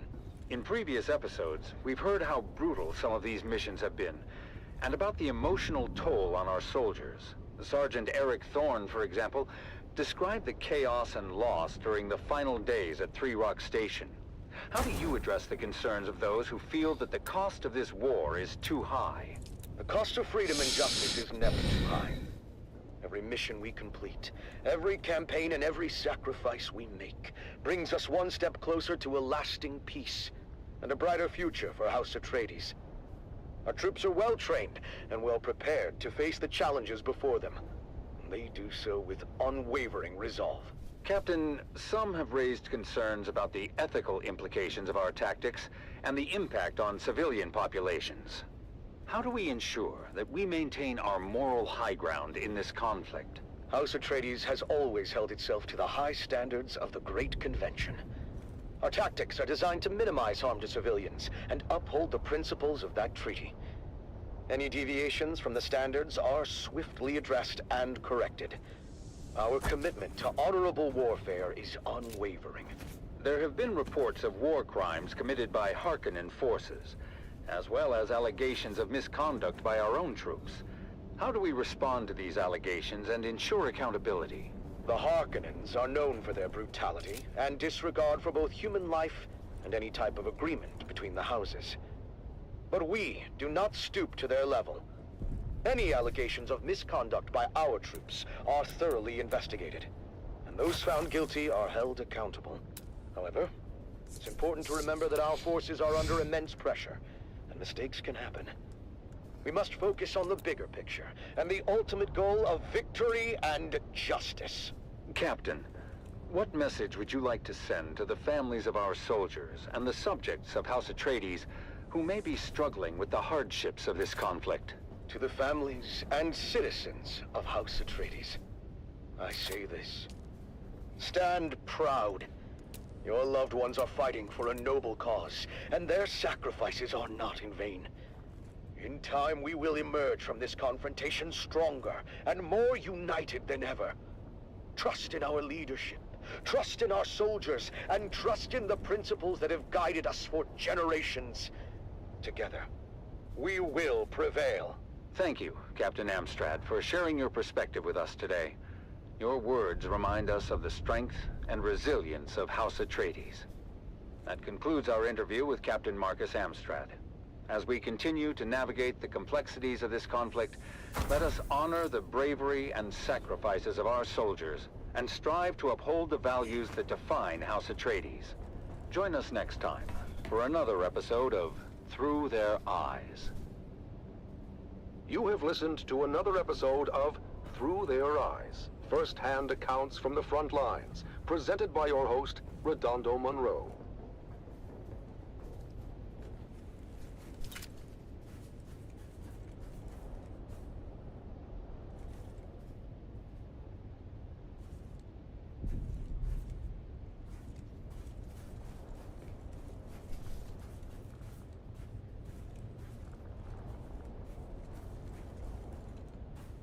I wish there was a place to put this.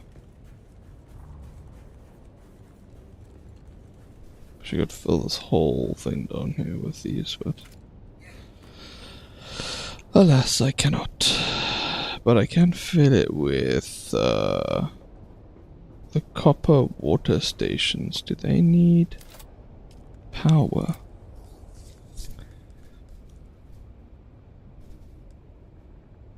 They do not.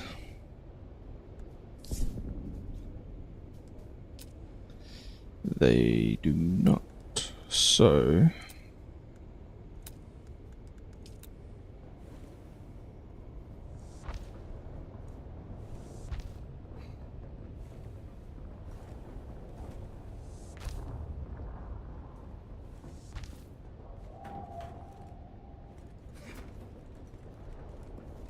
well then.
I can fill this whole area with water.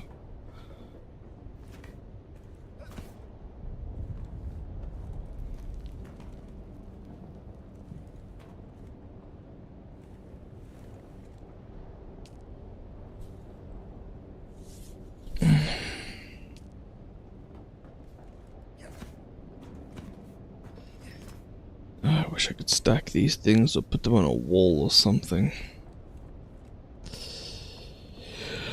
I hate it so much. This is Tolliver Cam, your faithful community crier, spreading the word of the Duke and reminding you that hope is not weakness. Real strength is acknowledging that it's okay to strive for and even expect a better day.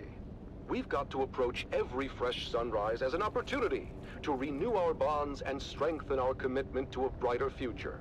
A future governed by hope and not fear. This is Tolliver Cam from the heart of Arakeen, guiding you through your day. View from a mountaintop. The song of the sea. Our faithful brother, that ever-present roar, companion to those dreamers of jagged peaks of long ago. Eyes towards the distant stars.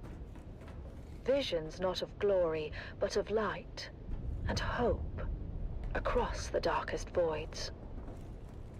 Now, beneath an empty sky, our banners gloriously fly. Dreams fulfilled, but lost. Light and hope consumed by darkness deeper than was known. And lost as well in desert, empty as can be.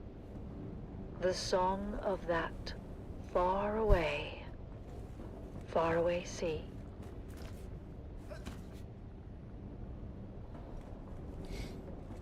Whatever. It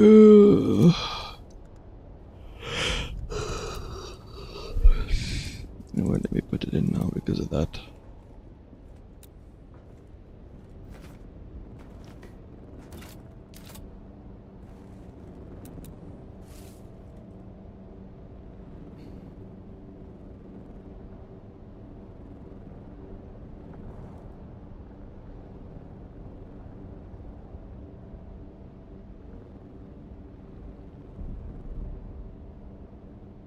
What's the spot?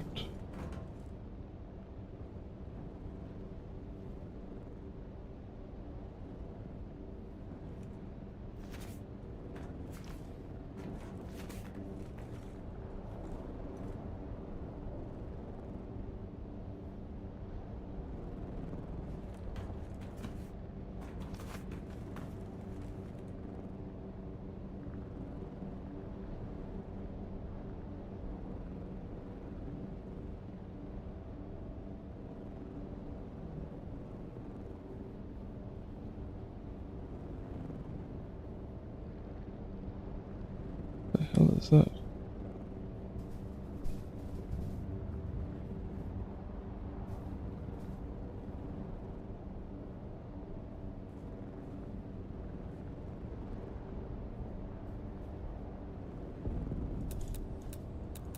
Actually, let me move that.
wish there was something I wish I could stack these things. They just don't fit in a half gap.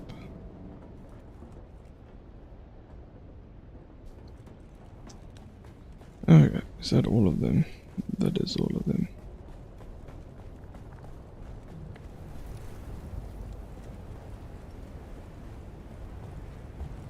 I need more power later.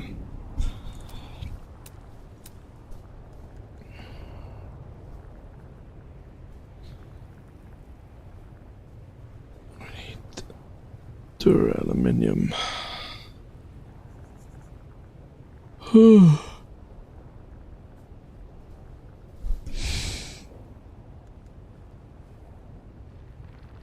We don't need a wind trap.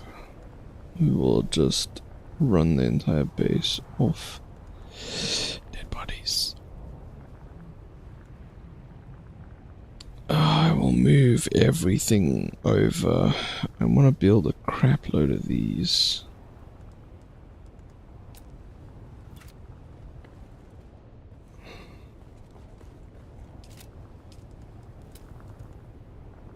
I can make a single ore refinery.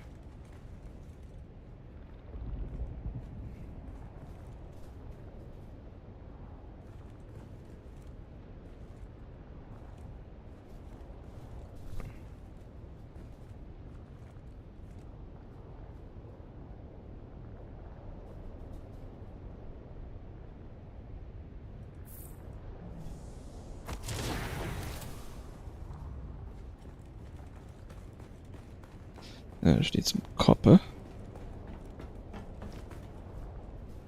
I think I saw some.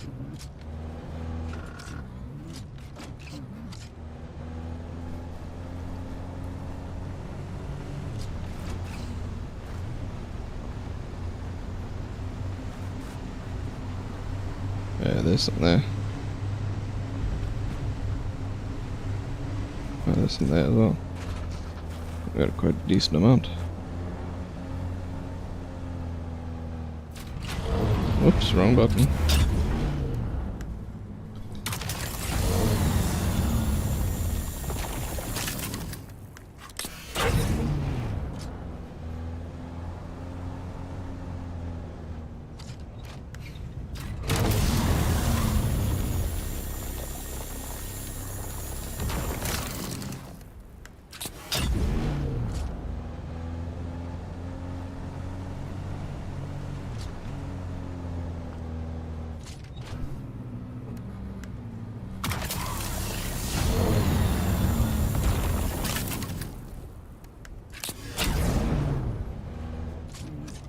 What we're going to use this for is, we're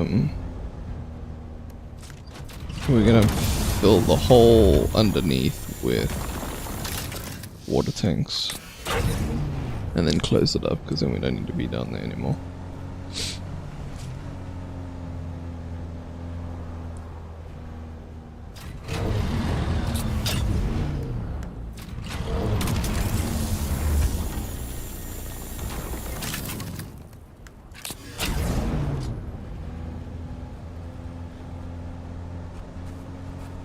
And now, the inaugural episode of a brand new series.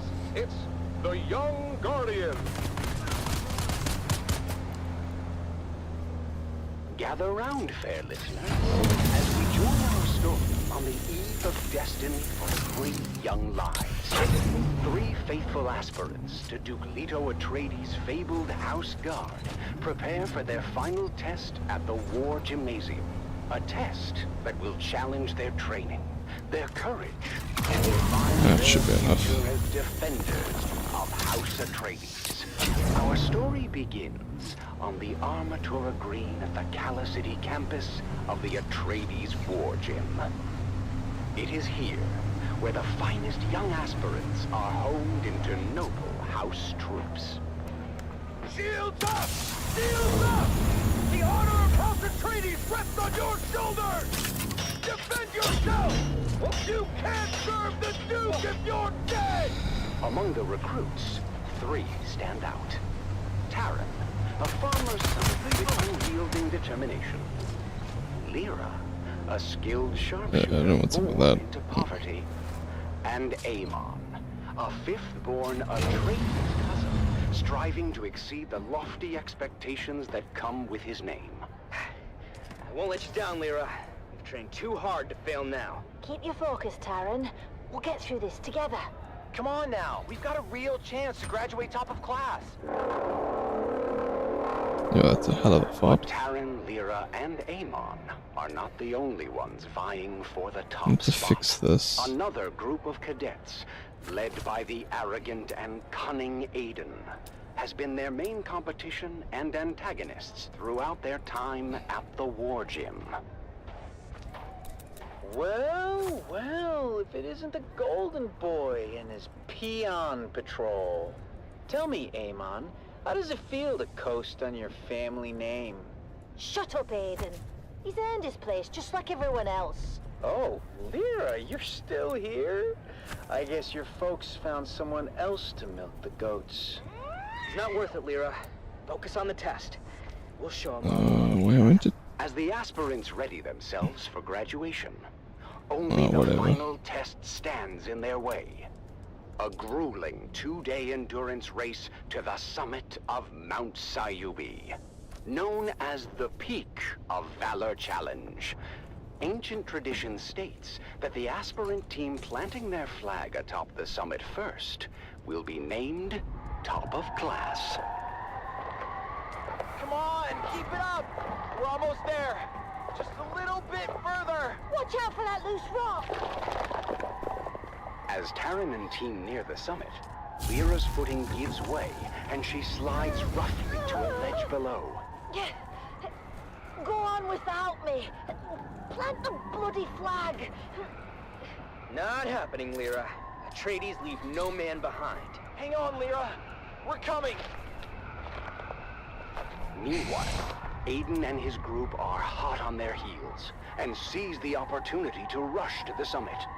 Come on, you maggots. Dig deeper than you ever have before. We're almost there.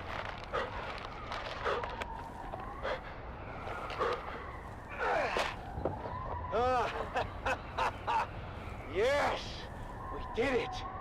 I told you those losers didn't stand a chance. Thank you, guys. I'm sorry I slowed us down. Don't worry about it. We're a team, remember? Despite their best efforts, Taran, Amon, and Lyra finished second in the challenge. We may not be top of class, but we did right by our friend, and nothing will diminish that. The day before graduation, Taran and Lyra ventured into the lecture hall to return a borrowed tome, when something strange caught their eye. Huh. That's strange. The light's on in the Commandant's office. But we just saw the Commandant on the green. Then, who's in there? Aiden, what are you doing here? None of your business, peons. I was just leaving anyway. But Taran had noticed that Aiden slid something under his shirt. The Commandant's code book. What about it? Aiden just put it under his shirt. We have to tell Amon. Amon, you won't believe what Lyra and I just saw. Aiden is a thief. He stole the Commandant's code book from his office. My older brother quizzed me before. I thought it was nonsense at the time. He was asking about a possible Harkonnen infiltrator in our aspirant class. I thought he was just giving me a hard time, but... Yes, Aiden is the infiltrator. He must be. Then what are we going to do about it? Leave that to me.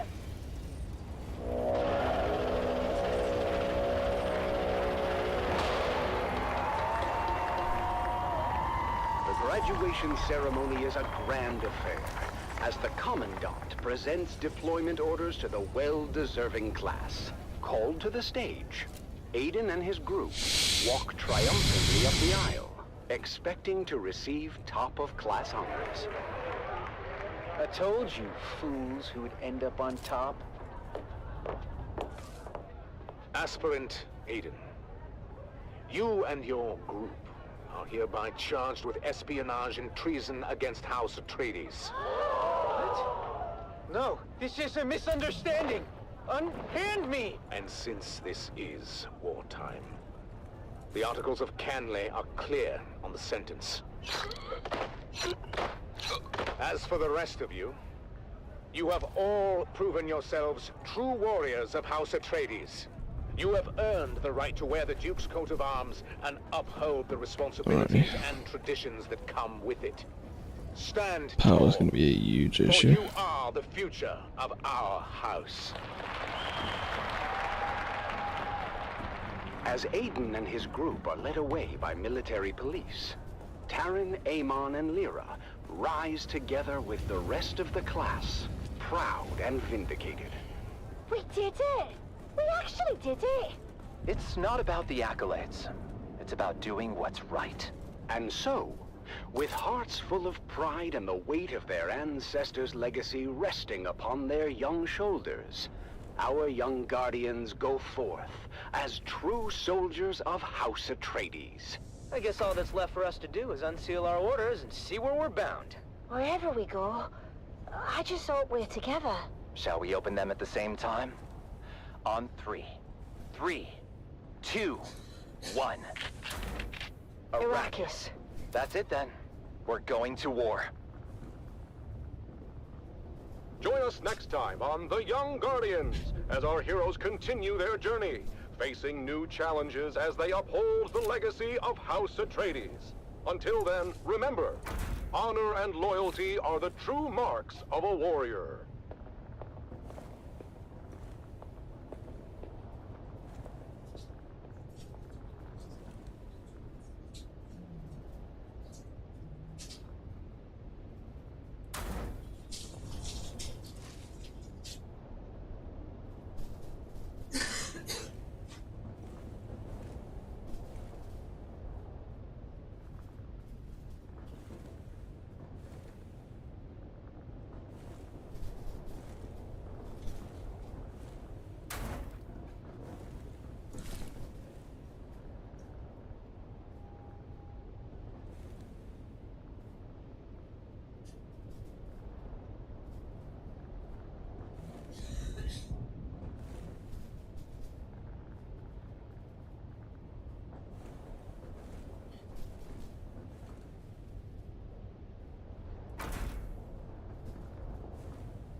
Okay, I'll do that next time.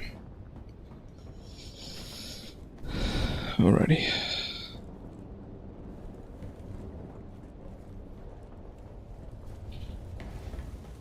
Yeah, it's very similar to the other base, but this is an extra height, and this is an extra height as well. So it's taller. Lacking power, but I can solve that by building these. I'll build 3 of these, I think. Oh no, I can build 2 because I've sealed up the other entrance.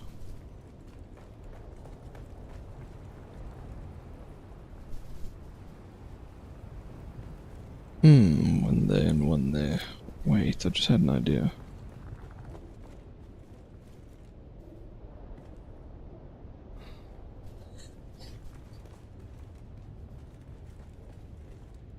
If I do a small one... No, I wanted to go...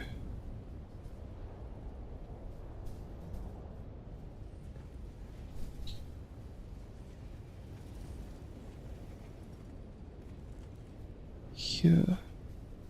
And then there.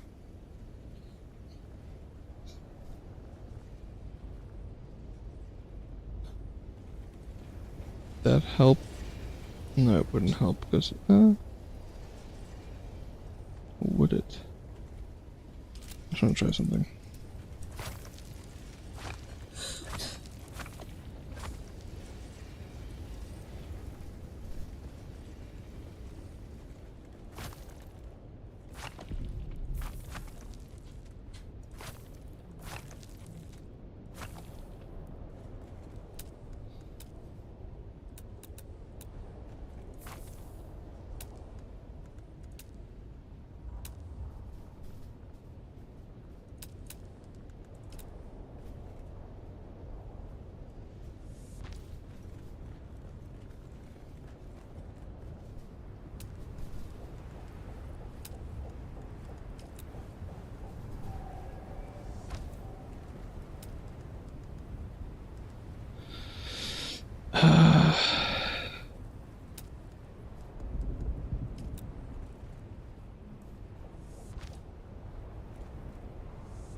That does fix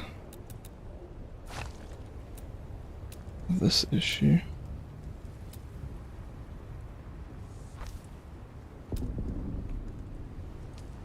Ever wonder what it's like out there beyond the safety of the city? Where the sand shifts and ancient secrets hide beneath the dunes? Well, let me tell you, there's more out there than spice and sand.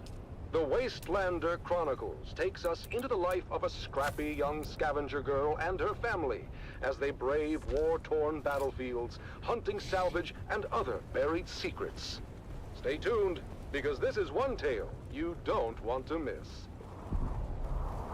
It's the Wastelander Chronicles, brought to you by O'Gary's Imports. O'Gary's Imports. If you want it, we have it. And if we don't have it, we'll get it.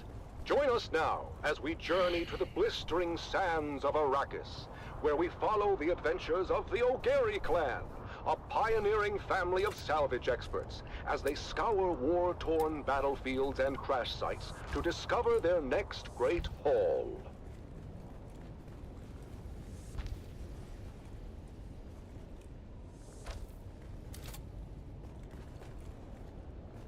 Hey there, everyone. Welcome back to the Wastelander It looks Chronicles. nice up here. I'm your Badlands Scout, Sally O'Gary, and I've got a crazy story for you. It all started when my dad announced a surprise salvage mission. This is a bit weird. It was just after sunset. Dad has spent all day, as always, mining our storefront and listening to the space traffic controllers going about their business on the Communinet. I always tease Dad and ask how it is he can listen to those encrypted channels, and he just shushes me and tells me to clean my guns. But this was the day Dad's patience and extra-legal Communinet receiver paid off. He overheard a distress call from the Leopoldus, a light freighter carrying machine parts out of Bella Tagus. Now, you might be thinking, Sally, what's so darn exciting about machine parts? But in the salvage game, we learned that a ship with machine parts on its cargo manifest could be carrying anything from precision lasgun barrels to cybernetic eyeballs, so it's worth the trip. Of course, Dad's not the best with his numbers, so it was up to Mom to triangulate the coordinates and plot our course to the crash site in the Minor Erg. As always, when we piled into Clovis, our vintage 68 Chome Landmaster, Mom reminded us of the grim dangers waiting for us in the desert.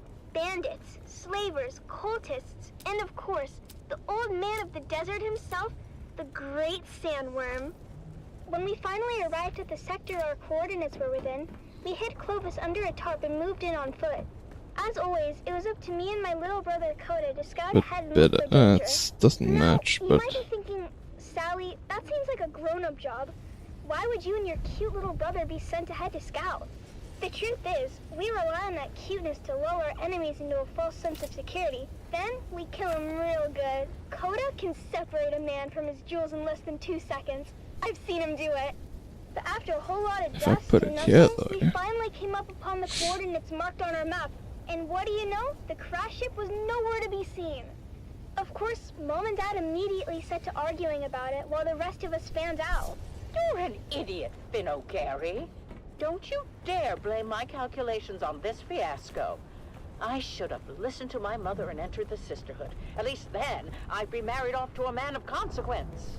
You wouldn't be married to anything but a mop and bucket. Instead of kids, you'd have hallways to clean. And you know those witches got a lot of hallways. What do you know about the Bene Gesserit? You don't even know how to add. I know one thing I'd like to subtract. Hey, Mom and Dad? Look what Phaedra and Bree just found. While my parents were bickering, my big sisters, Phaedra and Bree, had uncovered a hatch in the ground, beneath layers of sand and scree. It took some cutting, some prying, and a whole lot of cussing, but my dad finally got the hatch to open to reveal a ladder going down. Dad led the way, his glow cutting through the darkness as we descended for what seemed like an eternity. The smooth ladder shaft was marked with ancient warning signs in a language that Phaedra said was Proto-Galactic, whatever that means. Dad said it meant that the place at the bottom of the ladder was a part of the old empire. Finn Jr. said they were around a really, really long time ago and sent their scientists all over the universe to very cool stuff. Dad said finding the old stuff was our family pastime. You made it the O'Gary clan has always been tied to remnants of the old empire, whether it was back on Hagel or right here on Arrakis. Look at how we're drawn to one of their facilities without even knowing what's here. When we finally got to the bottom of the ladder, we found ourselves in a small antechamber. That's when Mom noticed a series of small, almost invisible switches along the wall. With a little bit of trial and error, we activated the mechanism. A screen flickered to life, displaying a map of the facility. Yeah, it's not bad. Dad examined the map and explained that we were in an auxiliary substation, built to support nearby old Empire ecolabs with technical matters. This was very exciting for Dad because it meant that there were even more testing stations out there just waiting for us to find them. But for now, we had this substation before us. Mom figured out where we were on the map. It seemed we had entered through an emergency escape tunnel, but when we tried the door leading back to the main area, it wouldn't open no matter what we tried. Dad began to despair, but Mom kept her head and found us another route back into the complex through a twisty utility duct. But there was a catch. The utility duct was incredibly narrow, too small for any grown-ups to fit through. This was my moment to shine. With a quick pep talk from my mom and a promise to be careful, I wriggled into the tight space, inching my way forward. The walls closed in around me, but in true O'Gary spirit, I kept my cool, determined to reach the other side. About 30 meters in, I felt a tug on the safety rope tied around my waist. It had reached its limit. I couldn't go any further unless I disconnected it. Sally, you're at the end of the rope. You want to come back, hun? I can't turn around here. It's too tight. I'll have to disconnect and keep going. Are you sure, Sally? That's an awful risk. We won't be able to help if anything goes wrong. You didn't raise me to be a coward. What does Dad always say that Owen O'Gary is for? Is it obnoxious? I thought it was obstinate. No, you sillies. It's audacious. I'll be fine. Just keep a lookout for trouble. I unhooked the safety rope and kept pushing forward, fingers crossed that the passage would lead somewhere. The angle of the duct meant there's no turning back. If it was a dead end, I was surely a goner. But hey, what's an adventure without a little risk? I think I can see something up ahead. It's an access hatch.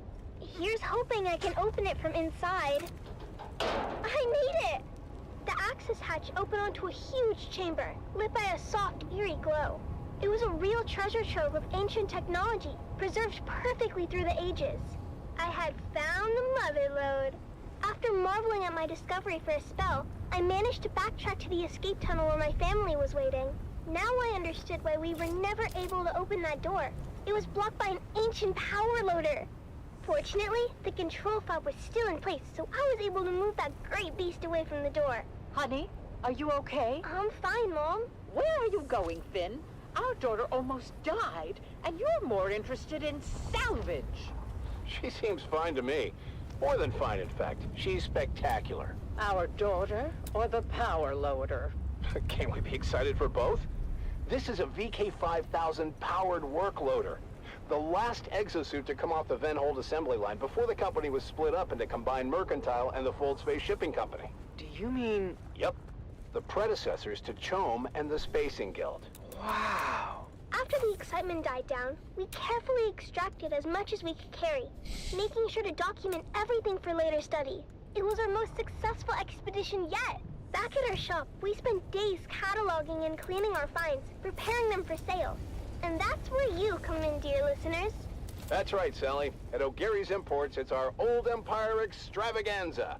And you won't believe our prices. We have SD converters, we have anti-induction modules, we have cobalt-tipped frams, we have articulated John doors for men and women. Come find us on the Agora Concourse of the Grand Souk in Arakeen. Because at O'Gary's Imports, if you want it, we have it. And if we don't have it, we'll get it. Thanks, Dad. Until next time, this is your faithful Badland Scout, Sally O'Gary, signing off and reminding you to always check your six. And come back next time for another episode of the Wastelander Chronicles.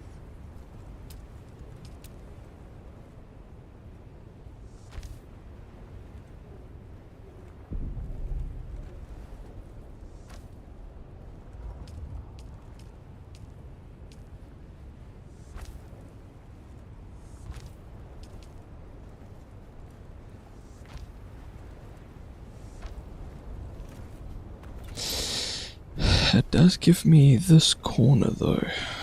Can I fit that thing in now?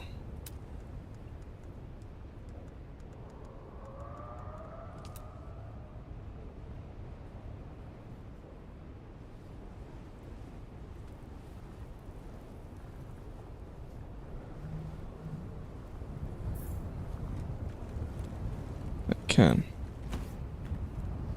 That's good.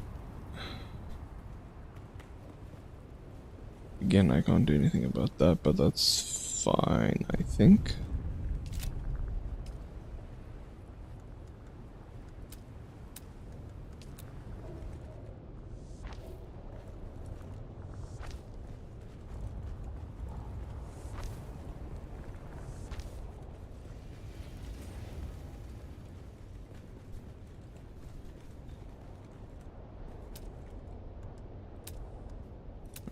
Which...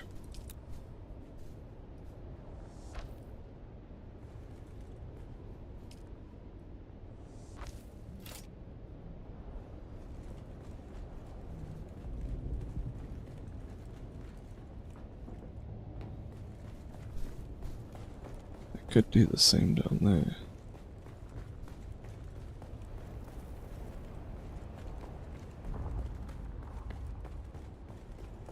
I like it the way it is, I think.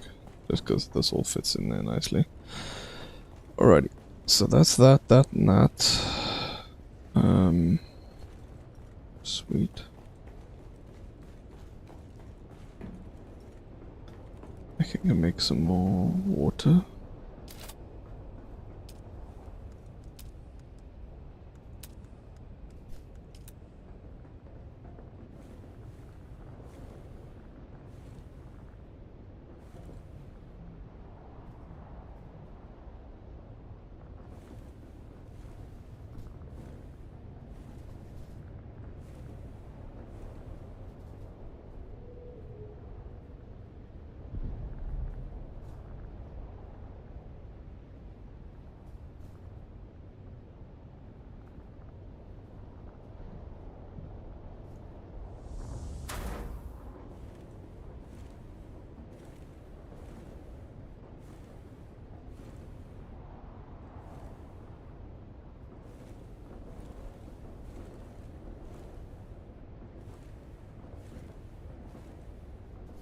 I think you can fit 5.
No, it's only 4.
You can fit 5.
Oh, it's hurting my eyes.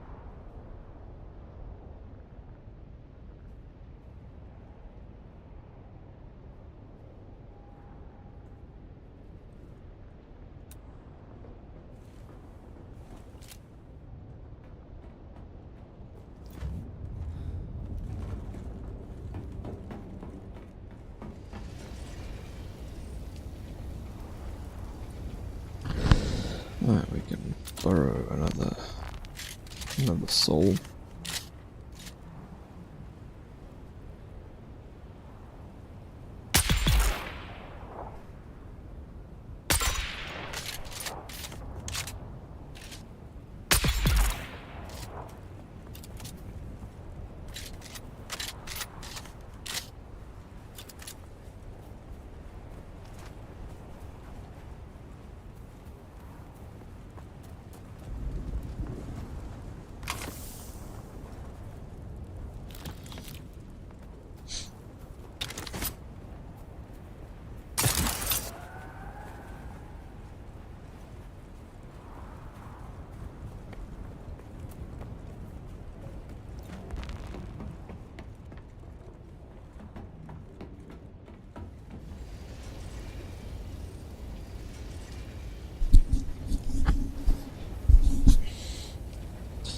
We could put a big water station here.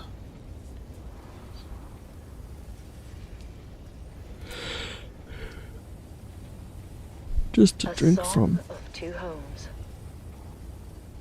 I remember the spice-scented air and shadows cast by twin moons.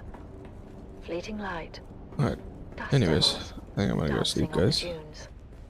Gold on gold. I'll wait for the story to finish. Whispers throughout empty nights. Actually, I'll just do it all. To rustle and caress the sand, the landscape shifts in size.